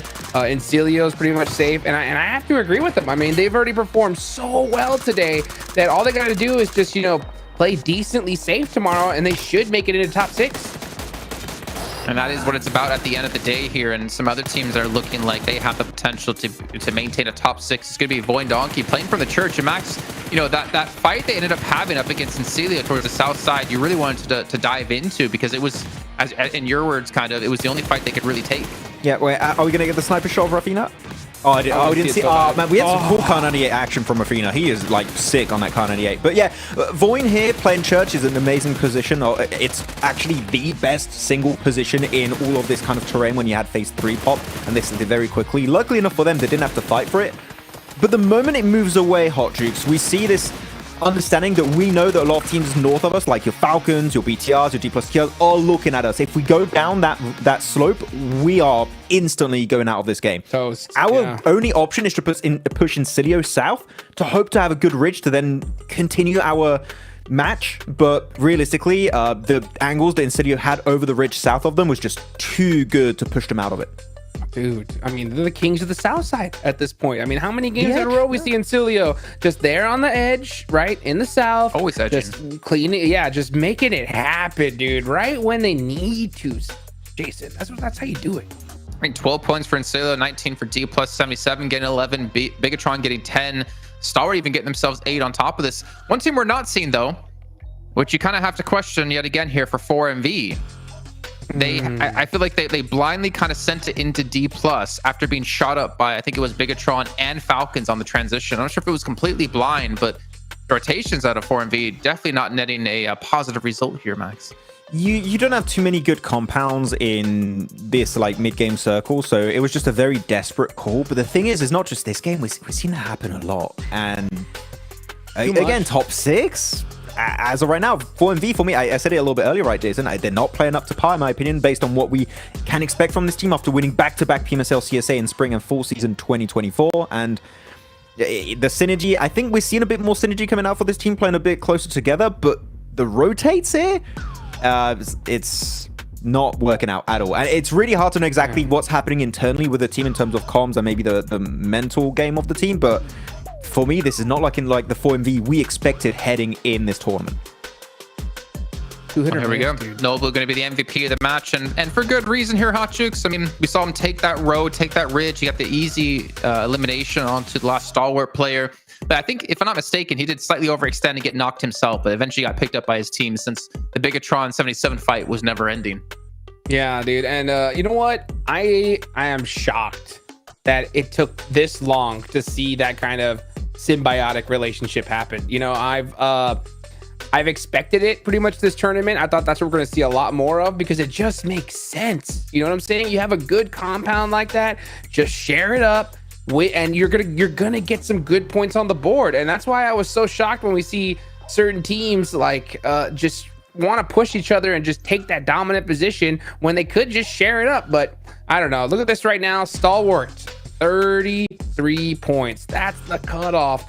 And I'm telling you what, this second page is getting just a little, it's getting a little too sketchy for comfort here, Max. I am still surprised that we're not seeing IWNRX up there. Of course, one game, we've said it multiple times, one game could put you back in a position to compete for top 6, but I expected way more from IWNRX based on their initial performance in their group, and we haven't seen that since. So really, again, we got big names down here after the start of the tournament. Miran Sejong, DX, 4MV, IWNRX. Like, I'm surprised we're seeing them down here, but we said it going in last chance. There are going to be upsets, and as of right now, those are the teams that are having the biggest upset at this point. I mean, there's only so many teams that can qualify, right? And there's so many favorites that it really comes down to who just plays well in this given amount of time. I mean, technically, you know, if we held this event a week later, who knows? 4MV could actually be leading the charge. It could be Loop's #1. Like, that's kind of how close it's been between all of these teams. But one constant that we have been seeing these last few days in Survival and now, it's Incilio and Void Donkey definitely proving to be the most consistent teams in these lobbies. And honestly, if those two teams don't make it to Grand Finals, I would be massively surprised with how good they've been. Yep. Yeah, I gotta agree. I mean, it's so crazy. I mean, Boy and Donkey are just looking like an entirely different team today. I mean, no hesitation pushes. Their rotations are on point. I mean, we saw them, you know, get an excellent game, you know, traveling all the way from Primorsk all the way towards Stalber and still getting a good finish. It's so crazy to see here with one Miramar left. You know, these guys are just cruising at this point. And I gotta say, I'm just still so shocked that we see D Xavier that far down, because they're at a point now where they don't just need one good game, right? They're gonna need pretty much 2 at this point. We're seeing them so many times just take a fight, falter while taking that fight, and then they just send a solo in the center. We've seen it happen to Lamborghini. This game, it was Levis, who was just in the middle there of the circle, trying to get as many placement points as possible. You got it, Jason. You got it. He did it. Kind of. It was a bit different, but he did it. It did it across his chest instead of his neck. He's getting there. He's getting there. You know, PG. he's a damage leader. He needs to warm up. Yeah. Oh my word. But yeah, it's been for going back to the DX, it's always a solo. We're not seeing those big 3-4 man finishes, which were kind of the highlight of DX when they get these wins, right, Hodrix? But unfortunately, a solo, it ain't gonna cut it. Nope, it is not gonna cut it at this point. Oh boy, guys, one more match and we're halfway through this. This is getting so insane because tomorrow 10 teams going home. Oh, he's happy. Oh man, we need to start seeing some desperation plays, I think, at this point. What do you think? I mean, yeah, but look at that top. He's feeling happy. Oh my god, I haven't seen him smile in so long. Seen him smile. Yeah, it's like it's been ages. But like so far, the lobby is so stacked, and 5 wins were secured by 5 different teams. But I feel like, Jason, this time a team is finally going to secure their second chicken dinner of the last chance. So he's going to be getting that. We'll see. Wait, you think there's going to be a repeat chicken dinner here? Yes, it's happening this match. And if you're not correct, what happens, Max? I'm not having any eggs. That's John's job. No eggs. John will eat even more eggs 16 over eggs? at the Grand Finals. So 16 eggs here. Let's throw it back to our egg eater of John Allen and the egg enjoyer of Blink. This is getting out of control now. I'm not having any eggs. I will be seeing none eggs at the finals. You can all suck lemons. How about that? Guys, this guy hates eggs. Eggs It's suck. unbelievable. But yeah, 16 eggs. That seems appropriate for you, John. I know how much you love eggs. I'm also a bit of an egg enjoyer myself. But yeah. I do not like eggs. We'll set it up. We'll have an egg stand for John. John's egg stand. Okay, yeah. I will be taking a stand against the eggs. Goodness me. I shall put them in exile. How about that? Plane path from the southwest side up towards Hamada. You don't exile things by putting them in your belly. I don't know. That's like some Greek god stuff, right? That's like some weird way of handling a situation. I'm not exiling eggs by putting them in the belly. I'm sending them away. Yeah. To your stomach prison. No, that's not wrong. No, stop it. Stop it now, you weird man. We're heading from the southwest to the northeast in Torramada. We do have our final match of the day here on Miramar. No teams are too close to this circle that shifts all the way up towards that eastern side. Truckstop and El Azahar.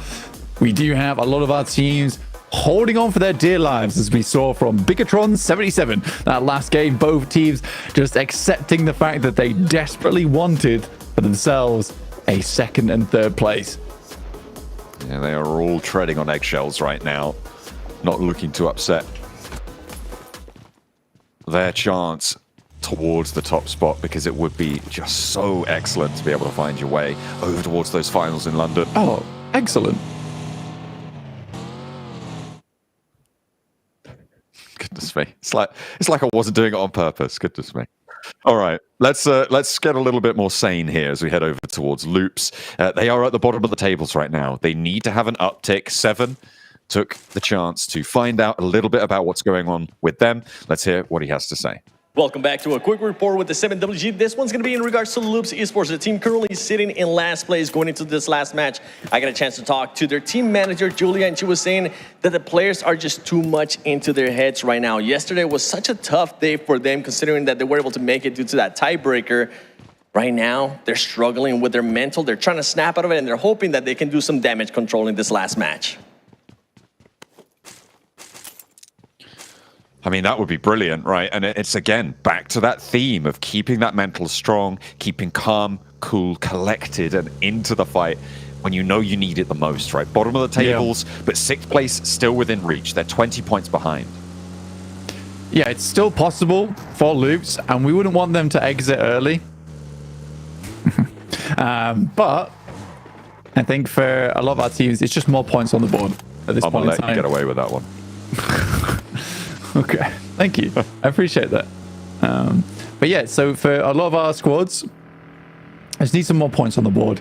Again, it's not getting too far away from some of these teams up towards that top side. 77, just a breath away from getting into 6th place. Stalwart at 33. Really is Voin Donkey as well as Encilio, who are the ones who have mostly secured their spot towards that top side with 51 and 57 points apiece. D+, slightly less secure there, but 42 points, still a great result for them. And Falcons in 4th as well with 39 points. 4MV, though, have dropped down, as have DX Xavier, a team that we really did expect to pop off here in the last chance. Unfortunately, other than that 2nd place, they've done nothing. 6th place on 33 points over 5 matches, Blank. That is just over a 6-point average. So pushing up there. I was saying at the start of the day, getting an 8-point average would see you very, very safe over that bubble. I had the bubble at 80 points, which would be a 6 2/3 point average. So we're getting close to it for that 6th place position. And teams just need to maintain and do not let those nerves get to them.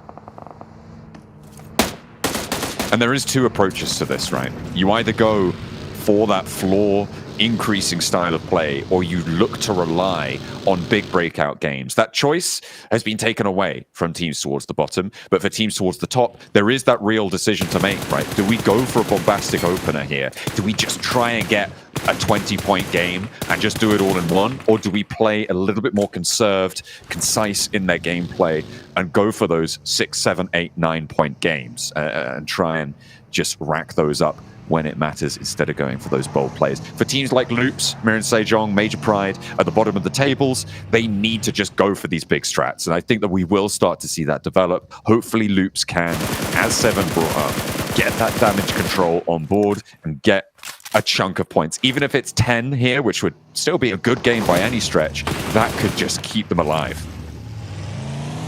That's what you need. Major Pride once again losing a player, and yeah, towards the top side of the table you can be comfortable with just steady points away. Down towards the bottom, you need to hit a big game off the back of that one. RCB finding Evo Station though, and Major Pride's run is getting cut short here. Unable to go too much further, and it's sad to see, considering Major Pride, as Max said, just feel like they peaked in group stage. Survival stage wasn't bad for them. Come on, Wild. There we go. Only to go across the pipes. Just walk round, my brother. Come on.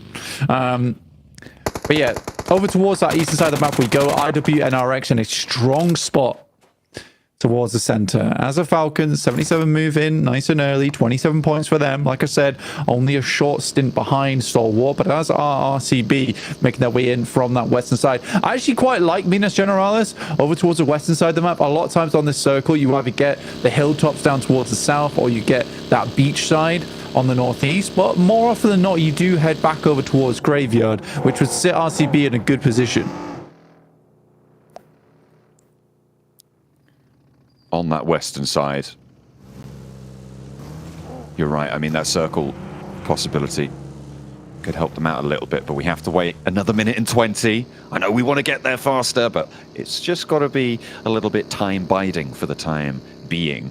D+ Kia on the south side rotate, still out in the blue zone, going to be moving past Partona, up past Puerto Paraiso, and moving into the Impala areas on the south side of this circle. As they touch this circle, as they get their approach finished, the next circle will have popped, which means that they can approach it with a mind to the second phase, rather than just going into this first circle. Cycle. I don't know what happened there. It's all right. It's okay. I mean, earlier on, I had a bit of strawberry that just would not leave. Causing me serious problems. Oh dear. Saves me right for trying to be sophisticated and have strawberries in the morning. British snack. That's yeah. But southwest side, DX Xavier making their way in. A team that desperately needs some more points at the end of today. See themselves with a chance of tomorrow. We know that they can hit big strides. But the moment it's shuffling steps for DX Xavier. Void Donkey, on the other hand, this team is a giant within the lobby, a true titan of PUBG Mobile right now.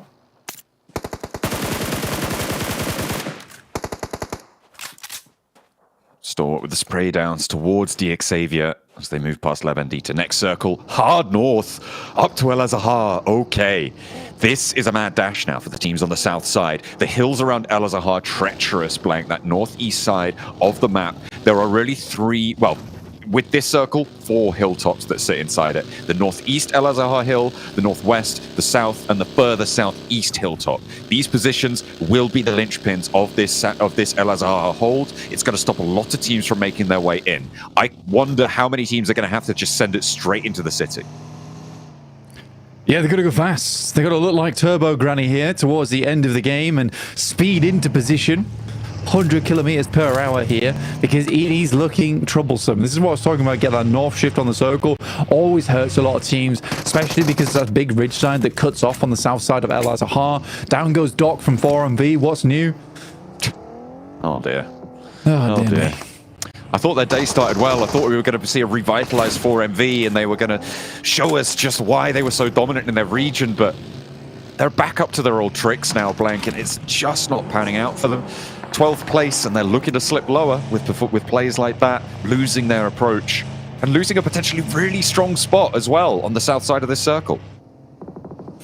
It's not fun. It's not fun, and I think for 4MV, they're in a good position to hit some more points to get a little bit ahead, and I think for 4MV at this point in time, you're looking for 25 to 30 points at the end of the day to have a good run tomorrow, or at least a hope of doing it. I think ending the day on 20 points is somewhat of just you've been cut out. Yesterday, it was much easier in the survival stage to be like, right, we're ending our day on 20 points. It's still more than doable tomorrow because it's only 16th place you're trying to hit towards.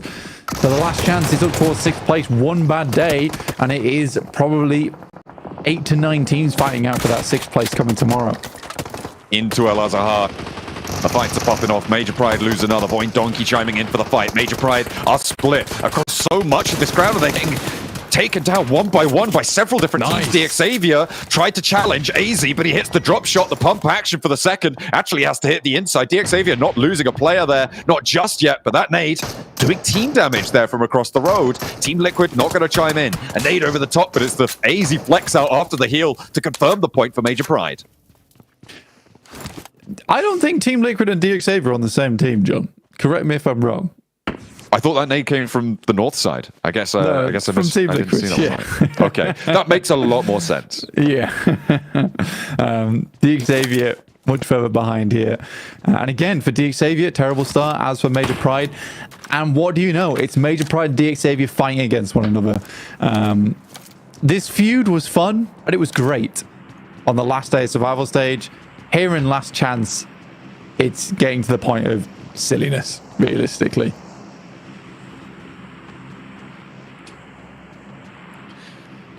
Into El Azahar, teams start to make their descent. D plus Kia moving around on the east side, trying to reapproach here. Moving up to the hill on the northeast side of Al Azahar. Could be very profitable, but BTR are there at the moment, getting away in towards them and challenging them, taking them down on that spot certainly would be incredible for any team looking to try and outlast this lobby.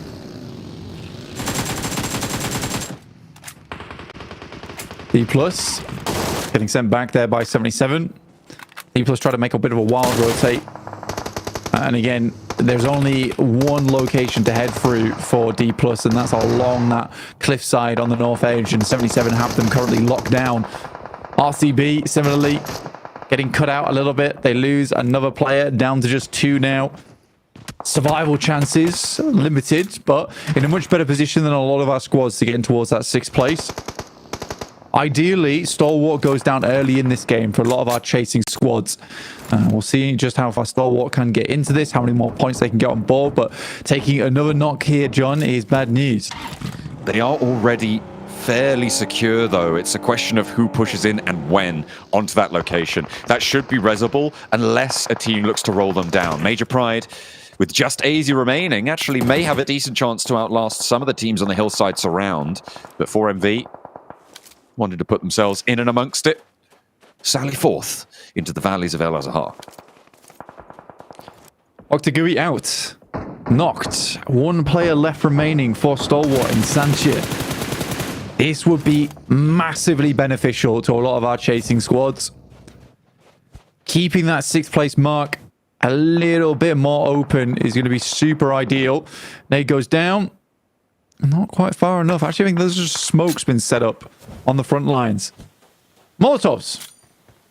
Hard to find out. Need some more indicators on those bad boys.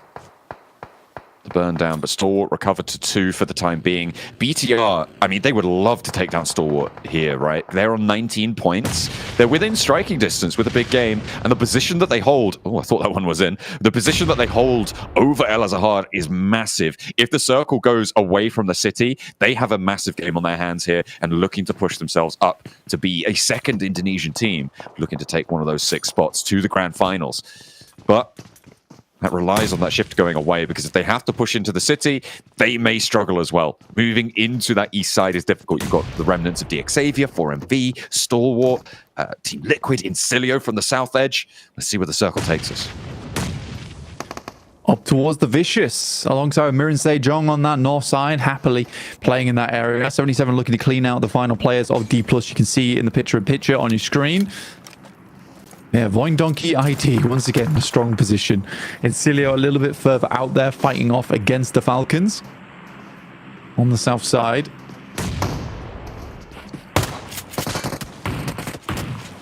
A nice roll up, D plus Kia.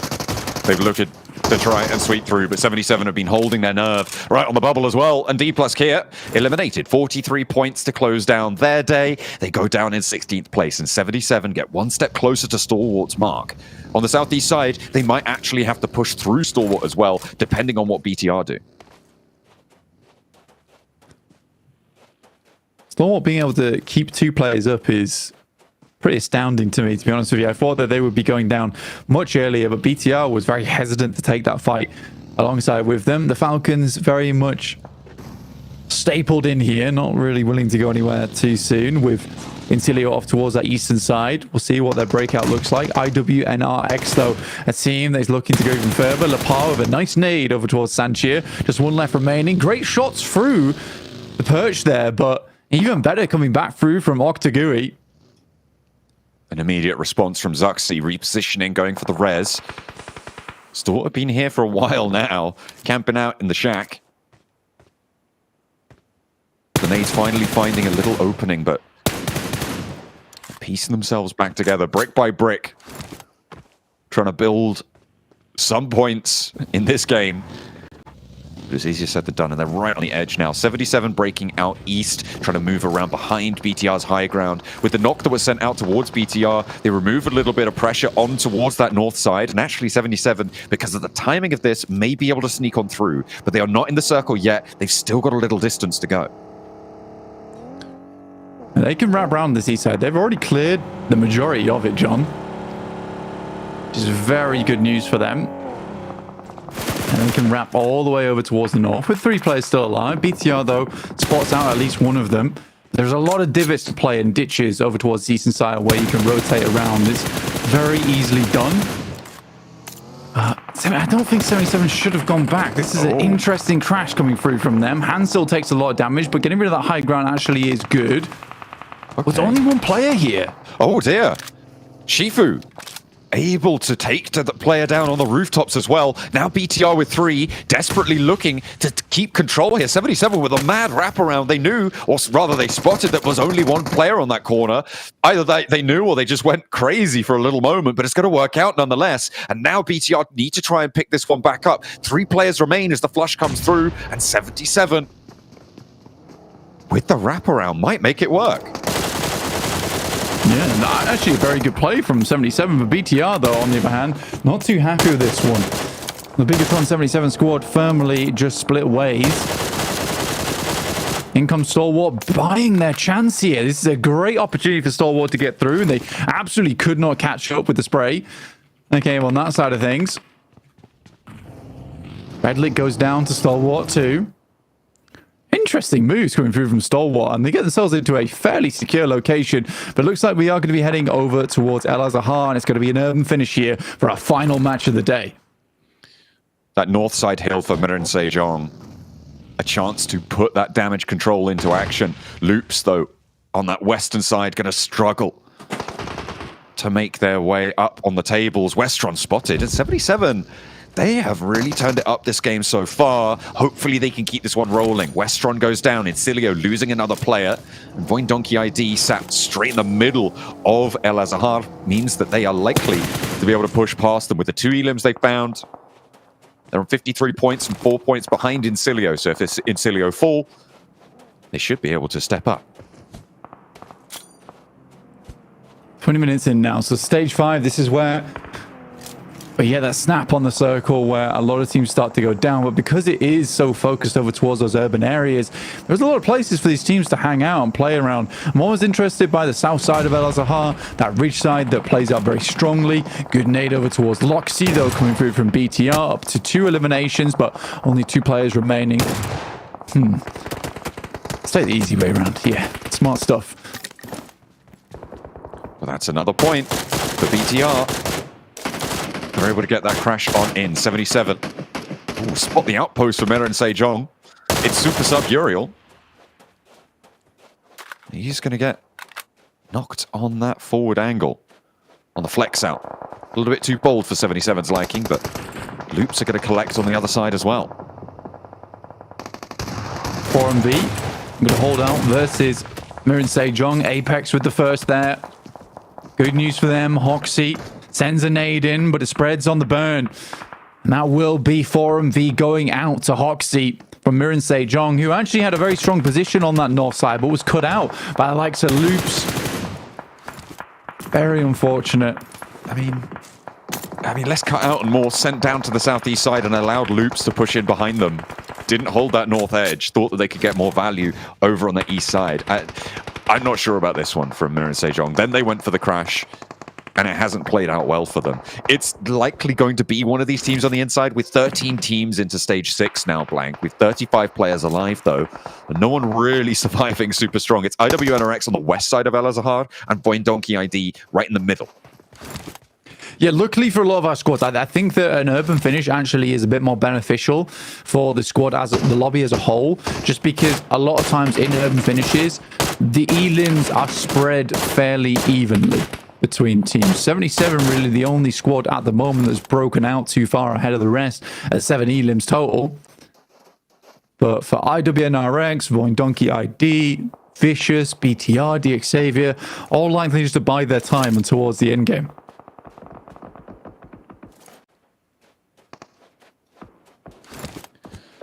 Falcons with the 2 up, 2 down approach. Sat atop the perch. On that south side, they will have to regroup the top 2 down a beat, but I don't think they lose too much here, right? Because the only thing that they would have control over is the movements within El Azahar from that high ground angle. The fact is that the teams on the outside are pretty much done for with this circle. They're going to have to conclude, and maybe one of them makes it through, but I don't think that we're going to see multiple approaches. So for Falcons, moving everybody down to regroup doesn't lose them too much control. They might be able to spot some movements for the time being, so they'll wait out there for just a moment longer, but that regroup should be okay with them. Loops, they've also made that same rotate that Miran Sejong decided was the right option over to that east side, but there's no one behind them this time. Loops looking to head over towards that north side. For Loops, again, this is a very important match for them. In 16th place, it's tough. I mean, they can find a lot of elims over on this eastern side. Stalwart living longer than perhaps a lot of teams expected, but into stage 6, 13 teams alive, a lot still in the side of this lobby. So Stalwart haven't quite started to accumulate those placement points just yet. They still can go out fairly soon. And likely that they will, with Loops on the full surround here. I mean, there's no way out for Stalwart here. 77 hold that pin. The opposite side of the hills. And they go for the roll down, so maybe moving in, trying to get ahead of Loops on this and reading into Loops' position up on the high ground. 77 with that ridge have cover from the town.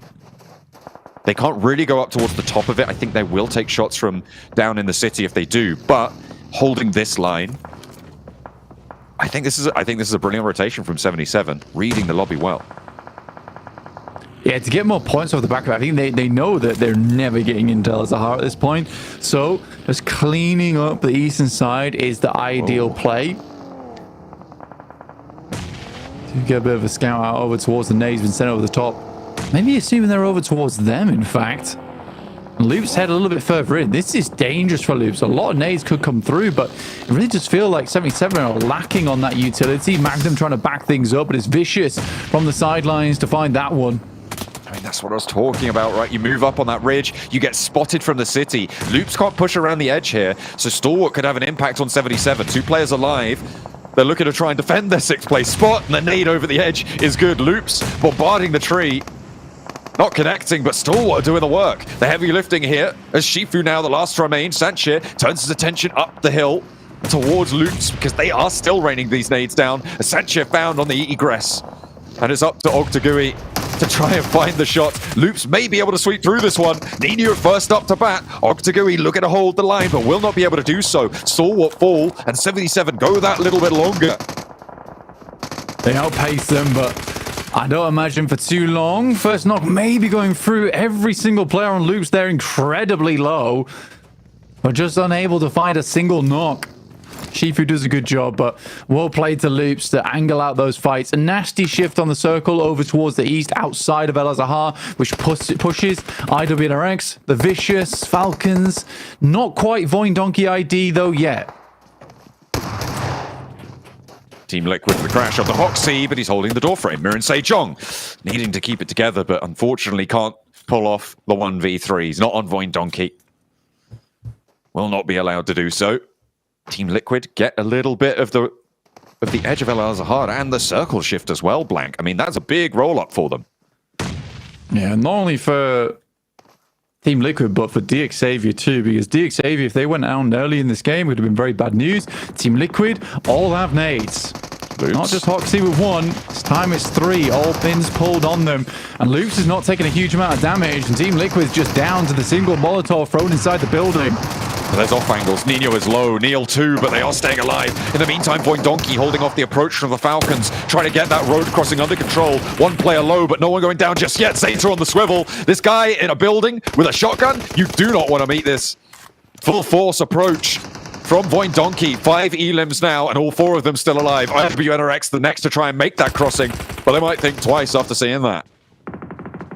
Yeah, I think for Void Donkey ID, they have such control over the circle, at least on the western side, and they're going to cut out a lot of the 4-player teams. I think that's the biggest story here for us, is that a lot of the 4-man squads will be going down, leaving Void Donkey ID as one of the few 4-man squads over in this final circle.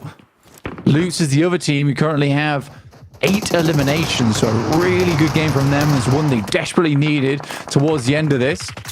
The Vicious trying to keep the pace up as well to maintain top 6, and their approach towards BTR is going well. Only one player now left standing for BTR on the open side of the warehouse. Lapar moving into the smoke. Brunozin catches a bullet or two. Needs to be careful, but down goes BTR. The Vicious continue their approach. The full 4 squad on the north side. The counterpoint to it. And a roll up for IWNRX. 2 players for Void Donkey are down. Maybe even 3 actually. And it's up to the last man standing. Will Potato be able to do it? Hot Potato on the nade, drops out. Zedwolf not going to go down to it. Kine on the inside, looks to try and navigate, but Potato with the Tommy gun. Spray down, low HP on the side, but caught. And it's IWNRX to make it work. Could they be onto a winner here for the west side? They've got to go further, and only 30 seconds to get the reset on Zedwolf. Seriously required game there from IWNRX. Top 3 for me, for Vicious once again, most likely. They have got very lucky on a lot of these shifts in terms of where it places them and the amount of control they've been able to have. I mean, fair play. I mean, that's what kept the Vicious in a lot of their other games as well. But, you know, sometimes you get a little bit fortunate, you run with it, you make it happen. So 5 squads left. Heading in towards our final circle in a minute's time. I mean, I know Loop said that they wanted to implement some damage control here, but they're up to 8 elims and maybe looking to detonate the lobby. Far from damage control, more like inflicting that damage across the rest of the lobby, getting those points added to their tally. AZ crossing, smoke in, darts through, tries to be the shadow, gets across. Cover from Zedwolf now found. Up into the building, finally cut on the cross, and 9 elims for Loops. This is really good stuff from this team. IWNRX certainly suffered after that fight between Void Donkey ID, but will have had a big refresh in terms of utility and all the rest. But you can see here, Loops is looking just as good when it comes to having things on side to make this happen. Very open middle ground here, with Loops controlling the majority of the buildings that give themselves sightlines into this one. DXavier, surprisingly, with 1 player still going. That nade do a lot of damage. Only needing 1 more here, but he has to get out. Sends it long. Do the same thing twice. Does he have to get out, though? Yes. Oh, Nino is just alternating these. You have to try and read the vaults, and I think he has the angle to get the vision there. Nino actually puts a nade up north, and more concerned about IWNRX. Good thing he did. Catches Frozen there. Nice knock over towards the west side, and shots from Neil chiming in towards Brunozin. This is a Loops revitalized. Dimonor down as well. They have so much control. And DXavier looking to hold on to the scraps of it. On Loops' coattails, they may find the 2nd place, but they still have danger sent their way. His position is known, and if he steps up for the spray, it could be all but done. The blue zone upon him, and 4th place found. 3 teams remain. 0 elims though, and for DXavier, it's not looking bright for them going tomorrow. For Luke, some great rotations, some good control towards that north side. Again, not sure why Miran Sejong gave that up so easily. This could easily be where Miran Sejong was playing as a 4 later on. Instead, it's Loops to take up that scenario. And this is going to be a game that really does provide them a lot of benefit going to the future. Down goes Nino, though. Traded off. Onto both teams as well. So 1 player down for everyone. 4 players for Loops, 4 players for the Vicious. But the Vicious are on the outside here. Reyes not going to be resable for the Vicious, and Loops may be able to find the res, but perhaps it's more important to take this position. IWNRX eliminated in the meantime, cannot get across the road. Rafinha there, looking to get some healing done. No nades, can't move forwards. Brunozin may be able to find the res, but David is down as well, and that's going to mean Dimonor has to go for it. 2 knocks either way. And up to the remnants of cover that they've got left. Open ground ahead. A crossfire means Vitin needs to be careful on the step out, but a wide push goes on through. and finally finding their feet. Loops move forwards around the side of the shack. The blue zone's upon Reyes, and down they go. The Vicious claim another chicken dinner here. What elation for them. And that may be enough to see them into the top 6 just off the back of today. But Loops, what a damage control game for them too. Yeah, easily for Vicious. That's going to put them up towards that top side, and very, very easy, clean games going tomorrow. For Loops, though, there was a little bit of a mishandle in terms of the nades over towards the warehouse. I think that it comes to that point where they have to move out from the warehouse, and you just have to send a ton of nades towards that location. IWNRX was going out no matter what. It was an interesting one to expend so many over towards the Xavier. Man, what a game. What a game. The Vicious, a team who wasn't necessarily even supposed to be here, coming in last second since Twisted Mind Brazil couldn't play. And they come out with 2 chicken dinners on the first day of Last Chance, potentially solidifying themselves into the Grand Finals. All they need to do is hold on one more day here. But gentlemen, Hot Jukes and Max Ben joining me. What a way to end things off here for the Vicious. 6 more matches, dude. Oh, goodness. And the Vicious clutching it up at the end. 2 chicken dinners today. You can just see the look on these boys' faces. They are so pumped because they're already feeling it, man. These guys are feeling that London energy coming their way. They're not the most aggressive team in the lobby, but they take fights that made sense. We saw it previously on Erangel with their chicken dinner on the Stolber Mountain. They just, we don't have to take fights that are unnecessary. We'll let the other teams do the dirty work. And in this case here, they took a fight that was very important before this engagement versus Loops, which is clearing BTR. They knew if we want to get access to the late game, BTR is our main threat. They clear BTR, they get access to this warehouse, then go over to the hay bales, Hot Jukes, which that also ended up being a winning position for them to play. And then Loops, unfortunately, leaving their position in the open, there's almost nothing you can do against that 1-1 angle split across that little open area. It was just impossible to deal with. Yeah. I mean, let's be fair to Loops, though. That was a massive game out of them, Hot Jukes. Oh, they needed it bad. I mean, they were at the bottom of the leaderboards. I mean, you heard there from Seven in his in-game report, he was saying that, that they were just in their heads. They were in their heads big time. And hopefully this will get them out of that position, right? And I mean that as far as that nervousness. They have to shake that off because the next 6 matches are going to be brutal. And the hardest thing for you to be able to teach is clutch.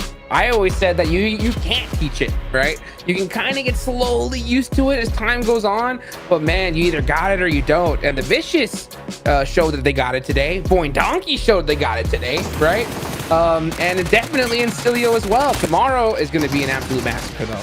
Well, speaking of massacres, Major Pride just getting absolutely obliterated. I think we just saw 3 of their deaths in our highlight. AZ, I mean, with the last man standing, but this is more reminiscent of the Major Pride that we saw back in CSA, which is why we've been saying so many times that it's been such a surprise at how well they've been playing here at PMGC. But they're struggling, just constantly getting into these zones with just 1 player left alive. But then again, so is the Xavier here, Max, as we saw the dumpster being their friend.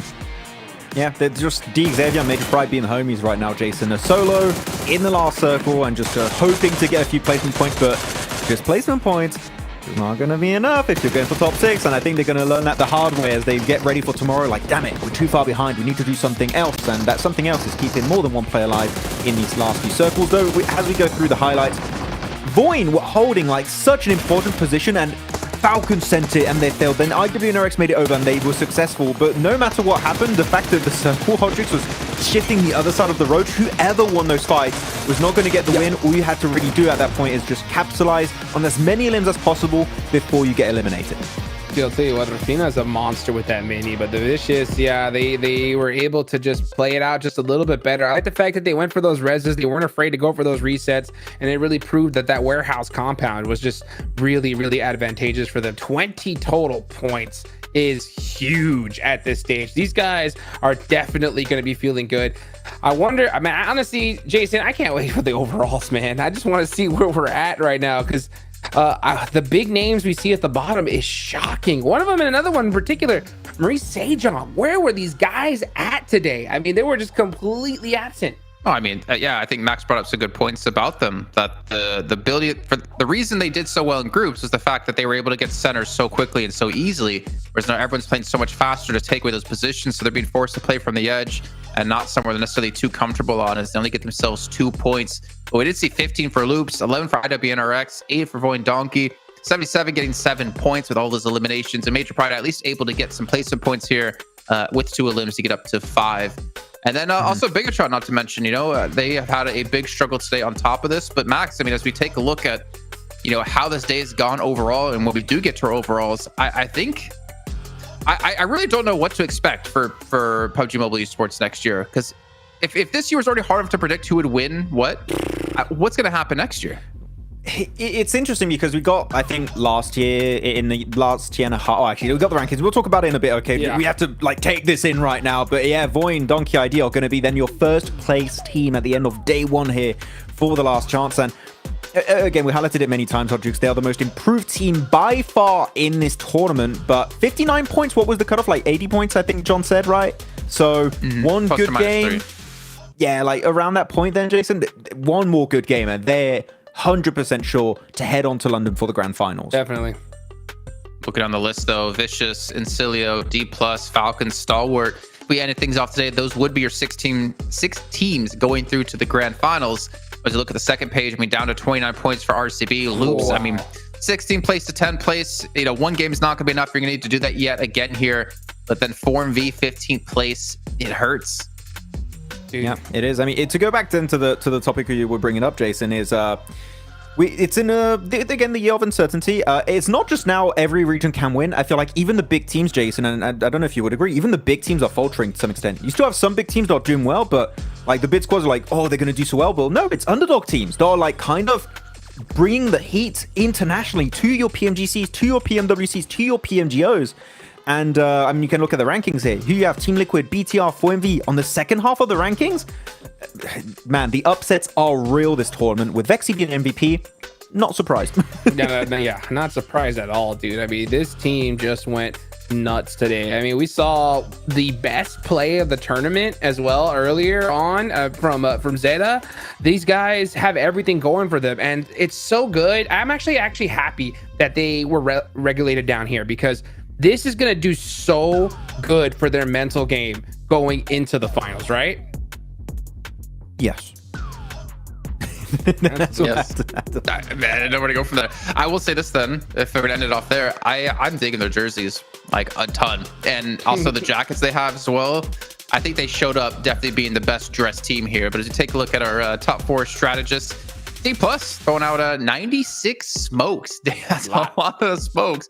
And considering they haven't been a team that necessarily survived the longest, definitely trying to use this to advantage.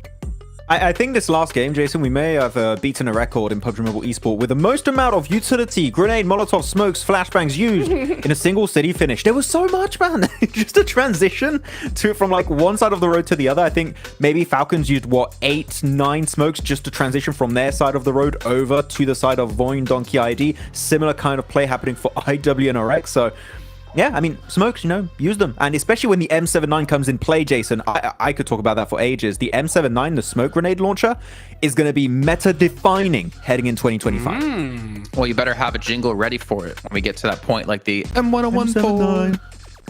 No, I'm just stealing it from Kalaris. Kalaris, help, please. Well, I got a special guest for you here, Max, man. No, it's not going to be Kalaris coming in. But it's been such a crazy day. And, as you were saying, Max, before, a lot of our normal names are down towards the bottom of the leaderboards. It kind of makes me so sad, but also so hyped, because it's so sad to see, the teams you always looked up to and you've rooted for being dethroned by these newcomers, the new blood of PUBG Mobile Esports. And that kind of then gets me excited for what's to come here at the Grand Finals. Yeah, I'm going to be completely honest. I watch also a lot of different mobile esports, but PUBG Mobile Esports is the only one that keeps me on the edge of my seat. Yes, I have no idea who's going to win, and it makes it so entertaining when you make it to the end of your league stages or your grand finals. Sure, you still maybe have some big names at the top, but what if, right? Reject at the start of the year, Jason. We kept talking oh, Japan's never been able to perform before PMGO. The best the Japanese team was able to perform was a 9th place back in a PMWI years and years ago. And now Japan just rised up, and we're going to see other teams pull the reject effect eventually later on down the line, and that might be the case here for this year's PMGC. All right, well, it's time to head back down to the stage for another time here. Not too many left to go before we end things off completely. It's going to be Seven Worlds Gaming with some special guests.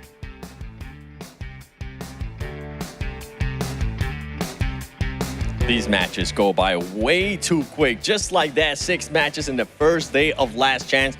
I got the vicious Reyes, none other, with me. The team struggle. We kind of talked about this earlier. The team struggled in the first 2 matches. I know you were talking about you guys were feeling anxious, but I kind of want you to tell me a little bit more that was happening within the team. Então, ele perguntou que vocês tiveram problemas nos 2 primeiros jogos, no Erangel. O que aconteceu? Principalmente fue como un poco ansioso, estábamos un poco desesperados, fue de parte mía, y el resto de partida logré arreglar eso y nos terminó yendo bien. So he said, like, basically the team was like anxious, especially for him, but after they did like not have that much good match that he expected. Hey, well, you finish off with a great match. With the points that you guys got today, which is a total of 58 points, on top of that 2 chicken dinners, how is the team feeling going into tomorrow? Então, ele falou que vocês terminaram muito bem hoje, com 58 pontos e com 2 chicken dinner. Como que vocês estão se sentindo para o jogo da manhã? El trabajo del día de hoy ya está hecho. Mañana toca seguir igual, no bajarle. Seguiremos buscando ganar más partidas mañana y clasificar a la final. So they said like the works for today is already done. Of course, they're trying like to do the same thing for tomorrow, so they could get the qualification for the finals. And who was your guys' biggest rival today? And I want you to go a little bit more into detail why they were their biggest rival. Então, qual era o maior rival de vocês hoje e por quê? Ele pediu mais detalhes aí. Pues se notó en Erangel, que fue de Plus Kia, y BTR, que nos cerraron las entradas a zona. Y sí, solo esos 2. Y el resto de partida nos pudo ir mejor, pero nos faltaron afinar un poco las cosas de nosotros. So I say like basically it's just like D plus key and BTR, because like it was like in front of like on the safe from them. Of course, like there are the other teams, but they just need like to make better like their own game. All right, well, thank you guys. I wish you the best of luck tomorrow. Gracias, Reyes. Now, can't just end it there with this team. I do want to get a chance to talk to DX a little bit because I feel like it was a bit of a big disappointment today with how they were able to perform. So we are going to have none other than the Xavier Levis with me.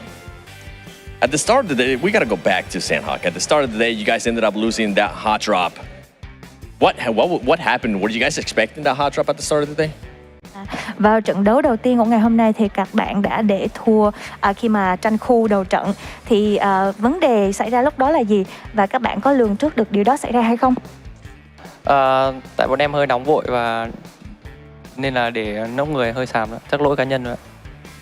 Because we was not calm enough and was in a hurry, so we lost the squad, and probably it was personal mistakes. All right, I'm actually going to switch it up a bit. Are you guys going to be ready tomorrow if they do decide to hot drop again? Vậy thì các bạn có sẵn sàng cho ngày mai chưa khi mà tranh khu đầu trận trong những tình huống như thế? Bọn em sẵn sàng rồi. Thì bọn em đặt mục tiêu đây là không sợ ai hết. Yes, we think we're ready for tomorrow at hot drop fighting like that because our goal is not to be afraid of anyone. I like that. I like that a lot, actually, especially going into the last day. I mean, you guys currently have 22 points. Going into tomorrow, what is the team going to be doing different since today you guys did struggle with eliminations? Thì hôm nay các bạn đã gặp khó khăn trong việc hạ gục đối thủ và hiện tại mình đang có 22 điểm. Vậy thì ngày mai thì các bạn sẽ thay đổi điều gì? Bọn em sẽ không thay đổi điều gì cả. Ngày mai bọn em sẽ cố hết sức bắn và vào bên trong nữa. We will not make any changes tomorrow, but we will still try to do our best so that we can get to the Grand Finals. All right, that's interesting, actually. No changes. I can't wait to see what the desk is going to say about that. Levi's, thank you so much for your time. Come on, back to you guys.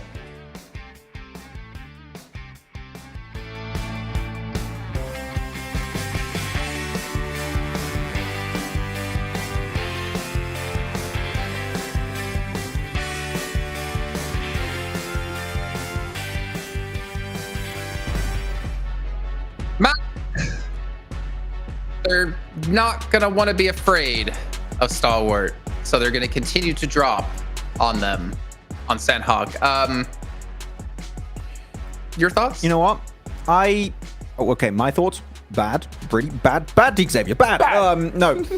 You know what? I'm going to give a tip. I don't know if they're going to do it. What I would do if I were in their shoes, Mir and Sejong do a drop split northwest of Paradise. If you want to fight early and have a similar rotation path and maybe get 3 elims, drop on some solo players of Mir and Sejong. It's very similar, and I think it's way easier than taking a 4v4 in Paradise. So I think that would be the best play they could ever pull off here. Yeah, I mean, Jukes, I was saying during that, you don't have to be afraid of someone to just decide it's not going to benefit us to keep hot dropping. I think that's kind of that stands out to me about that. If they hot drop, it's just dumb. Like, I don't even know what else to say at this point. Like, literally, it makes no sense. You work your entire year just to throw at the last second when you could just simply drop somewhere else or figure something else out. I'm hoping that was a fake out. That, oh, we're going to do the same thing, and then they're just going to do something different tomorrow. Because if they end up doing the same thing, they're going to go home. I mean, because this is ridiculous. These other teams are just playing too strong right now. Let's just to wrap up this point real quick. I would say it's not about being scared of a team, Hodrix. It's not like you're showing that you're scared of a team. It's just giving them the respect they deserve. It's like give them the respect they deserve and drop somewhere else. It's not you're scared. You're doing something to try and get top 6 and win the Lion Shell $3 million. Come on, like there's better things to focus on here. Yeah, I mean, obviously we'll see what's going to happen tomorrow. We have heard some interesting things thinking back to Mir and Sejong and the coach saying they put in Uriel to get prepared for the last chance, and then they don't even play him in the last chance, at least when it came to the start of the day. But I mean, that almost wraps up our day completely here, but not before I once again remind you and then brag again to Hot Jukes about Infix GT20 Pro that we got one. You and I, Max, with 120 FPS and 144 hertz AMOLED screen. I think tonight we're gonna go get some games in and go take down a dragon where Neptura will probably end up dying again. But we'll make it through, right? Right? Yeah, sure. You know what? We'll do it, Jason. We can 2-man we'll definitely survive. Because DK won't be there and Neptura will be dead. We can 2-man it.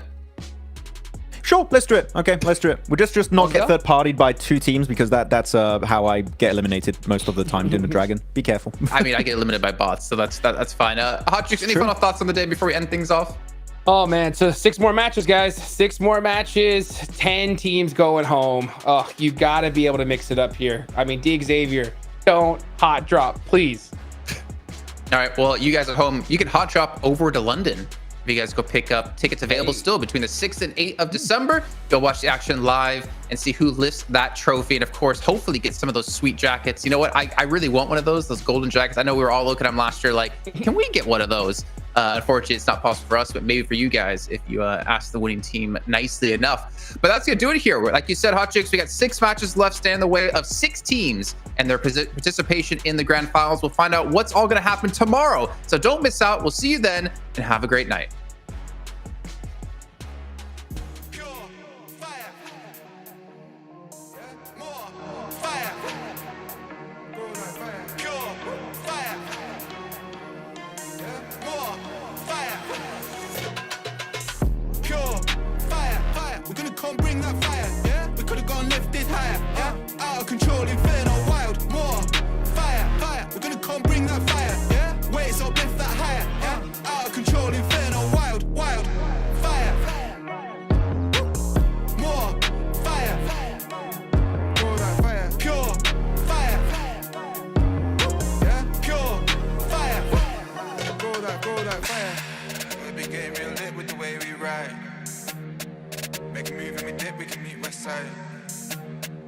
In the dark as a bitch with the flame ignite, yeah.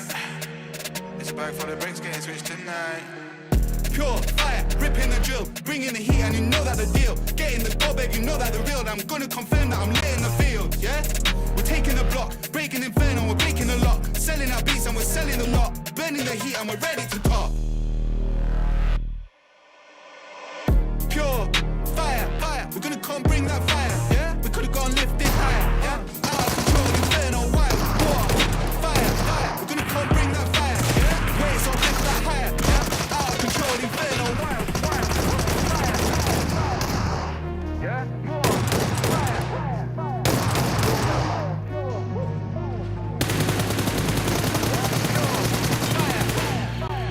go that fire, pure fire, ripping the drill, bringing the heat. Getting the go, baby, know that the real. Gonna confirm that we're lit in the field, fam. taking the block, bringing inferno, we're breaking the locks, bringing the heat like we're bringing the heart. Pure fire. More fire. Pure fire. Pure fire. Pure fire. Gonna come bring that fire. Yeah, gonna go lift it higher. Yeah, out of control, inferno, wild. More fire. We're gonna come bring that fire. Yeah, waves up, lift that higher. Yeah, out of control, inferno, wild. Pure fire. Pure fire. Yeah, more fire. Pure fire. Yeah, more fire. Pure fire. We're gonna come bring that fire. Yeah, we're gonna go lift it higher. Yeah, out of control, inferno, wild. More fire. We're gonna come bring that fire. Yeah, waves up, lift that higher. Yeah, out of control, inferno, wild. Fire. More fire.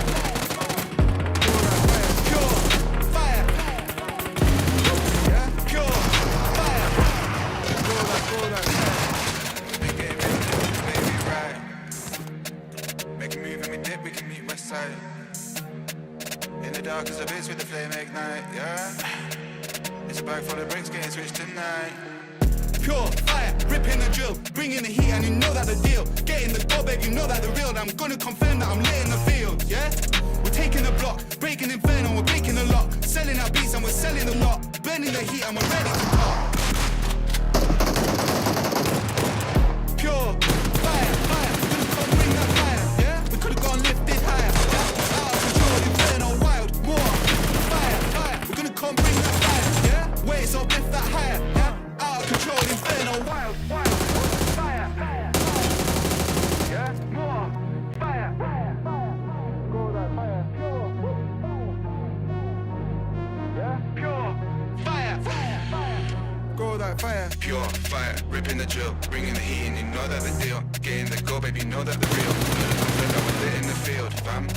Taking the block, bringing inferno, we're breaking the locks, bringing the heat, like we're bringing the heart. Pure fire. More fire. Go that fire. Pure fire.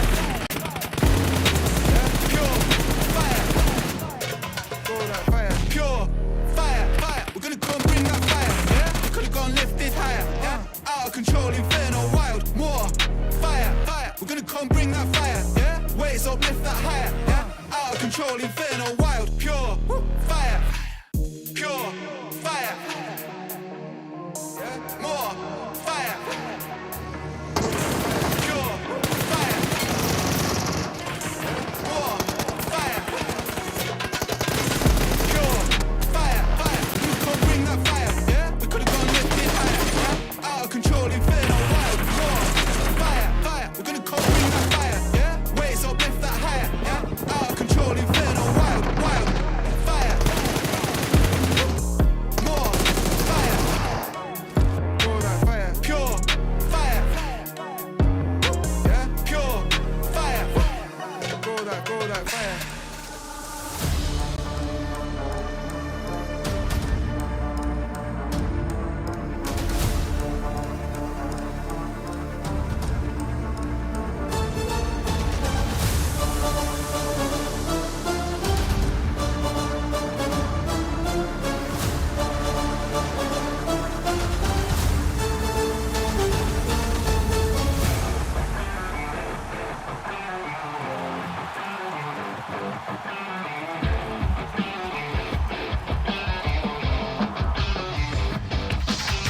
I saw a heap of airdrops down the lane. Searching the field, we need a plan. I got a feeling something's gotta change. Chasing the wind, no matter what it takes.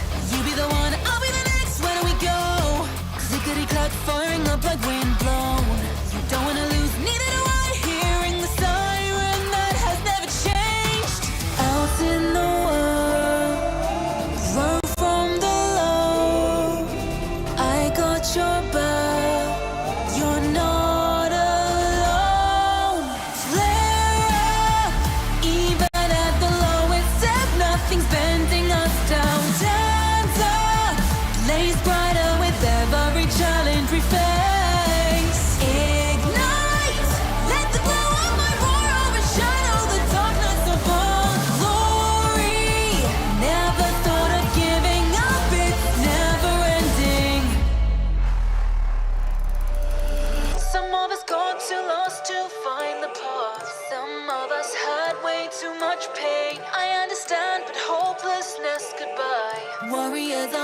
to rise and shine again.